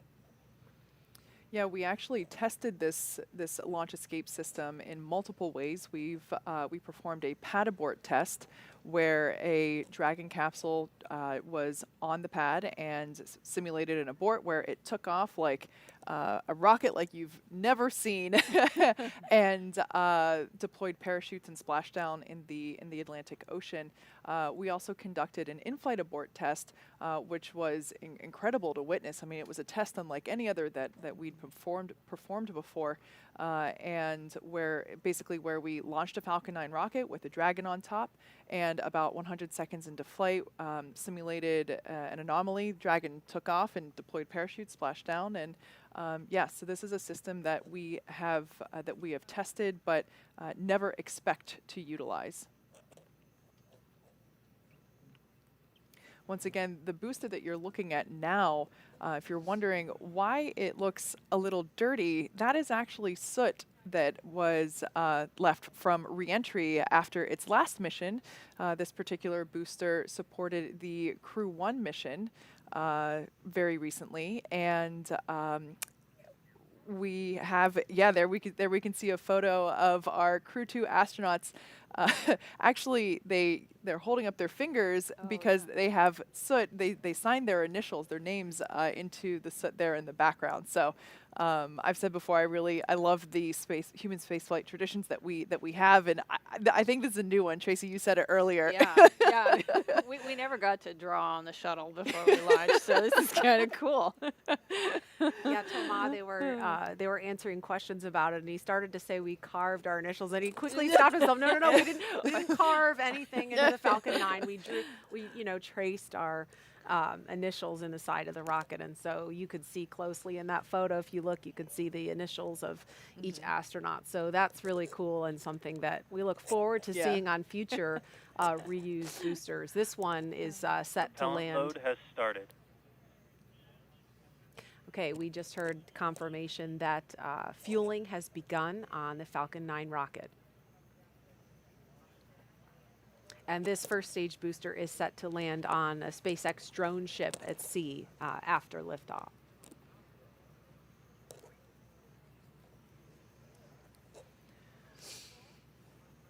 We are now at T-minus 34 minutes, 30 seconds and counting from Crew Dragon's third launch with astronauts and the first for 2021. Today begins the next 6-month rotation mission to the International Space Station. The launch escape system is armed, which happened just before fueling began at T-minus 35 minutes. The Dragon capsule was loaded with propellants about a week and a half ago, just a few miles down the road at what we call Dragon Land. And in order to fly, Dragon needs a fuel and an oxidizer. And Kate, I'll let you talk more about the fuel. Yeah, so for that fuel, we use monomethylhydrazine, or MMH, and nitrogen tetroxide, or NTO, for the oxidizer. Together, these two propellants feed the Draco engines that maneuver Dragon on orbit, as well as the 8 Super Draco engines that would power the launch escape system in an abort scenario. And again, now that the fueling is underway on Falcon 9, that means the 8 Super Draco engines built directly into Crew Dragon are ready, if needed, to launch the capsule off of the Falcon 9 rocket in an instant should there be any kind of emergency associated with the rocket or the launch pad. The NASA and SpaceX teams have trained extensively for exactly that type of contingency, along with the Department of Defense Detachment 3, who does a fantastic job in those training scenarios. Now over to SpaceX headquarters in Hawthorne for an operations update. John? Well, we are counting down those final minutes, and everything's still looking good for Falcon 9 and Dragon for an on-time launch just under 33 minutes from now. Falcon 9 did begin propellant loading just a couple of minutes ago. We heard it. Now, the first and second stages of Falcon 9 are each loaded with 2 liquid propellants. One is fuel. That's loaded into the tank at the bottom of each stage. The other is an oxidizer, and that goes, obviously, into the tank at the top of each stage. Now, the fuel that we use to power the Merlin engines is a refined kerosene called RP1. And the oxidizer loaded on each stage is densified liquid oxygen called LOX. Densified means that it is kept much colder than typical for launch vehicles, and it takes up less volumes. So this allows us to get more oxidizer loaded onto the first and second stages. Now, to ignite the fuel and oxidizer in the Merlin rocket engine, we use an ignition fluid called T-tub. When T-tub comes in contact with oxygen, it burns, and it gives off a green-colored flame.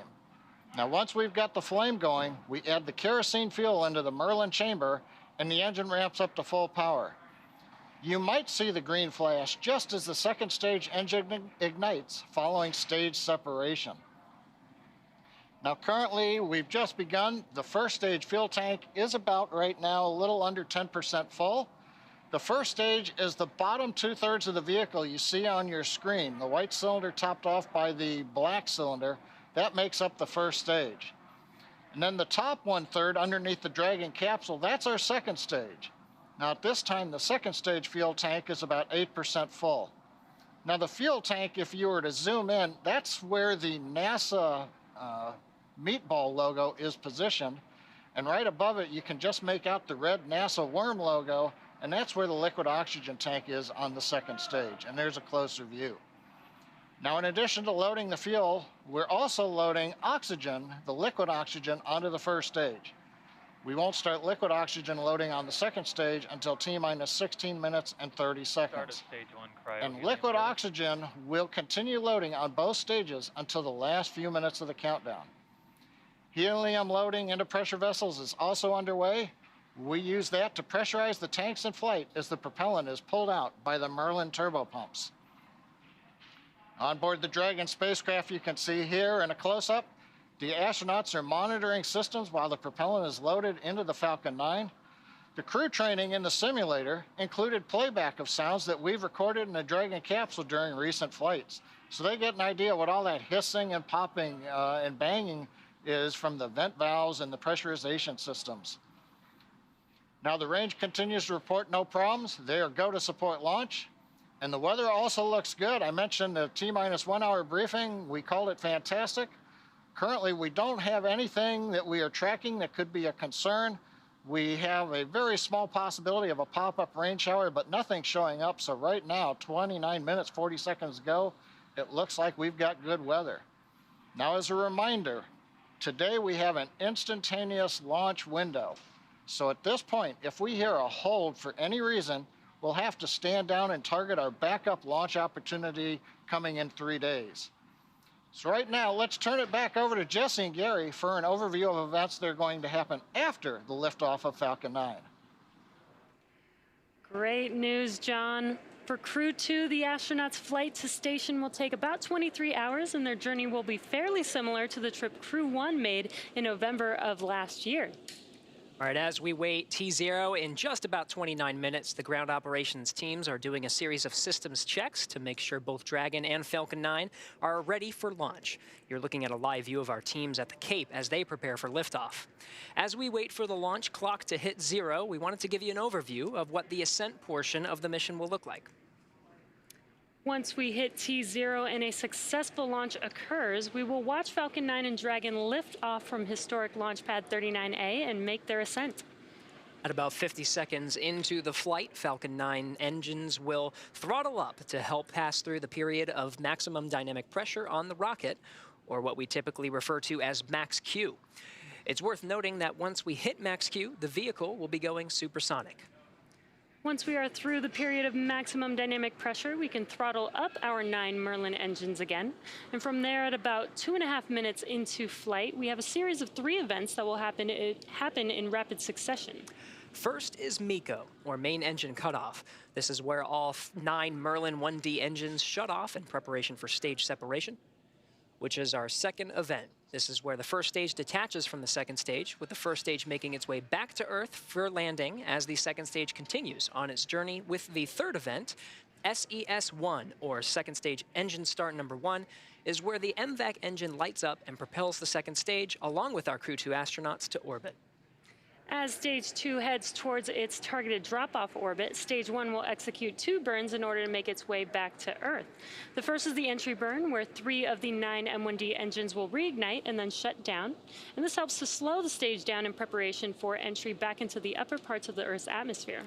While the first stage is heading back to Earth, the second stage will cut off its 1 Merlin engine that was ignited right after stage separation. Once this happens, we'll wait for confirmation of a good orbital insertion. About 90 seconds after Dragon gets into orbit, Falcon 9 will land back on Earth. The landing burn is just a single engine burn, powerful enough to bring the vehicle's speed down rapidly in order to land on the drone ship about 9.5 minutes into the mission. While Falcon 9 first stage is landing, Dragon is preparing to separate from the second stage. At about 3 minutes after the second stage gets into orbit, we should have a great view of Dragon with its 4-person crew drifting away from the second stage. Once Dragon is a short distance away, it will begin checking out its Draco maneuvering thrusters to make sure Dragon continues to increase separation distance from the second stage. It's worth noting that these are not the Super Draco engines that would be used during an abort scenario. About 40 seconds after separation, Dragon's nose cone deploy sequence will begin. It will take roughly 4 minutes for the nose cone hooks to unlatch and open, exposing its guidance navigation controls, or what we call GNC, that will help Dragon autonomously fly to the space station. And lastly, once the nose cone is deployed, the remaining Draco thrusters on the forward bulkhead will be checked. From there, over the next 23+ hours, Dragon will be in its rendezvous and approach phases, undergoing a number of phasing burns as it makes its way to station. All of that will be coming up soon. For now, let's check back in with Courtney in Mission Control Houston. Courtney. Thanks, Gary. The space station team here in Houston is focused, and the critical systems on the station continue to function normally. The teams have verified the command path from the ground through our constellation of communication satellites to the station. Everything is nominal, and the station will be ready to receive Dragon tomorrow. Once the crew arrives at the station, they'll join Expedition 65. While on board, their official designation will be flight engineers, except for JAXA's Aki Hoshide, who will take command of the space station from NASA's Shannon Walker, just before Crew 1 comes home.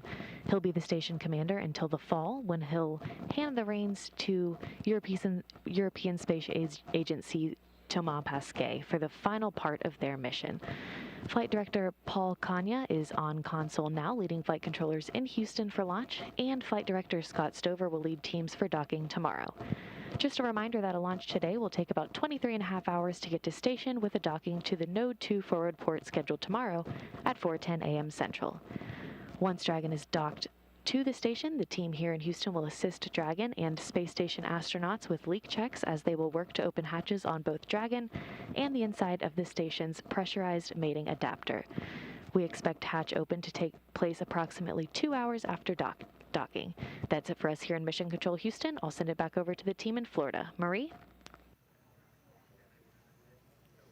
All right, thanks, Courtney. You're looking live at the Falcon 9 rocket and SpaceX Crew Dragon, and we can see liquid oxygen venting off the rocket. That is normal and expected. It is now T-minus 23 minutes, 50 seconds and counting from the third astronaut launch from U.S. soil in the past year, and the first with 2 international partners aboard.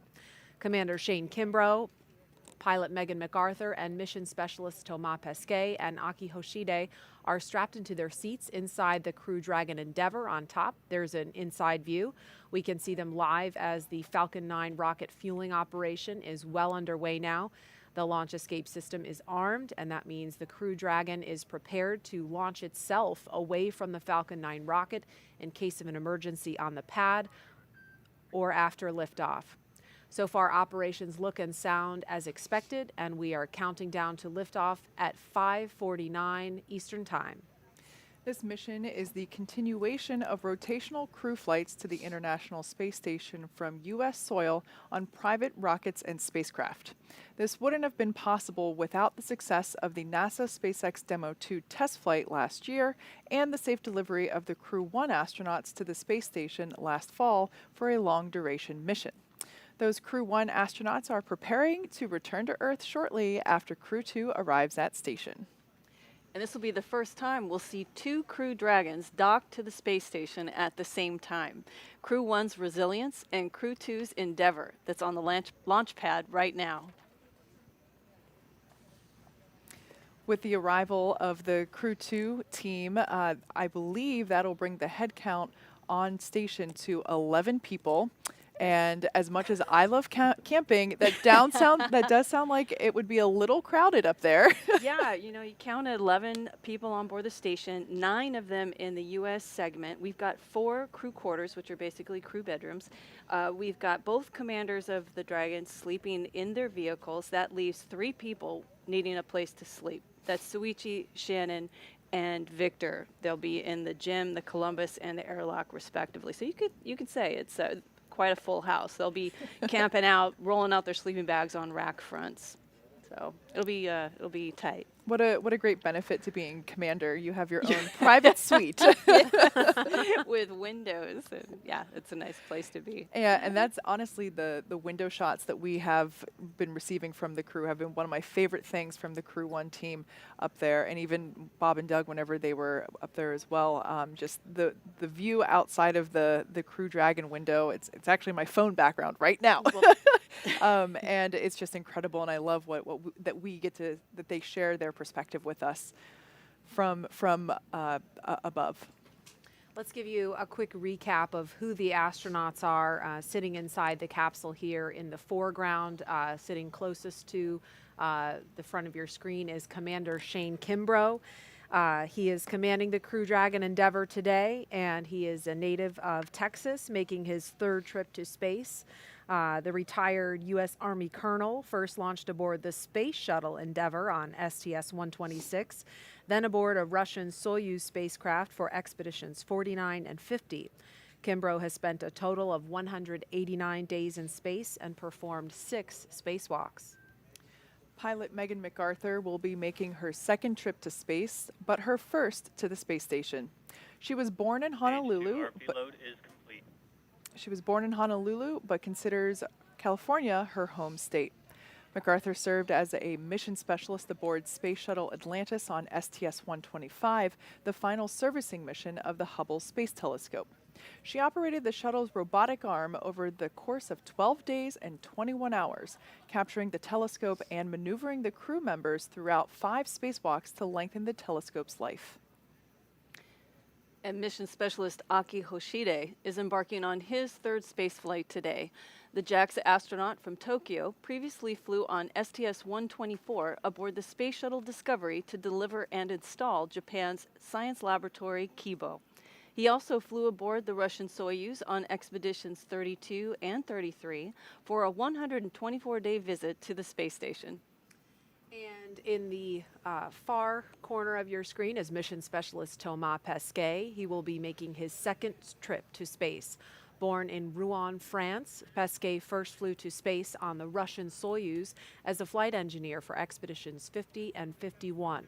In that time, he worked on more than 50 different experiments and performed 2 spacewalks with Kimbrough to maintain the space station.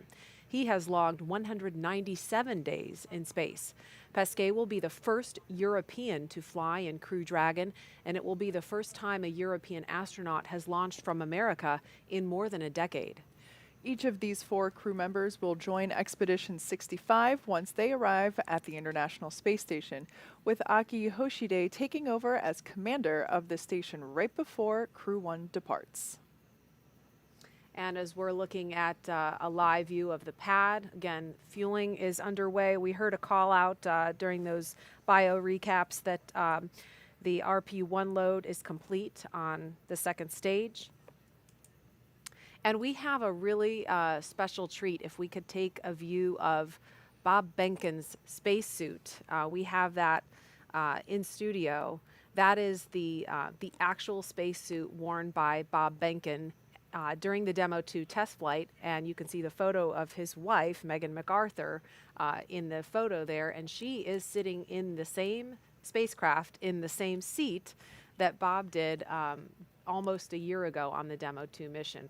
Megan is the pilot for this mission. There's a shot of Bob's spacesuit on the left and Doug Hurley's spacesuit on the right. This was a couple days ago during the pre-launch news conference.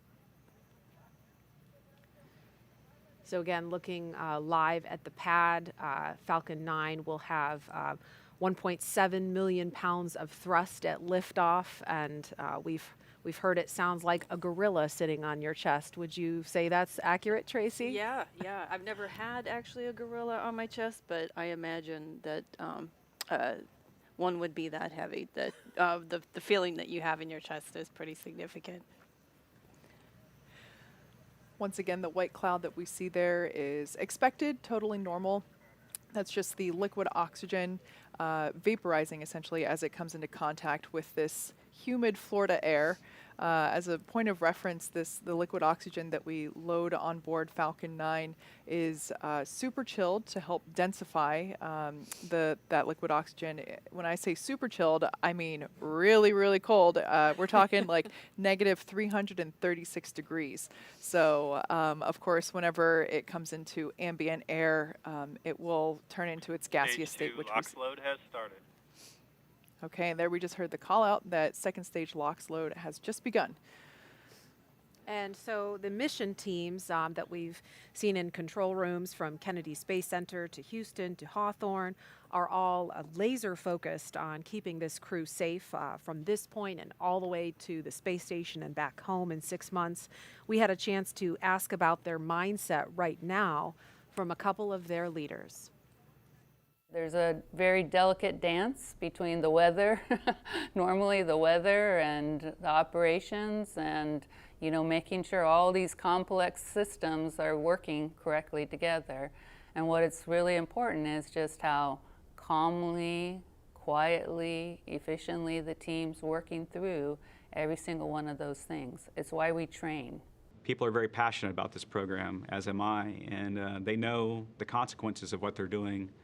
They know that the crew's lives depend on what they're doing. This human spaceflight endeavor requires diligence every day on the job, and I think our team knows that. I definitely feel like those crew members are in our hands, and we need to be there thinking straight, making sure we're making the right decisions so that we're getting that crew safely to the International Space Station.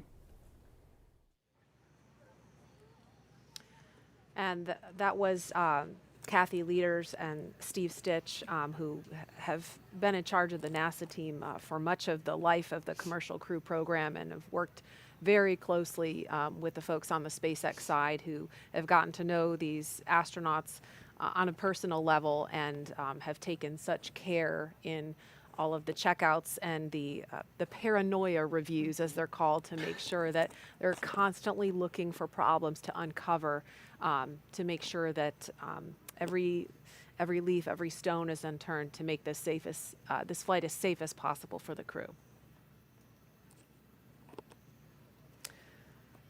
Again, it is now T-minus 14 minutes, 15 seconds and counting. Liftoff will be about 1 hour before sunrise here on Florida's Space Coast, and if we're lucky, we may see a beautiful contrail at first light. At the time of launch at 5:49 and 2 seconds Eastern Time, the space station will be flying 258 miles over the Indian Ocean south of Sri Lanka. And now with T-minus 13 minutes, 50 seconds and counting, we want to focus on the pad as we proceed through the final stretch of the countdown. We will turn it over to Hawthorne to take us through launch at 5:49 this morning. John? We're inside T-minus 14 minutes. Everything is still looking good for launch of Falcon 9 and Dragon, 49 minutes and 2 seconds after the hour. Falcon 9 began propellant load at T-minus 35 minutes. Loading of the RP-1 fuel onto stage 2 is complete. Fuel loading is continuing on the first stage. We're over half full, and it'll finish at T-minus 6 minutes. The densified liquid oxygen loading is continuing on the first stage. And we began loading liquid oxygen onto the second stage a few minutes ago. The liquid oxygen loading will wrap up T-minus 3 minutes on the first stage, about T-minus 2 minutes on the second stage. Checkouts of the thrust vector controllers, what we call TVC wiggles, are coming up, along with throttle valve checkouts on the engines. That's where we move the engines a little bit, make sure the hydraulics are ready to go. Currently, the range is go, ready to support, working no issues. And we continue to have good weather, both at the launch pad at ground level, at the upper altitude winds, and downrange at the contingency landing sites. On the Dragon spacecraft, the Dragon mission director and team, they're reporting no issues. Their communication checkouts are complete. The crew access arm is retracted, as you see on your monitors, away from the vehicle. The launch escape system is armed. The crew is strapped in and ready to go. Final instructions of the crew will be coming at T-minus 10 minutes. They'll configure their displays for launch. That'll give them insight into how the launch is proceeding, and it provides constant updates on vehicle health.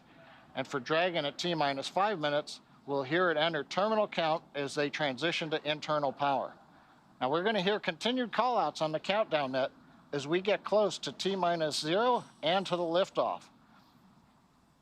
Now, Gary, we talked about the ascent sequence of events that are coming up here. You and Jesse went through that a little while ago, but we're also going to have abort modes. Can you explain a little bit about what the abort mode callouts are that we might hear? That's right, John. We're continuing to track that the Falcon 9 and Dragon are looking good for launch, but just in case anything were to happen, Dragon is fully prepared to initiate an abort and use those Super Draco engines to escape from a speeding Falcon 9. On the way uphill, you'll hear a series of letter and number combinations. Those will denote the stage that the rocket is on and the abort zone that we're on as well. On the first stage, you'll hear abort zones A and B. That will cover the Falcon 9's ascent up to about the northern border of North Carolina, about 7.5 to 8 miles in altitude. And the stage 2 will have stage 2A through E. Mostly it will be stage A, or stage 2A abort zone, but towards the end of the 6 minutes that stage 2 will be firing, you'll hear the numbers start going out from B to E, with E being an abort to orbit. All of these capabilities enabled on the Dragon spacecraft to make sure that the crew will be delivered safely into orbit. Inside 10 minutes and 30 seconds, we should be hearing some final status, maybe a good luck and Godspeed from some of the ground teams here, ensuring that the crew is ready to go, that Falcon 9, Dragon, and all the support teams are ready for launch.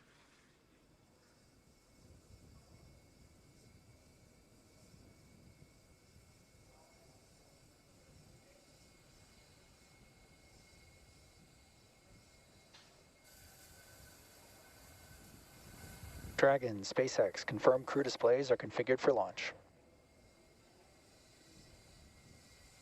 Displays are configured for launch.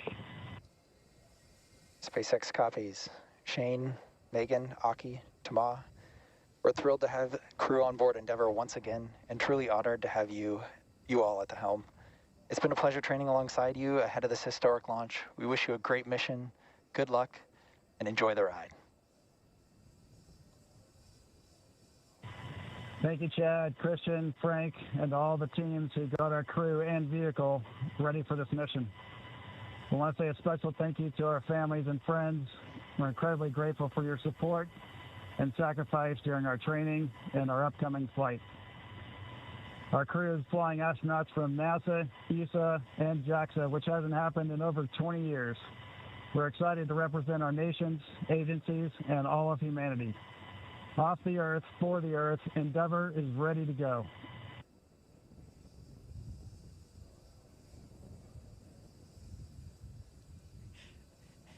All right, some celebratory handshakes from inside the Crew Dragon. That was the voice of the Corps, Chad Healy, here in Mission Control Hawthorne. Next series of events, John, will be the engine chill. Everything's looking good so far. Yeah, it is. We're actually watching the fuel trim valves on the Merlin 1D engines, going through some checkouts right now. And as you said, at T-minus 7 minutes, we're going to start a sequence of events that begins with opening the pre-valves. Currently, the liquid oxygen, the kerosene fuel on the Falcon 9 first, second stages is separated from the Merlin engines. T-minus 7 minutes, just over a minute from now, we open the pre-valves. That allows propellant down to the top of the engine or the inlet to the turbo pumps. At the same time, we open up bleed valves on the turbo pumps, and that allows a little bit of that densified ultra-cold liquid oxygen to flow through the pump and to chill down the liquid oxygen pump. That way, when we get to T-minus 2 seconds and we spin the pumps up and everything comes to full power, we're not pulling very cold liquid oxygen through a warm pump. So as that cools it down right now, that'll get it ready for that ignition sequence in the last couple of seconds. So we should hear that call out that the stage 1 engine chill has started. You'll also hear in flight, about a minute and a half, 2 minutes into flight, MVAC chill has begun. That's also a repeat sequence there, where we open the bleed valve and begin chilling that engine one more time before it lights after stage separation.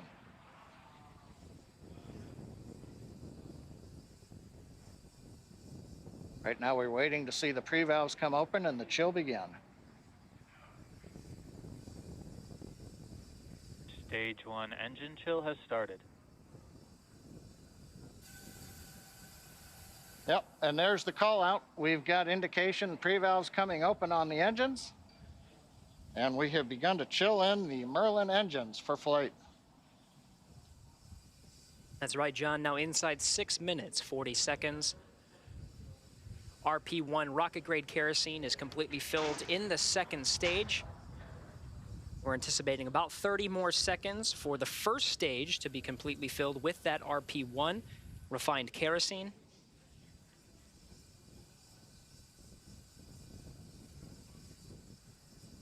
The liquid oxygen will continue to flow through the first and second stages up to the final minutes before Stage T0. 1 RP load is complete. All right, confirmation. We have 100% fill of RP1 on both the first and second stages. 6 minutes to go until an instantaneous launch window today. The next milestone will be Dragon to transition to configure for terminal count. And this time, terminal count, the Dragon will be on internal power, no longer relying on the lines from the ground. And from there, the Falcon 9 propellant tanks will pressurize for strong back retract. That'll be another visual milestone. The clamps just below the Dragon's unpressurized trunk will open, and the strong back will tilt back just 2 degrees. Then right after liftoff, back to 45 degrees. Again, RP1 kerosene, both on the first and second stages. Liquid oxygen continues to flow through on the first and second stages. That very densified, very cold liquid oxygen. Dragon has transitioned to configure for terminal count. Falcon 9 propellant tanks are pressurizing for strong back retract. All right, John, good calls and right on time. Dragon is now on internal power.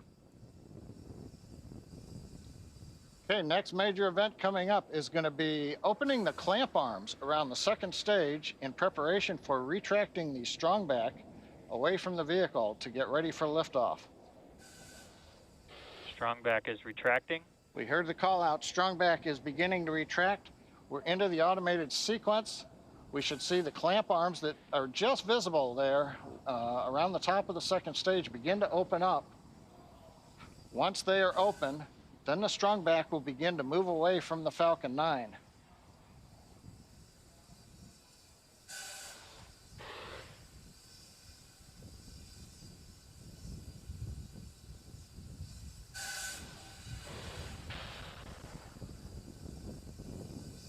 Watching the sequence, a nice view from up on top of the fixed service structure. The arms are opening. And we're beginning to recline away from the Falcon 9.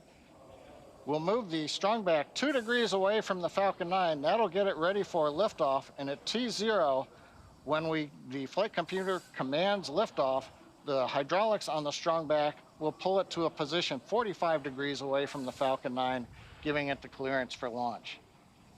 So right now, the strong back is moving away. Everything proceeding nominally. It's great to hear, John. We're also anxiously awaiting the liquid oxygen complete on the first stage. Should hear that call very shortly.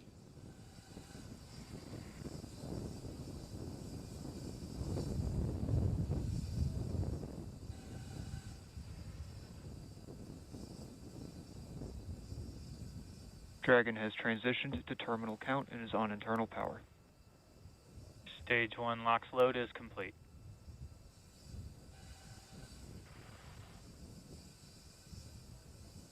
Okay, we've heard the call out. Stage 1 LOX load is complete.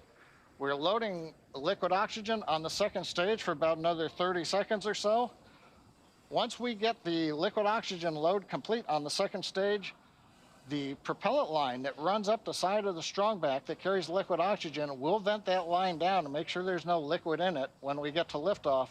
When we do that, we open up valves on the strongback, and as Kate and Marie were talking earlier, when we vent off that very cold gaseous oxygen, it'll merge with the warm, humid Florida air, and you'll get a large white plume of condensation off of the back of the strongback. That'll be normal, coming about a minute and a half before launch. Everything continuing to look good. Stage 2 LOX load is complete. Dragon is in auto idle. All right, with that, the Falcon 9 is fully fueled. We have fuel on both the first and second stages, and both stages are filled with liquid oxygen. Gas closeout has started. Expect loud venting. Dragon is also in auto idle. The flight computers on Dragon, maintaining their calculations, standing by, waiting for the T0 mark. 1 minute, 15 seconds until launch. The 1 minute mark, Dragon will transition to countdown, and the flight termination system will arm the computers on Falcon 9. We'll be talking to the computers on Dragon and can issue an abort if necessary. FTS is armed. Falcon 9 is in startup and is now controlling. Dragon is in countdown. All right, 50 seconds to go. Everything is ready for an on-time launch today. Dragon, SpaceX, go for launch. Copy, go for launch. Ground teams are ready, and the crew inside Dragon is ready. 30 seconds to go until launch. Seconds.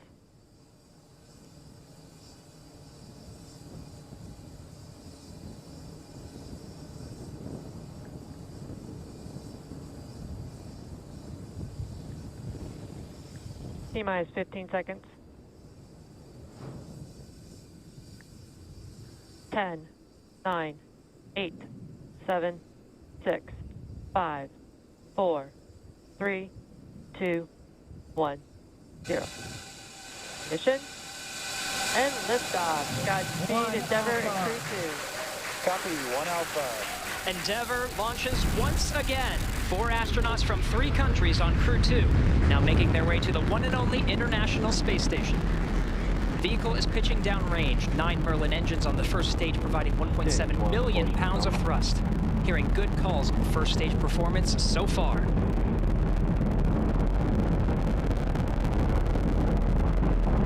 We are T plus 30 seconds into the second rotational crew mission on board Dragon and Falcon 9. Falcon 9 will be throttling down the 9 Merlin engines shortly here in preparation for maximum dynamic pressure. And there's that call out for the throttle down. Maximum dynamic pressure, max Q, is the largest structural load that the vehicle sees throughout ascent. So throttling down does help us pass. Throttling down helps us pass through this period, which should be coming here shortly. Max Q. There's that call out that we have just passed through max Q. Stage 1, throttle up. And 1 we can Bravo. Copy, 1 Bravo. All right, 1 Bravo is the second abort mode on the first stage. The first stage continues to fire for 2 minutes, 35 seconds. 1.5 minutes into today's flight.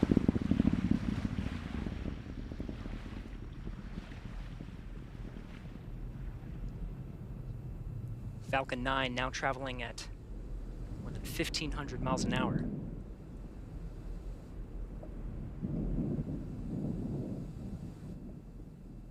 MVAC engine chill has started.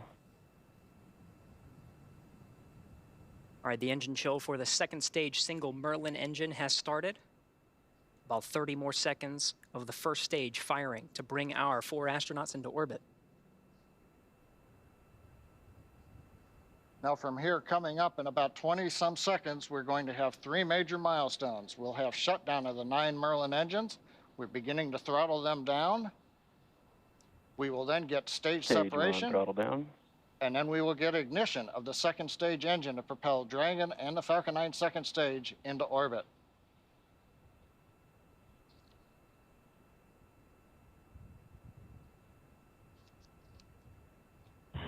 2 And Miko. Alpha.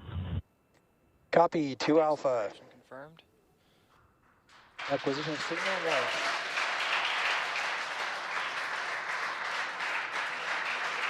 and ignition.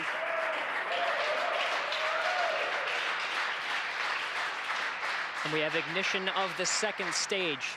You see the green flash of that TTEB fluid. The expansion nozzle on the second stage Merlin vacuum glowing that bright red that we like to see.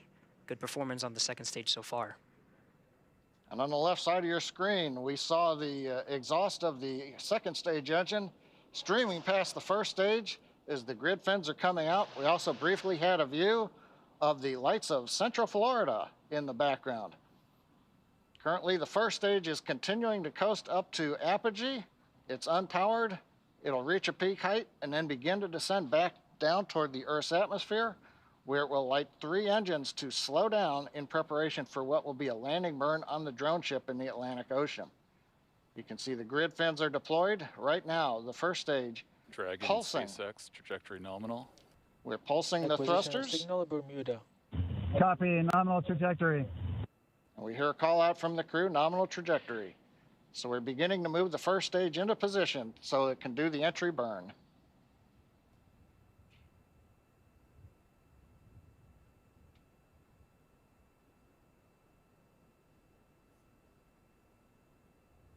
Four minutes, 15 seconds into today's flight. Second stage propelling our 4 astronauts up the eastern seaboard. We'll continue to fire. It's a 6-minute burn to deliver the astronauts into orbit. We'll wait for a cue for good orbital insertion after that. Meanwhile, we'll be hearing check-ins on the vehicle's trajectory and performance, as well as check-ins with some of the ground stations as it passes over throughout the 6 minutes of the second stage firing.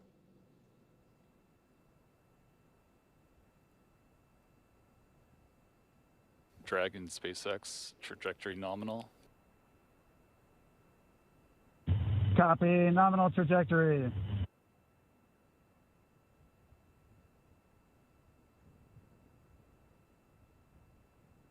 Getting good views of both the first and second stage from the onboard cameras.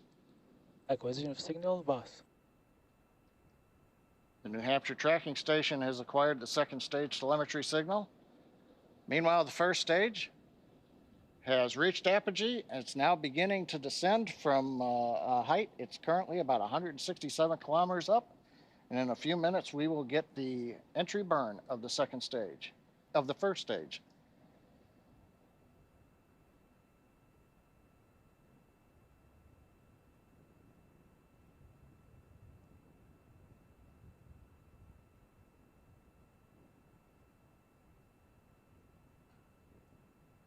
Dragon, SpaceX, trajectory nominal.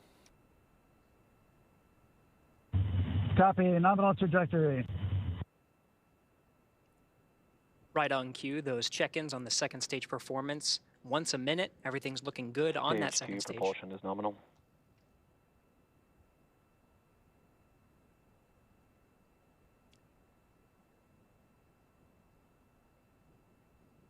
Stage 2 continues to climb. The vehicle now exceeding 8,000 miles an hour at an altitude of about 124 miles. And just about 1 minute from now, we will begin the entry burn of the first stage. That'll consist of lighting the center engine, and then shortly afterwards, 2 more engines for a 3-engine burn to slow down the first stage in preparation for entering the Earth's atmosphere.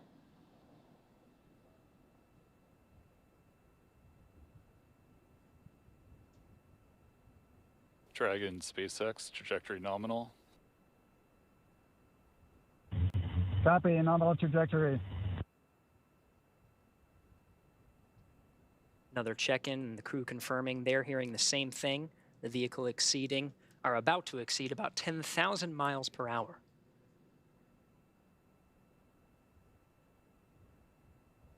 Meanwhile, first stage down at 90 kilometers, getting ready to relight 3 engines for the entry burn.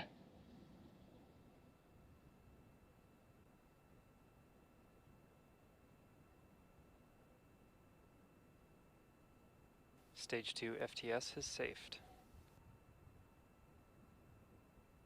We've got the center engine ignition, and there come the two side engines.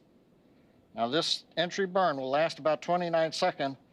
It's going to significantly slow down the vehicle in preparation for hitting the denser part of the Earth's atmosphere.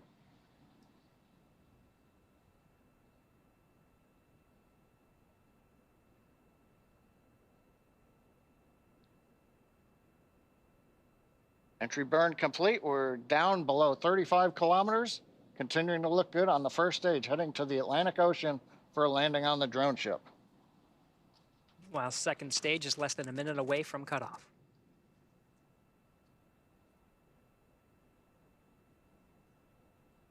Stage 2 in terminal guidance.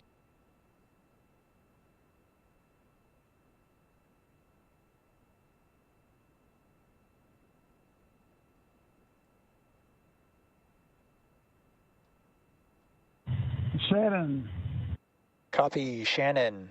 Shannon called out at the back end of stage 2, a few seconds until cutoff.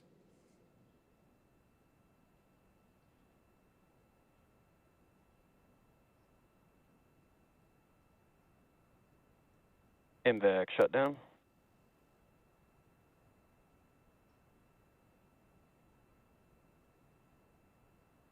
Dragon SpaceX launch escape system disarmed. Launch escape system disarmed. Copy. Dragon SpaceX nominal orbit insertion. Copy. Nominal orbital insertion. All right, the Falcon 9 second stage has done its job, delivering our 4 crew into orbit. You hear the applause here in Hawthorne. We're waiting to get a video signal back from the drone ship. Of course, I still love you. And the view from the onboard camera, we saw it just briefly. It looks like first stage on the drone ship. Getting views of the Dragon trunk. So the first stage is on the drone ship, successfully landed. And more importantly, second stage is in a nominal orbit with the Dragon spacecraft getting ready for some important events coming up, Gary. That's right. About 2 more minutes. The Dragon and the second stage of the Falcon 9 will be in a coast phase. It'll take that long until the spacecraft separates from the Falcon 9. Of course, both now in a nominal orbit. It's great to see some of the views of the Earth as it passes by over the North Atlantic Ocean.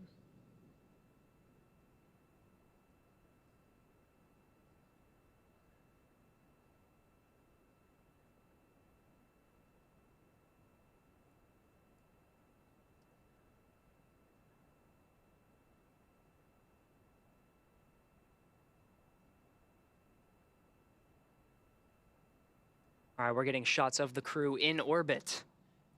I'm looking for that 0G indicator.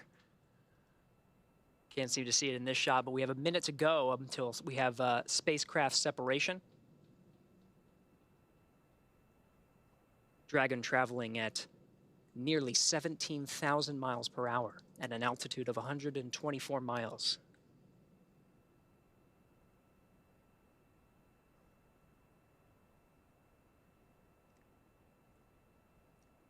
Again, the 4-person crew of Endeavour is in orbit right now.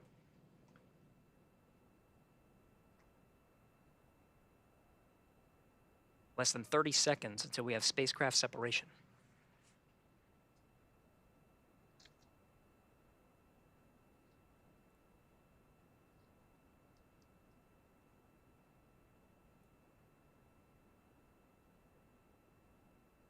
Ten seconds to spacecraft separation. We should hear words from the core here in Mission Control Hawthorne once we have successful separation.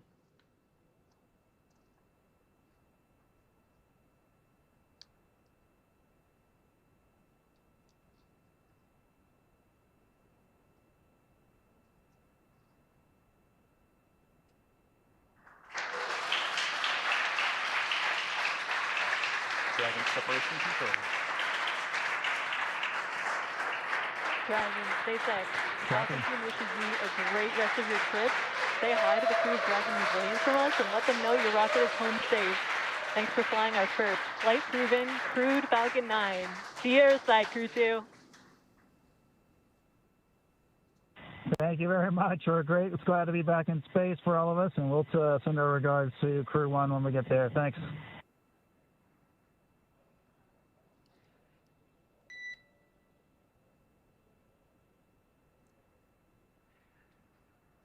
Absolutely stunning views from both inside the cabin, seeing the excitement of our 4-person crew inside Endeavour, and watching Endeavour drift away from the camera on the second stage as the Earth passes by on an orbital sunrise.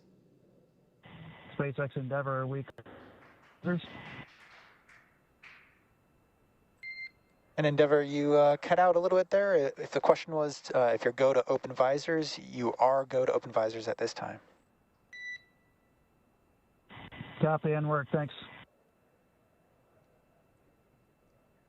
All right, 13.5 minutes past liftoff. The crew is in orbit, traveling at nearly 17,000 miles an hour.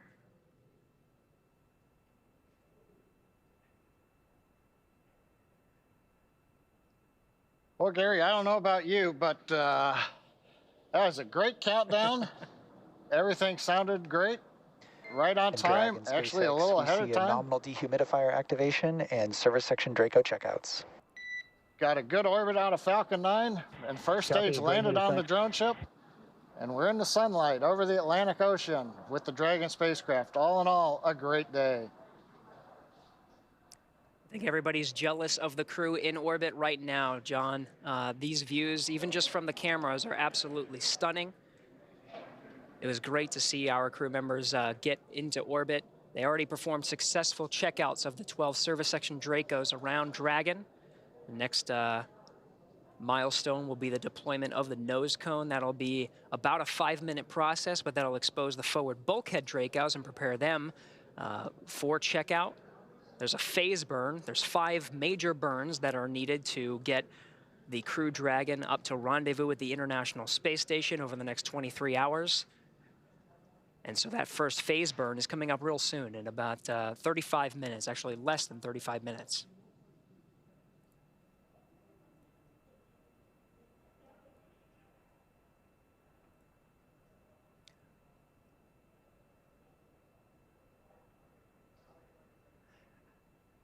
And Jesse, I don't know if you could see the 0G indicator, but I was told it's a penguin. I'm trying to look for it. I'm looking for it too. Keep an eye out on that left-hand screen. Meanwhile, the Dragon is configured for a nose cone deployment. We'll stand by for when that sequence starts.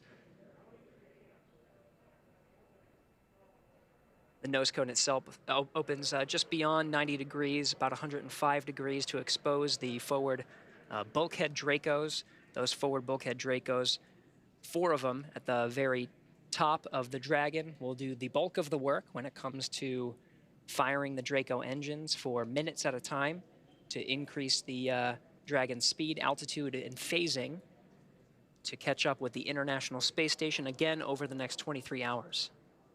Meanwhile, we're still getting camera views from the second stage, looking at that expansion nozzle. Did its work beautifully to deliver the 4 crew into orbit. Dragon over the North Atlantic Ocean. And Gary, this is John. I think I heard a call out on one of the Dragon nets that the first set of nose cone hooks is open. So it sounds like that sequence is going well. Very good.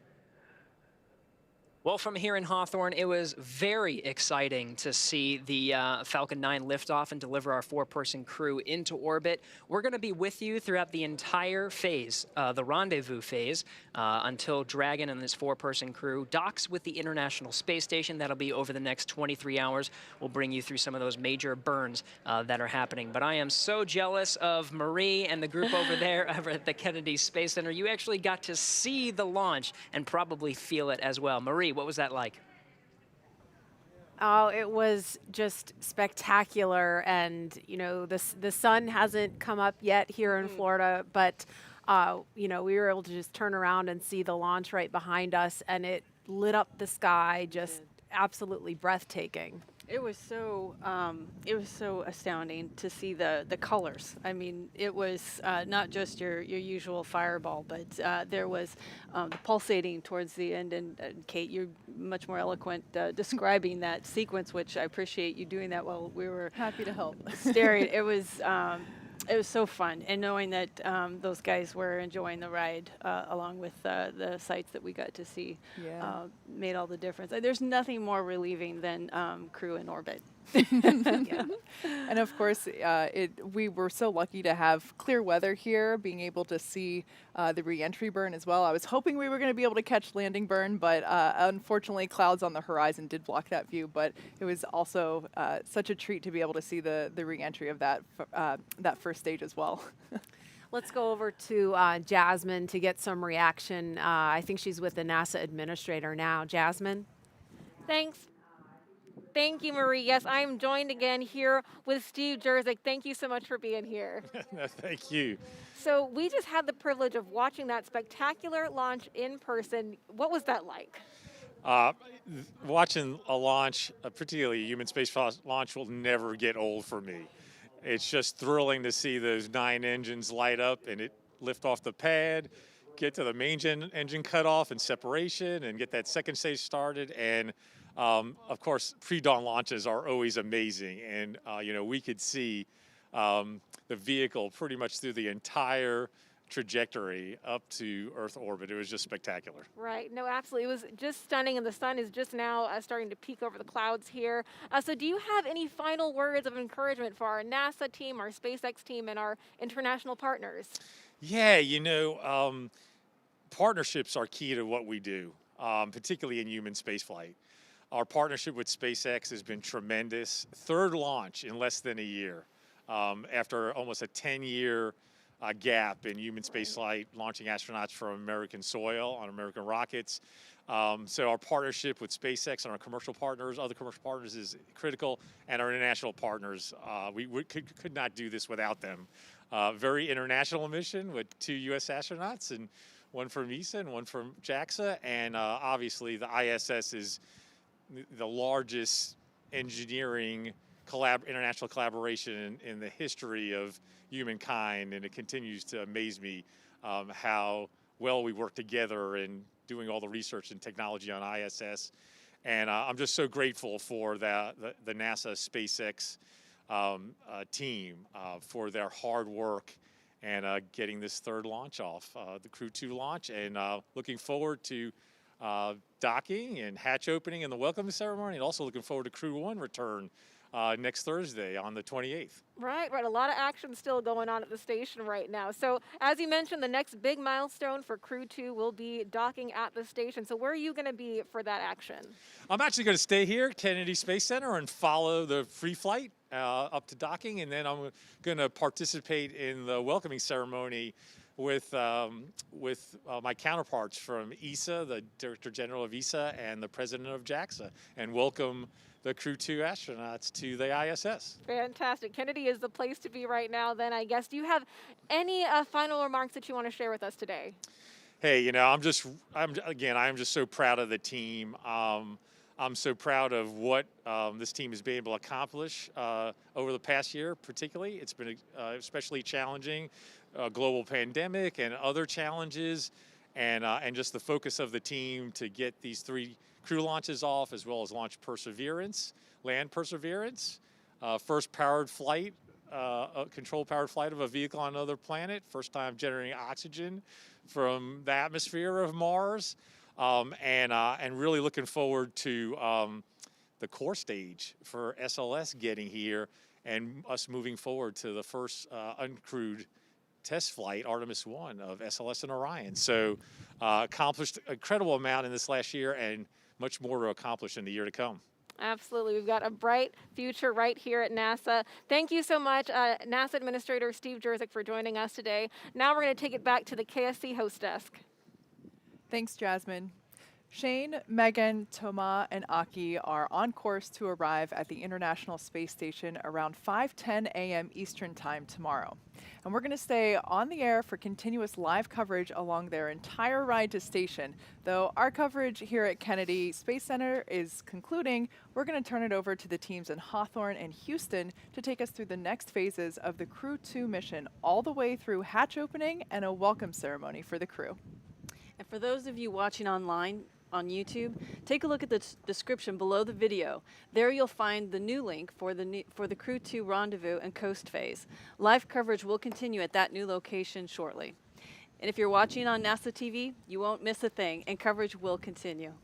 That's right, and as you follow along, we invite you to tune into a post-launch news conference at 7:30 a.m. Eastern Time, right here on NASA TV, where NASA and SpaceX will take questions live. In addition to NASA TV, you can always follow along on Twitter at @NASA, @SpaceX, and nasa.gov for mission updates. Huge thanks to all of our guests for joining us today, and thank all of you for getting up early on the East Coast and watching. Now here are highlights from the journey to orbit off the Earth for the Earth.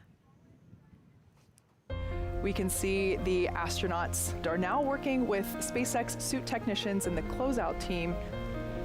And that's our commander, Shane Kimbrough. There's Megan MacArthur getting helped into her gloves in her spacesuit. And mission specialist Thomas Pesquet will be making his second trip to space. But that's Aki Hoshide having a laugh with some of the suit technicians. There's Shane Kimbrough, pilot Megan MacArthur in the front, Megan blowing kisses. Thomas and Aki ready for their ride to the space station. And here they come, the Crew-2 astronauts taking their first steps outside before their journey to space.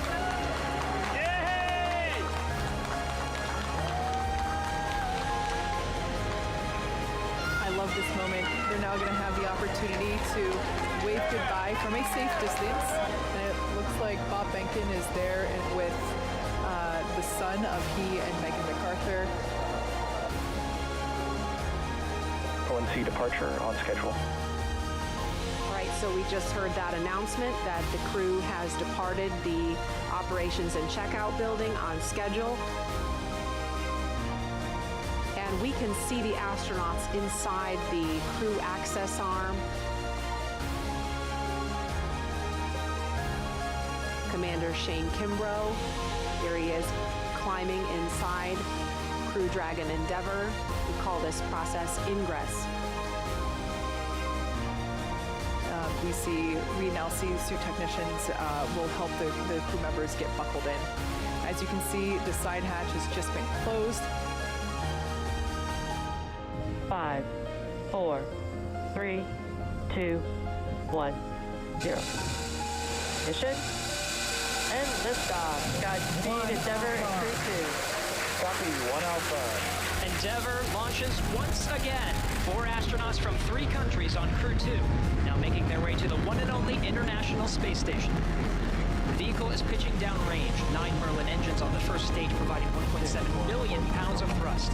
Hearing good calls for first stage performance so far.